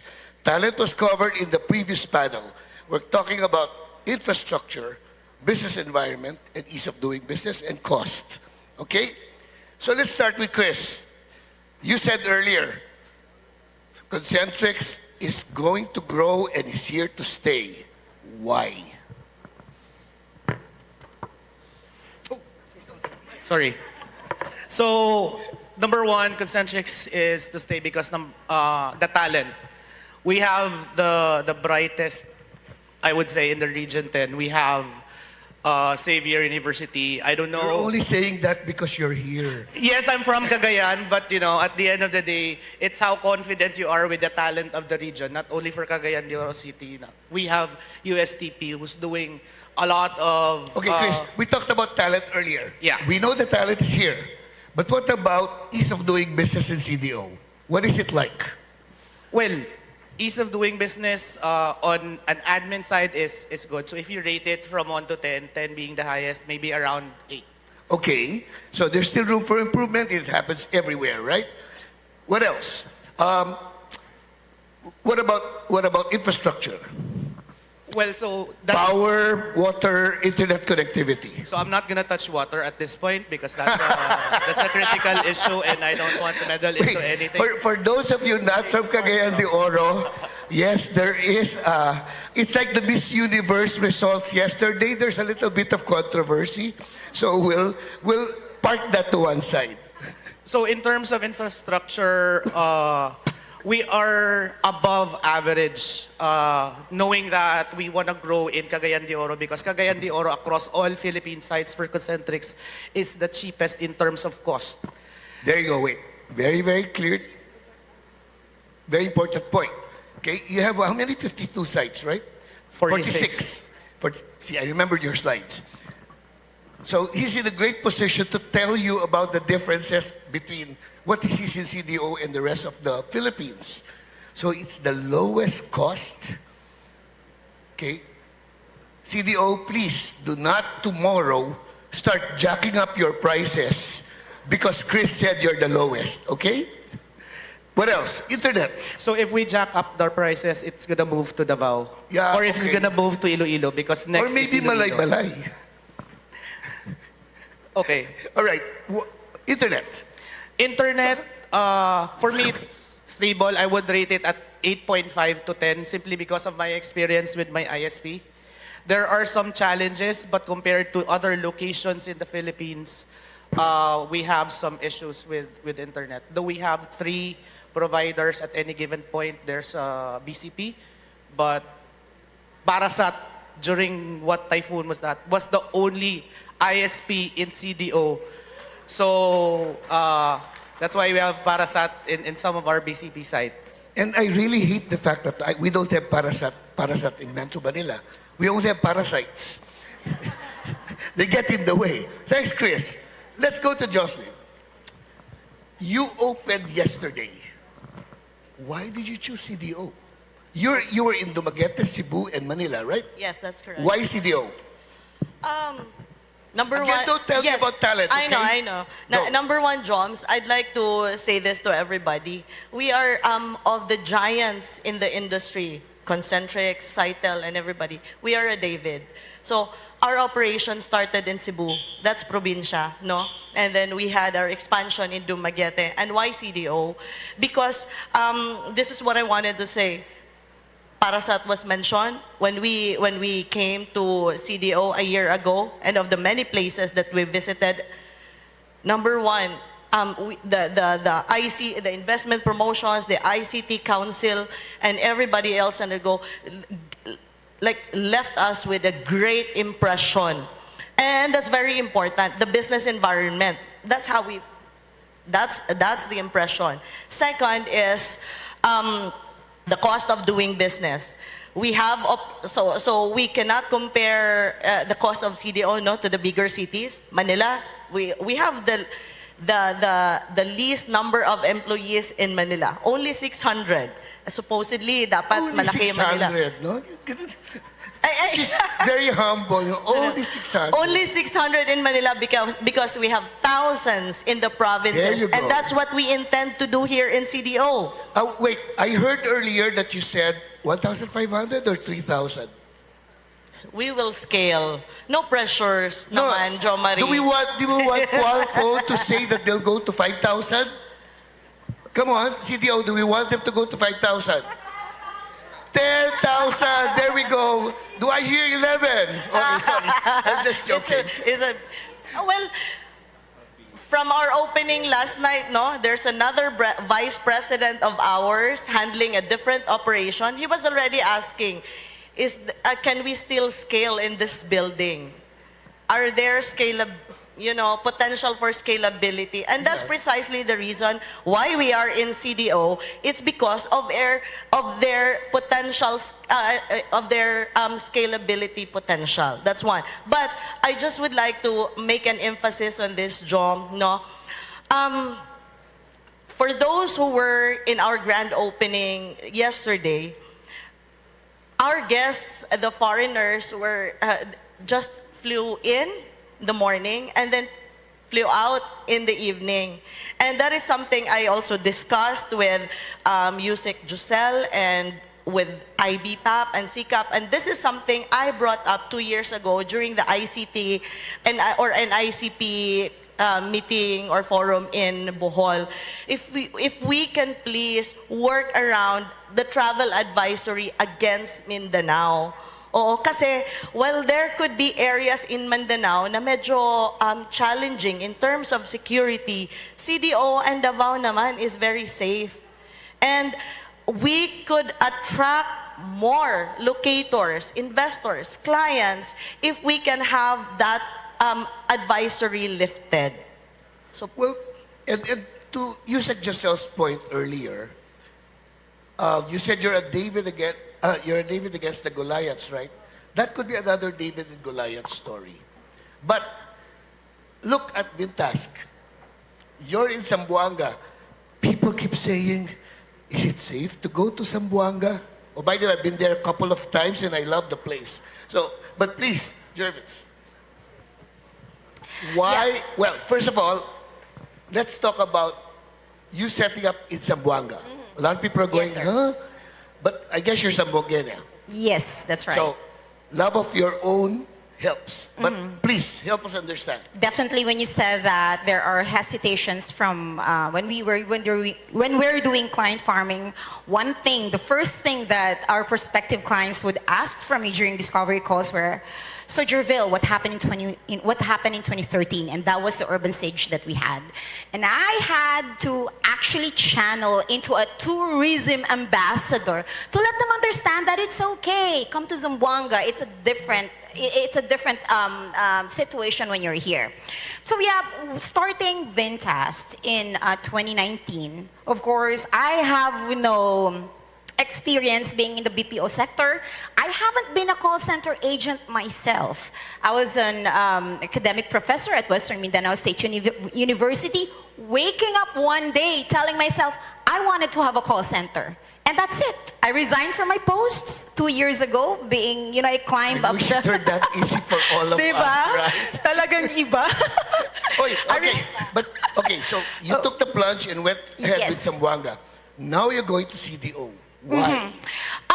Well, Aside from the primarily, fact that maybe Ma'am Raylita's presentation was so impressive that you said, let's do it. Yes, I hope my candor will be recognized here. Well, it was a very biased decision because my chief of operations, Arman Lapira, and my site lead, site director, Jason Galieto, they're from Cagayan de Oro City. And they kept telling me when we do expansion, it should be Cagayan. So it was a Sorry really to interrupt, fixed but decision. I think we need to remember that. Let's love our own. So if you are from Cagayan de Oro, push for Cagayan de Oro. That's right. Okay? Yes. Right. And not until last night, when this data was presented to us of the business environment, the robust business environment that CDO has. The support from the LGU, ma'am here is become my best friend overnight. And it's kept telling me, come soon, I want you here soon. I was like, wow, we did the right decision. So we're looking towards, we're looking towards the end of the year to finally find a location, and hopefully we'll go live by next year, 2025. So we're gonna, someone, it's a Herculean Heidi, another task. 5,000. But then, Hindi kakayanin ba namin? We need people like you. The meeting here is getting better and better. Yes, sir, thank you. Question from Ladipo. They were very impressed with the way you presented, you tried to entice them. Obviously, you performed because they all decided to set up. But if there's one thing that you can do better, what is that? Actually, I wouldn't take all the credit for the presentation. It was done by a whole team. But you saw the team last night, and they were also all out, no? If there's something, maybe we should go and promote more globally. Because, in the scene, for those expansion, I think, hindi naman sa paano na we got it, but we got their attention already, and the follow-through. Siguro yun yung nakita ni ma'am. Sabi ko, punta ka lang, sabihin mo lang. And many of those who started here, even OP360, they just emailed, blindly just emailed, and we followed through, we did everything. Yep. Go ahead, John.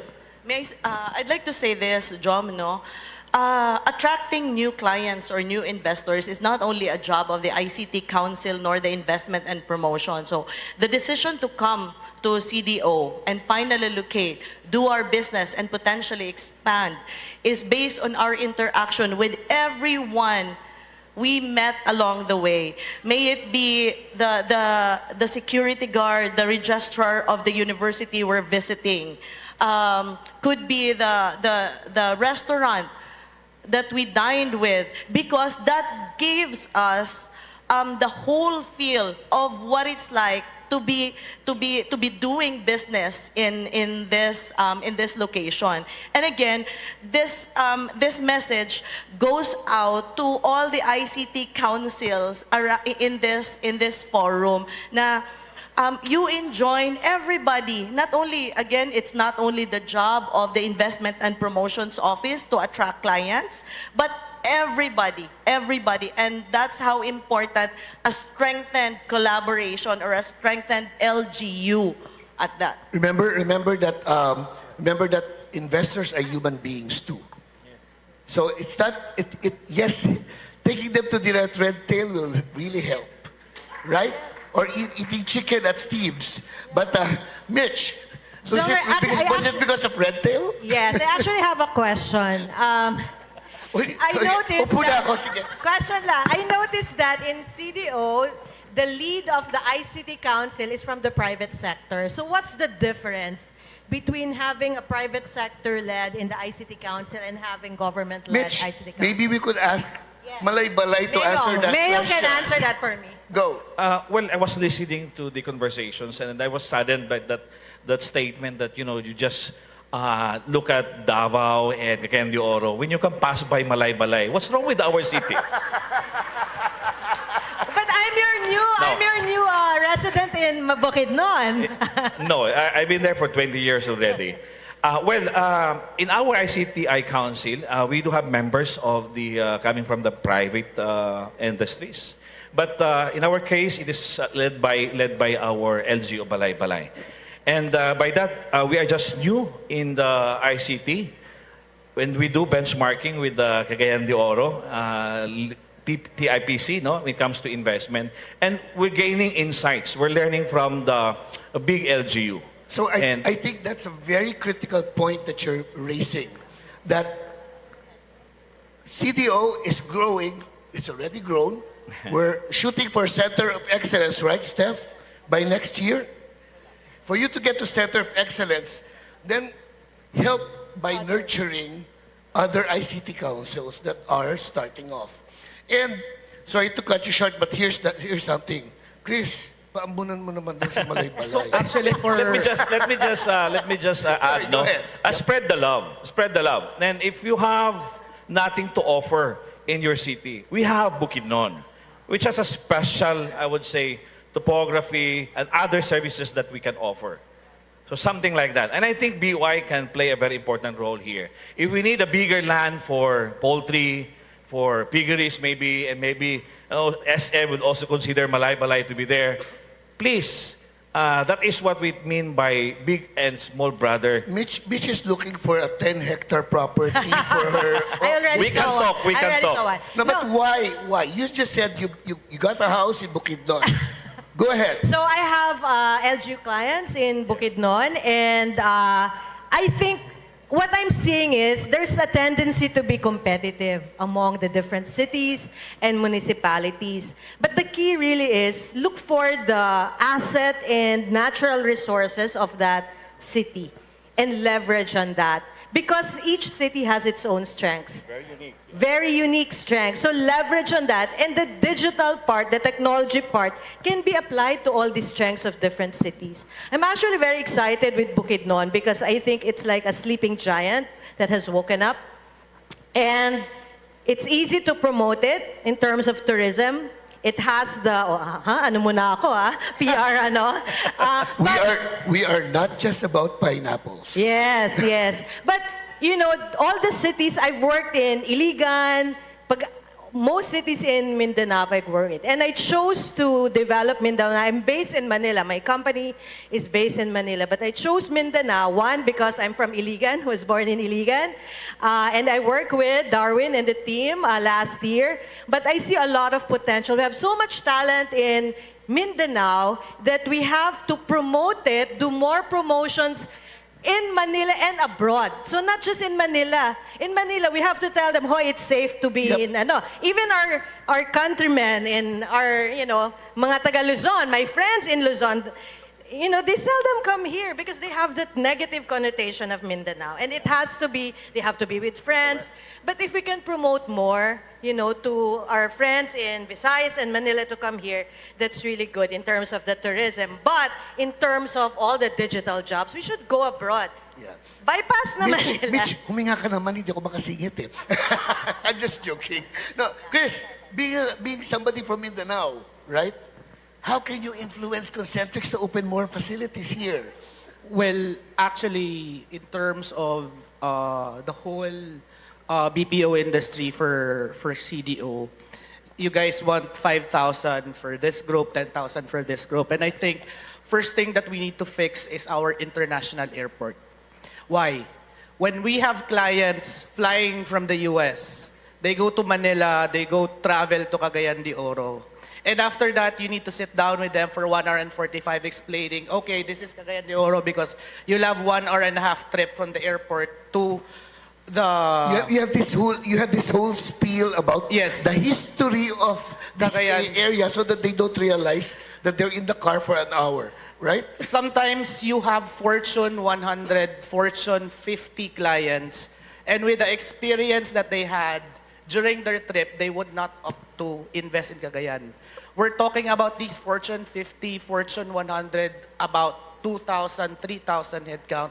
But with the experience that they had during travel, that is one cause as to why we have fewer investment. But if we build international airport, which has a direct flight from Singapore to Cagayan de Oro or Hong Kong to Cagayan de Oro, they'll just have around, less than 20 hours flight. Well, since Concentrix built its own site in Cagayan de Oro and owns it, maybe they can also build an airport.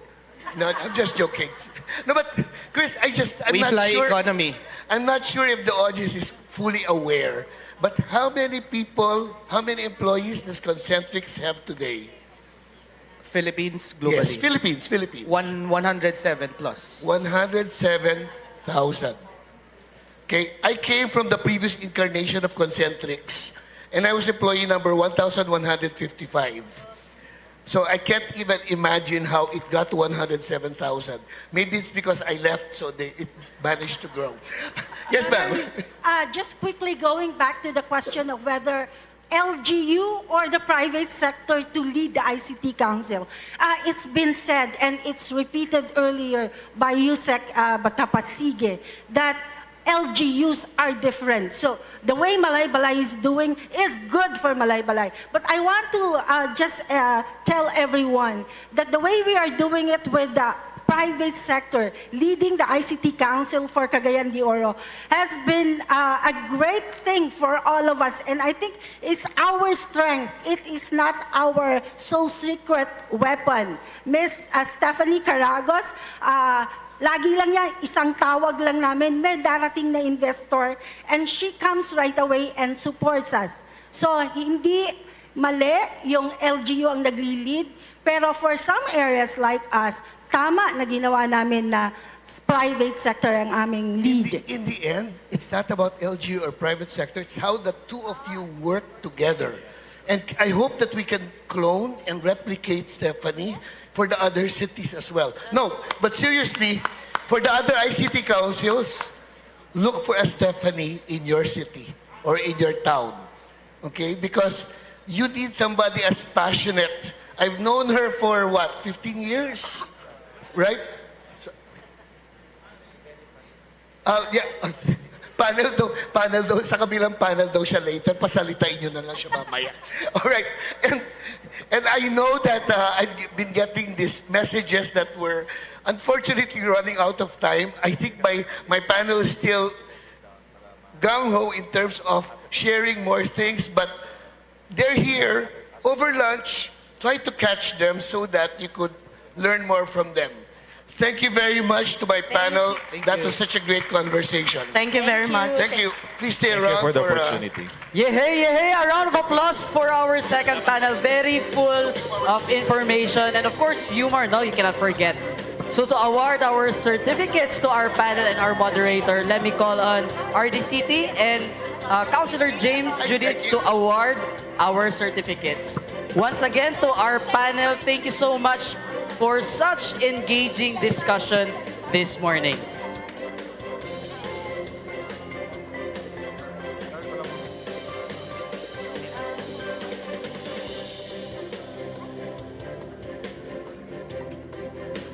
All right, for the rest of our team at the back, worry not, lunch is almost here. All right, wide smiles. All right.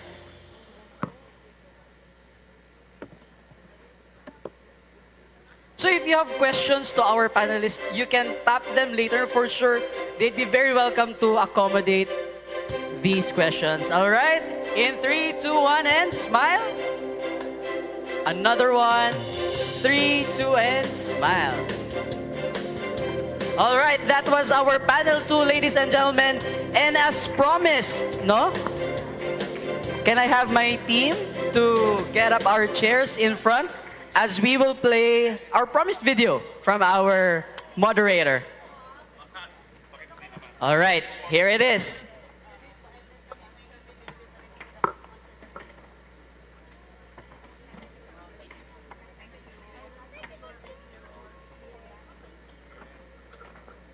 Animators, illustrators, auditors, analysts, and consultants.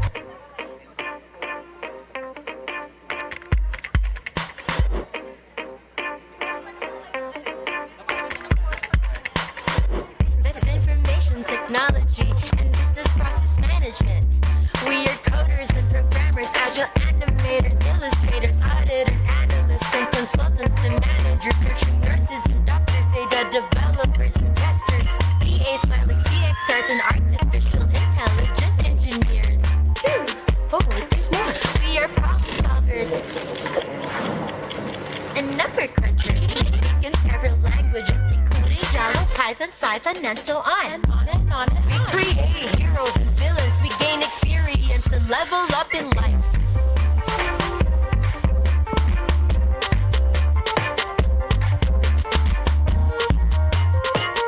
We are the IT BPM industry, working with the Philippines.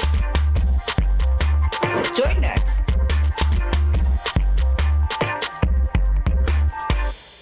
All right. So I know you're very excited for the next segment, but we have to cut it off for our delectable lunch. And I know you are, we need it so much. So if you're on the left wing, we have prepared a buffet table on the left side. And if you're on the right side, of course, you'll be having a corresponding buffet table on the side. So ladies and gentlemen, walang patumpik-tumpik pa. Let's have our lunch. And of course, let's make this time to meet new friends, to re-engage networks, and of course, forge new collaborations in the industry, government, and academe. So see you and enjoy.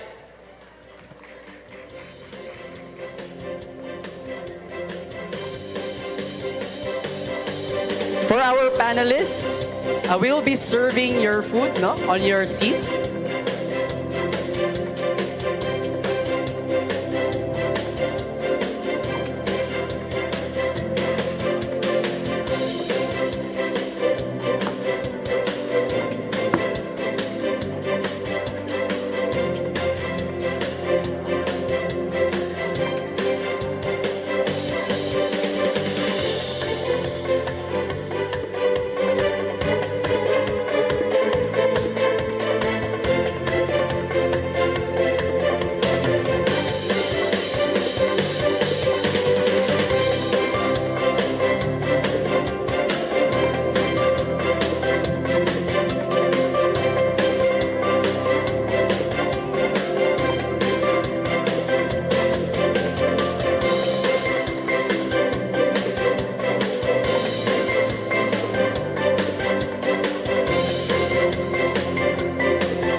For our guests seating on our first 2 rows, your food will be served in our plate-in service.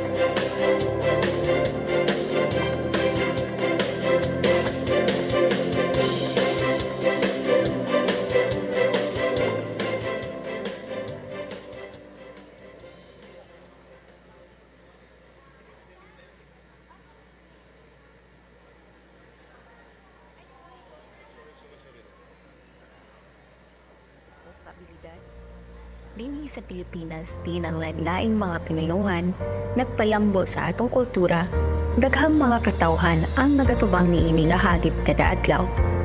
Apanong sa kahakong ang pagkaton, mahitabo sa Pinilongan nga imo nasabtan pag-ayo. Kung sa kahakong nga kahibalo wala ay nayo sa tugkaran sa paglambo, mahitungod sa paghimamat sa dili sinati nga Pinulungan.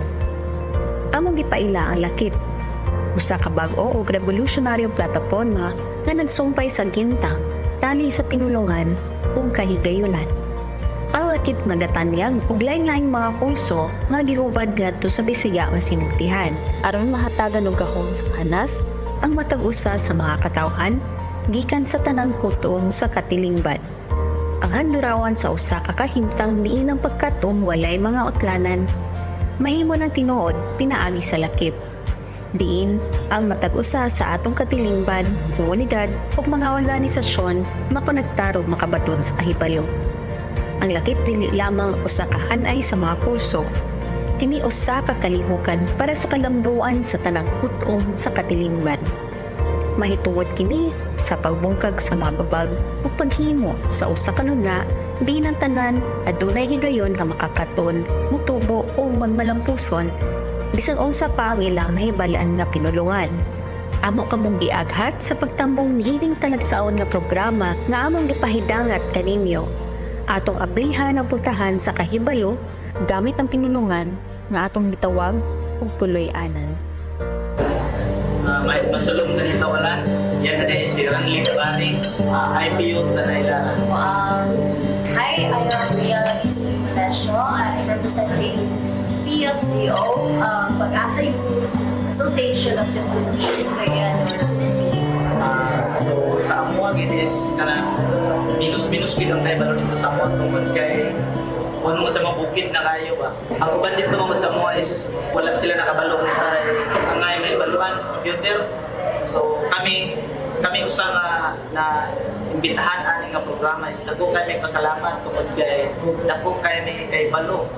Bis lang sa ako nagka-experience ko computer sa mga college level lang. Then, mo ginausa nga ako sa ipaningkamutan nga sa someday makatabang ko sa among community nga maka-experience ko sila ang sunod generation about sa mga technology na sa paggamit kay usa lagi po lagi nga wala ni kakayanan, wala ni kahibalo usahan siya. Dapat gyud kayo tabang ani nga program especially sa PFCO sa mga youth nga wala na experience so makatabang sa ila nga saya bitaw ang ilang instruction kay since wala mo sila makatuto English sa eskwelahan ang Bisaya ina na pinagkaugalingon nga dialect. So, sayon sa ila sa pagsabot kay mo na ilang consider yan. Ako dako kay ko kalipay nga usa nga naka-appeal ani nga programa tungod kay dako kay sa opportunity sama sa amo sa IPUD nga wala kayo note build is dako kayo may matun-an akong unsay angay na mga matun-an gyud. So, manginaot takod ko nga adunay outro nga programa nga nani nga para ang among mga kauban nga IPUD nga wala sa nakasulay sa inani makasulay pud sila. Ma-apply man gayon sa among maging community. Dako ning tabang kay makabalo din sila usa nila pag-open, pag-touch sa mouse kay sa among good. Kana manibago sila pag hawid sa mouse, usa mahurog daw sila kana ito first time lagi sa among kauban nahurog daw siya nang gayang kamot kay kana first time daw niya nakahawid sa mouse mo na kung dito sa among agad makatrain mo, dakugin mo nga obserbahan na ito nga kabaguan kay wala gid me o wala gid sila makihulog usan paggamit sa mga mouse, saan pag-open sa computer, saan paghimo sa mga documents nga gamit ang computer. Hopefully, maka-add mo o maka-train sa mga community.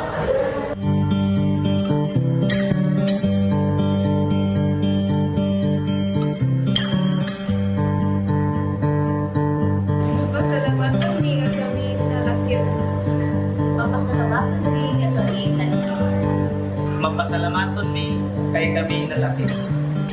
Magpasalamaton mi nga kami nalakit.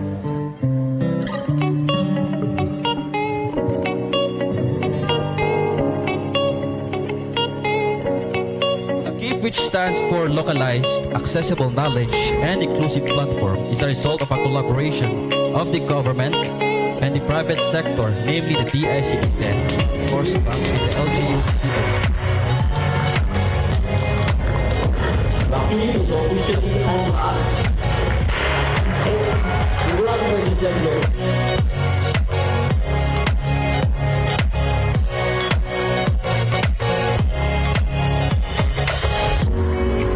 In the vibrant tapestry of the Philippines, where cultures and traditions intertwine, it is paramount that we cater to the diverse learning needs across our nation. By doing so, we lay the foundation for true inclusivity and bridge the learning gap, especially in the dynamic field of ICT.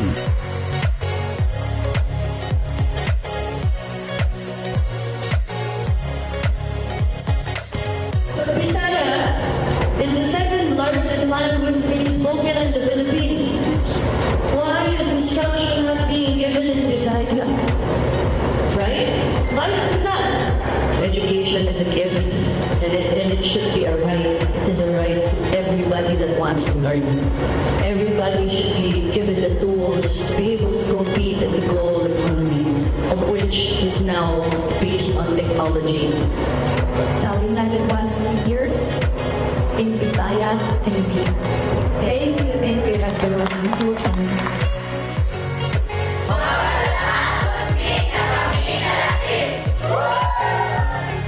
Piliya ang lakit, piliya ang gahom, piliya ang inyong kaugmaon.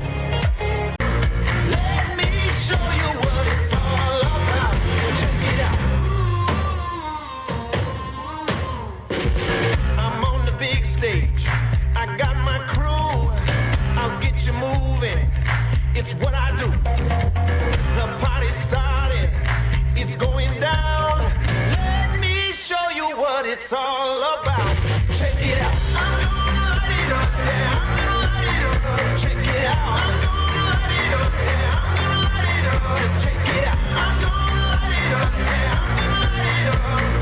Let me show you what it's all about. Check it out.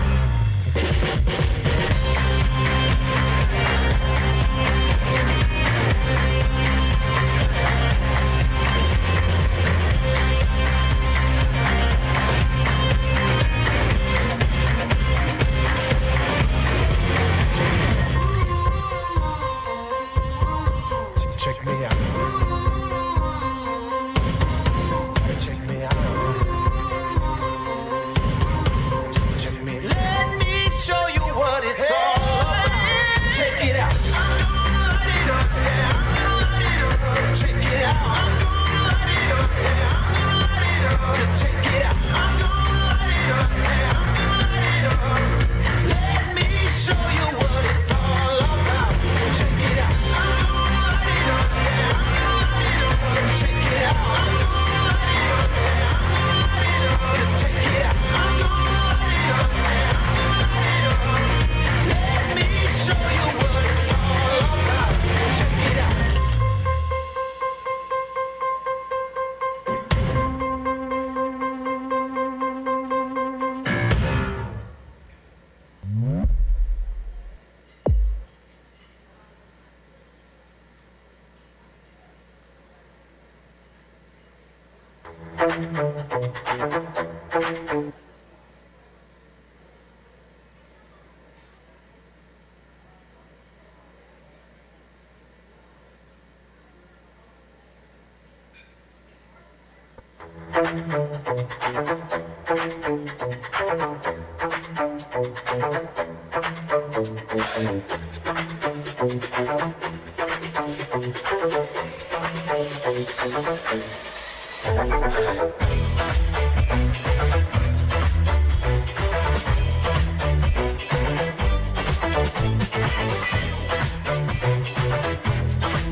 Where to go? Ah, CDO.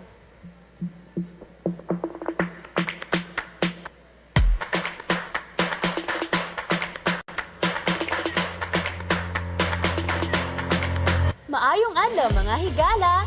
Dayon kamo and discover the vibrant heart of the city of Golden Friendship, Cagayan de Oro. Dive into our community where everyone is your higala.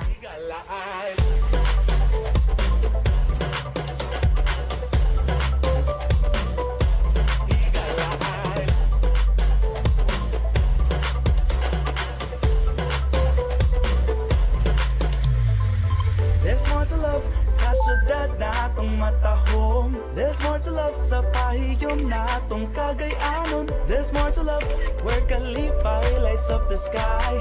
We welcome you back.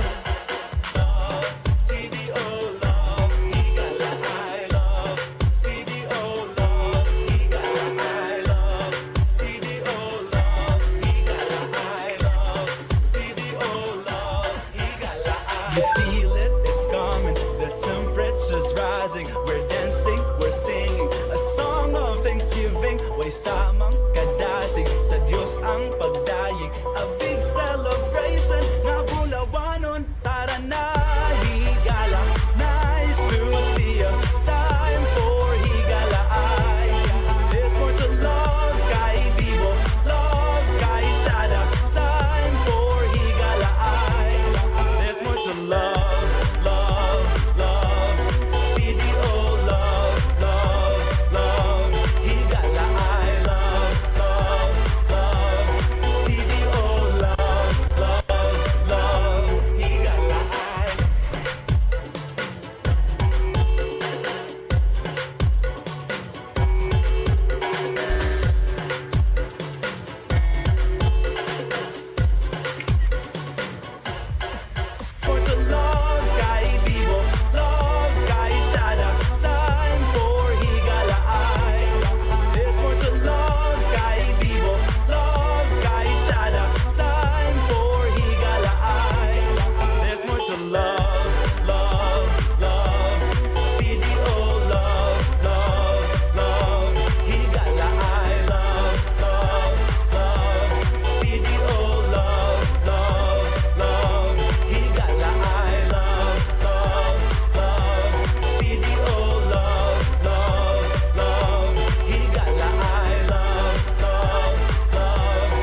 ako nakahon nga kuan kanang description nito.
A fusion of tradition and innovation. River Clouds showcases the unique sounds produced by the inventive use of akatyapi. The song embodies creativity and experimentation, offering a fresh perspective on music and cultural heritage. Ladies and gentlemen, please welcome Waway Saway and the Talaantig Republic Band.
The next song is Kung Kamo Mao Kami, or If You Are Us.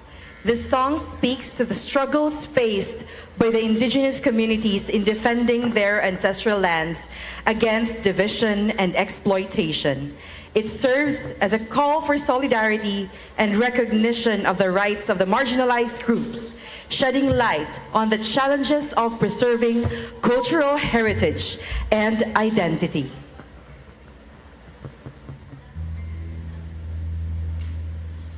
Kung kamo mau kami, kung kami mau kamo,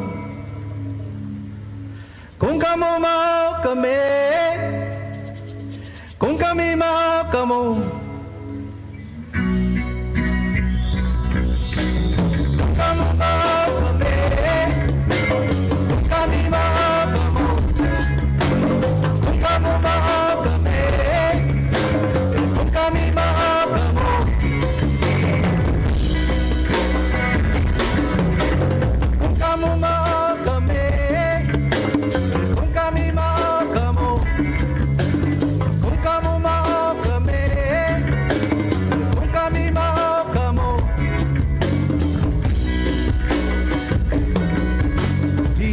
mga baka nga inyong abugon,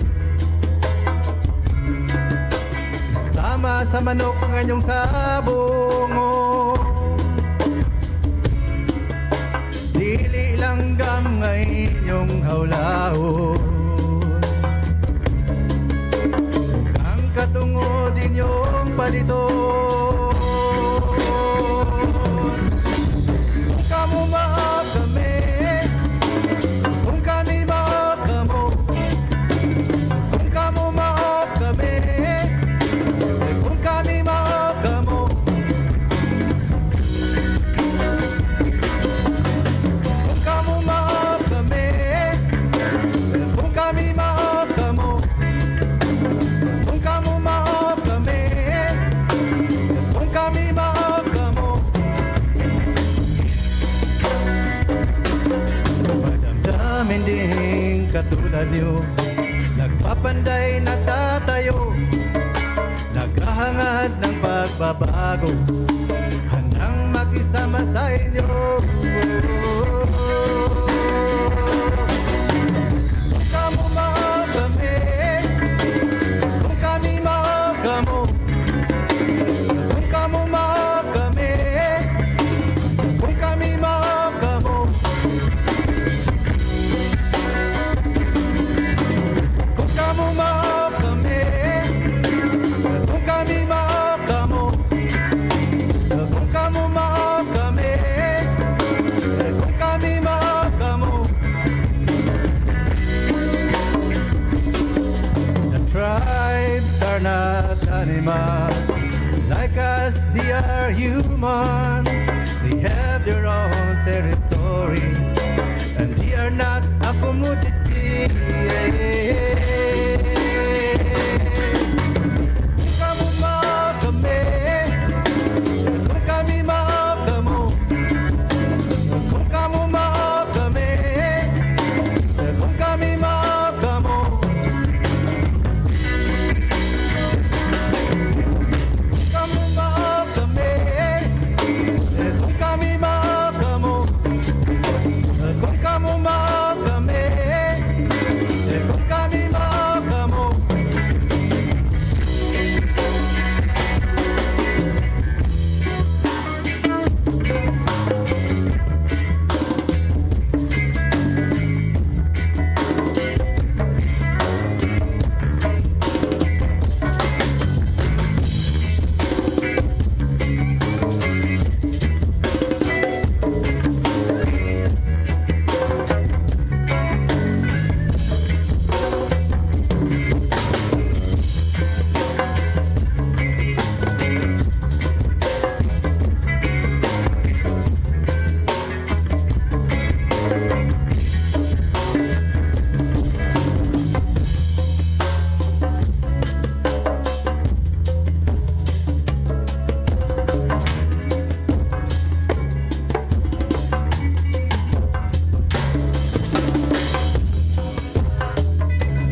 song Gabi Su Anay, or The Night Is Here, paints a nostalgic picture of a bygone era, evoking memories of a simpler and more peaceful time through the lens of our ancestors.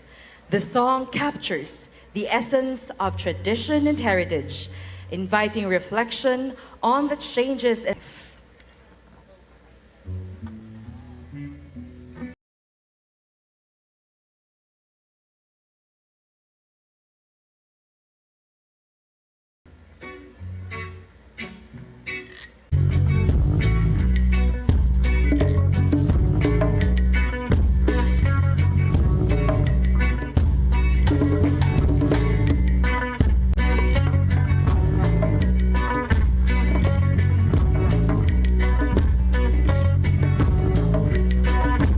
Dumakinay, di ako'y tabunto.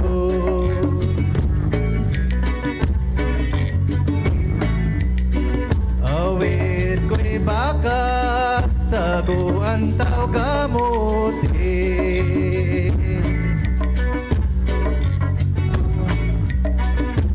Dumakinay, di ako'y tabunto.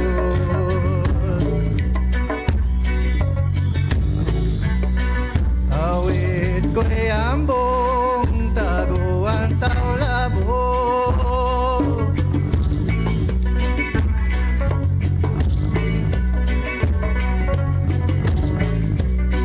Lao yung tawin ay kabilin kiyamay.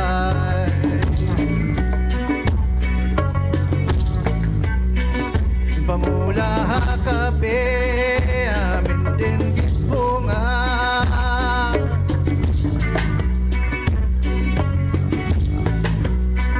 Gunoon sa hinog, ibaylo tao matamis.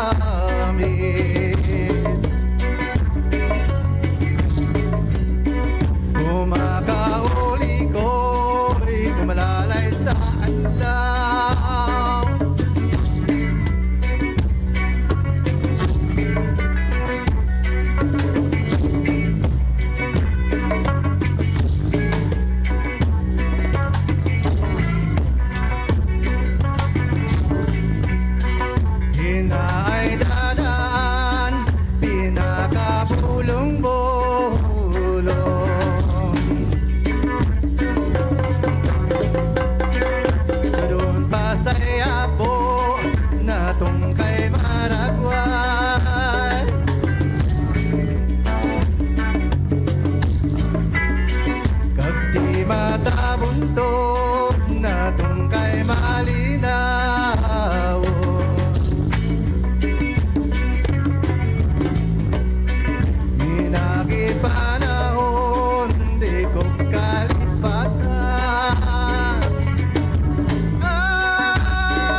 Maraming salamat po sa lahat. Yung kanta na yun ay I performed in the Center for Performing Arts in Virginia Beach before the pandemic. Of course, with my psychic Balugto. At sa Lincoln Center in 2013, I collaborated with Dave Igar, a Grammy-nominated artist in 2013.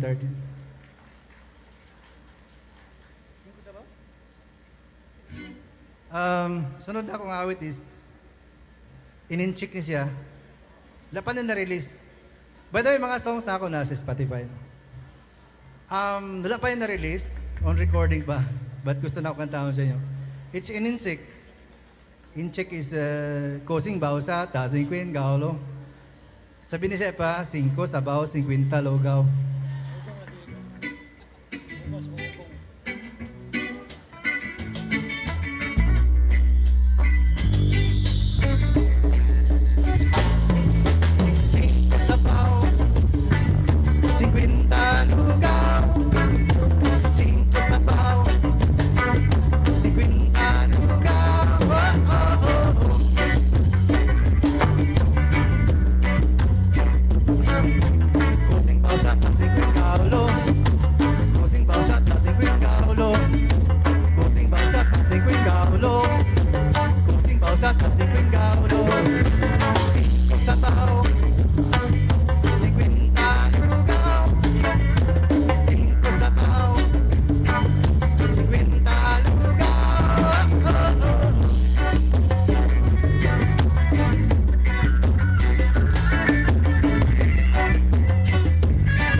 Maraming salamat. Gusto niyo pa? Gusto niyo pa? Okay. This is one of the hinapon po ni. Kato, ininchik man to. Kosing bausa, tasing queen, galo. Kaning next song is actually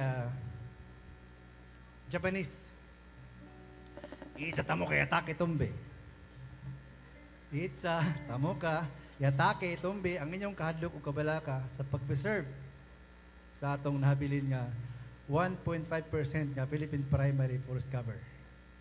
The Philippine primary forest cover was 70% in 1900s down to 34% in 1970 and in year 2000 7% na lang. Karon na lang tayo 1.5%. Nga nakagamay atong forest. Despite the government of the Philippines spent 40 billion pesos in 40 years of reforestation. Nasunog. Kaya na to, napildi ang kugon nga maoy. Kanang kugon grass pag mauga, sunog, musiga. Sunog punta na natong reforestation. Wala nga, ang 40 billion nato, nasunog. So, itsa tamo kaya atake tumbe ang inyong kadok o kabalaka sa pagpanalipod sa nabilin nga 1.5% ka Philippine primary forest cover. Nani sa YouTube, na sa Spotify. Ikanta na ako ni sa Lincoln Center in year 2013.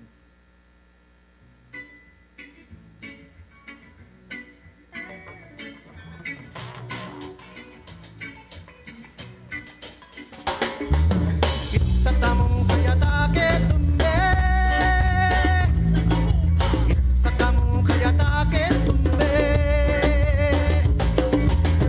sa tamong kayatake tumbe, sa tamong kayatake tumbe, nagahadlok kabalaka kay nawa o kagol, sa tamong kayatake tumbe. Sa tamong kayatake tumbe, sa tamong kayatake tumbe, sa tamong kayatake tumbe.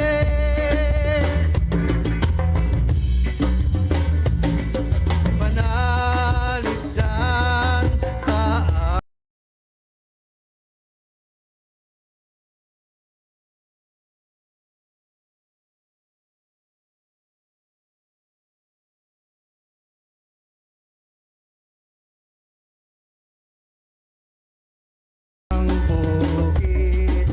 Batok sa mga sa tamong kayatake tumbe, sa tamong kayatake tumbe, sa tamong kayatake tumbe. Tiraloy!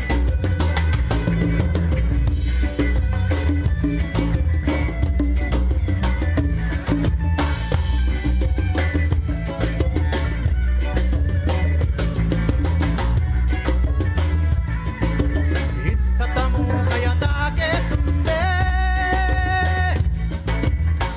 sa tamong kayatake tumbe, sa tamong kayatake tumbe, sa tamong kayatake tumbe. Ang gubat ay paaralan, tinuring din na simbahan, lihim na parmasya, palengke ng katutubo. Sa tamong kayatake tumbe, sa tamong kayatake tumbe, sa tamong kayatake tumbe,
tamu kaya take tumbe Sa tamu kaya take tumbe Sa tamu kaya take tumbe Sa tamu kaya take tumbe Sa tamu kaya take tumbe Sa tamu kaya take tumbe Sa tamu kaya take tumbe Nakahadlok kabalaka kay nawa ugagol Sa tamu kaya take tumbe Sa tamu kaya take tumbe Sa tamu kaya take tumbe Sa tamu kaya take tumbe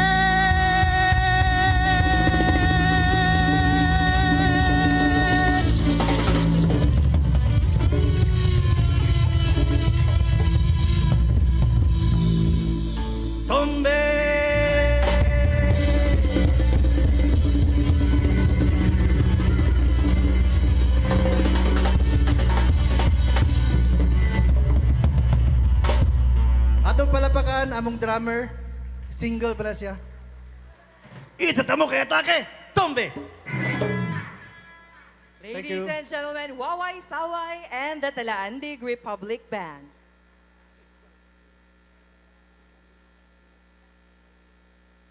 All right. Good afternoon and welcome to our PM session. Good afternoon, everyone. Maayong hapon. All right. So I hope you've already met, people from outside your usual network, outside the academe, our government, our industry partners, so we could collaborate more on projects and programs that we could bring to our respective places. And who knows, Region 10 will become one of the leading regions here in the country. So, of course, to our viewers also in the online, we're still here, live and alive, at the Regional ICT Summit and Exhibitions, Northern Mindanao. All right, so I hope everyone is feeling comfortable and our air conditioning is back to normal and now doing its maximum to get us fresh, cool, and getting, very ready for the afternoon session. So, all right, let's move on to our panel number 3.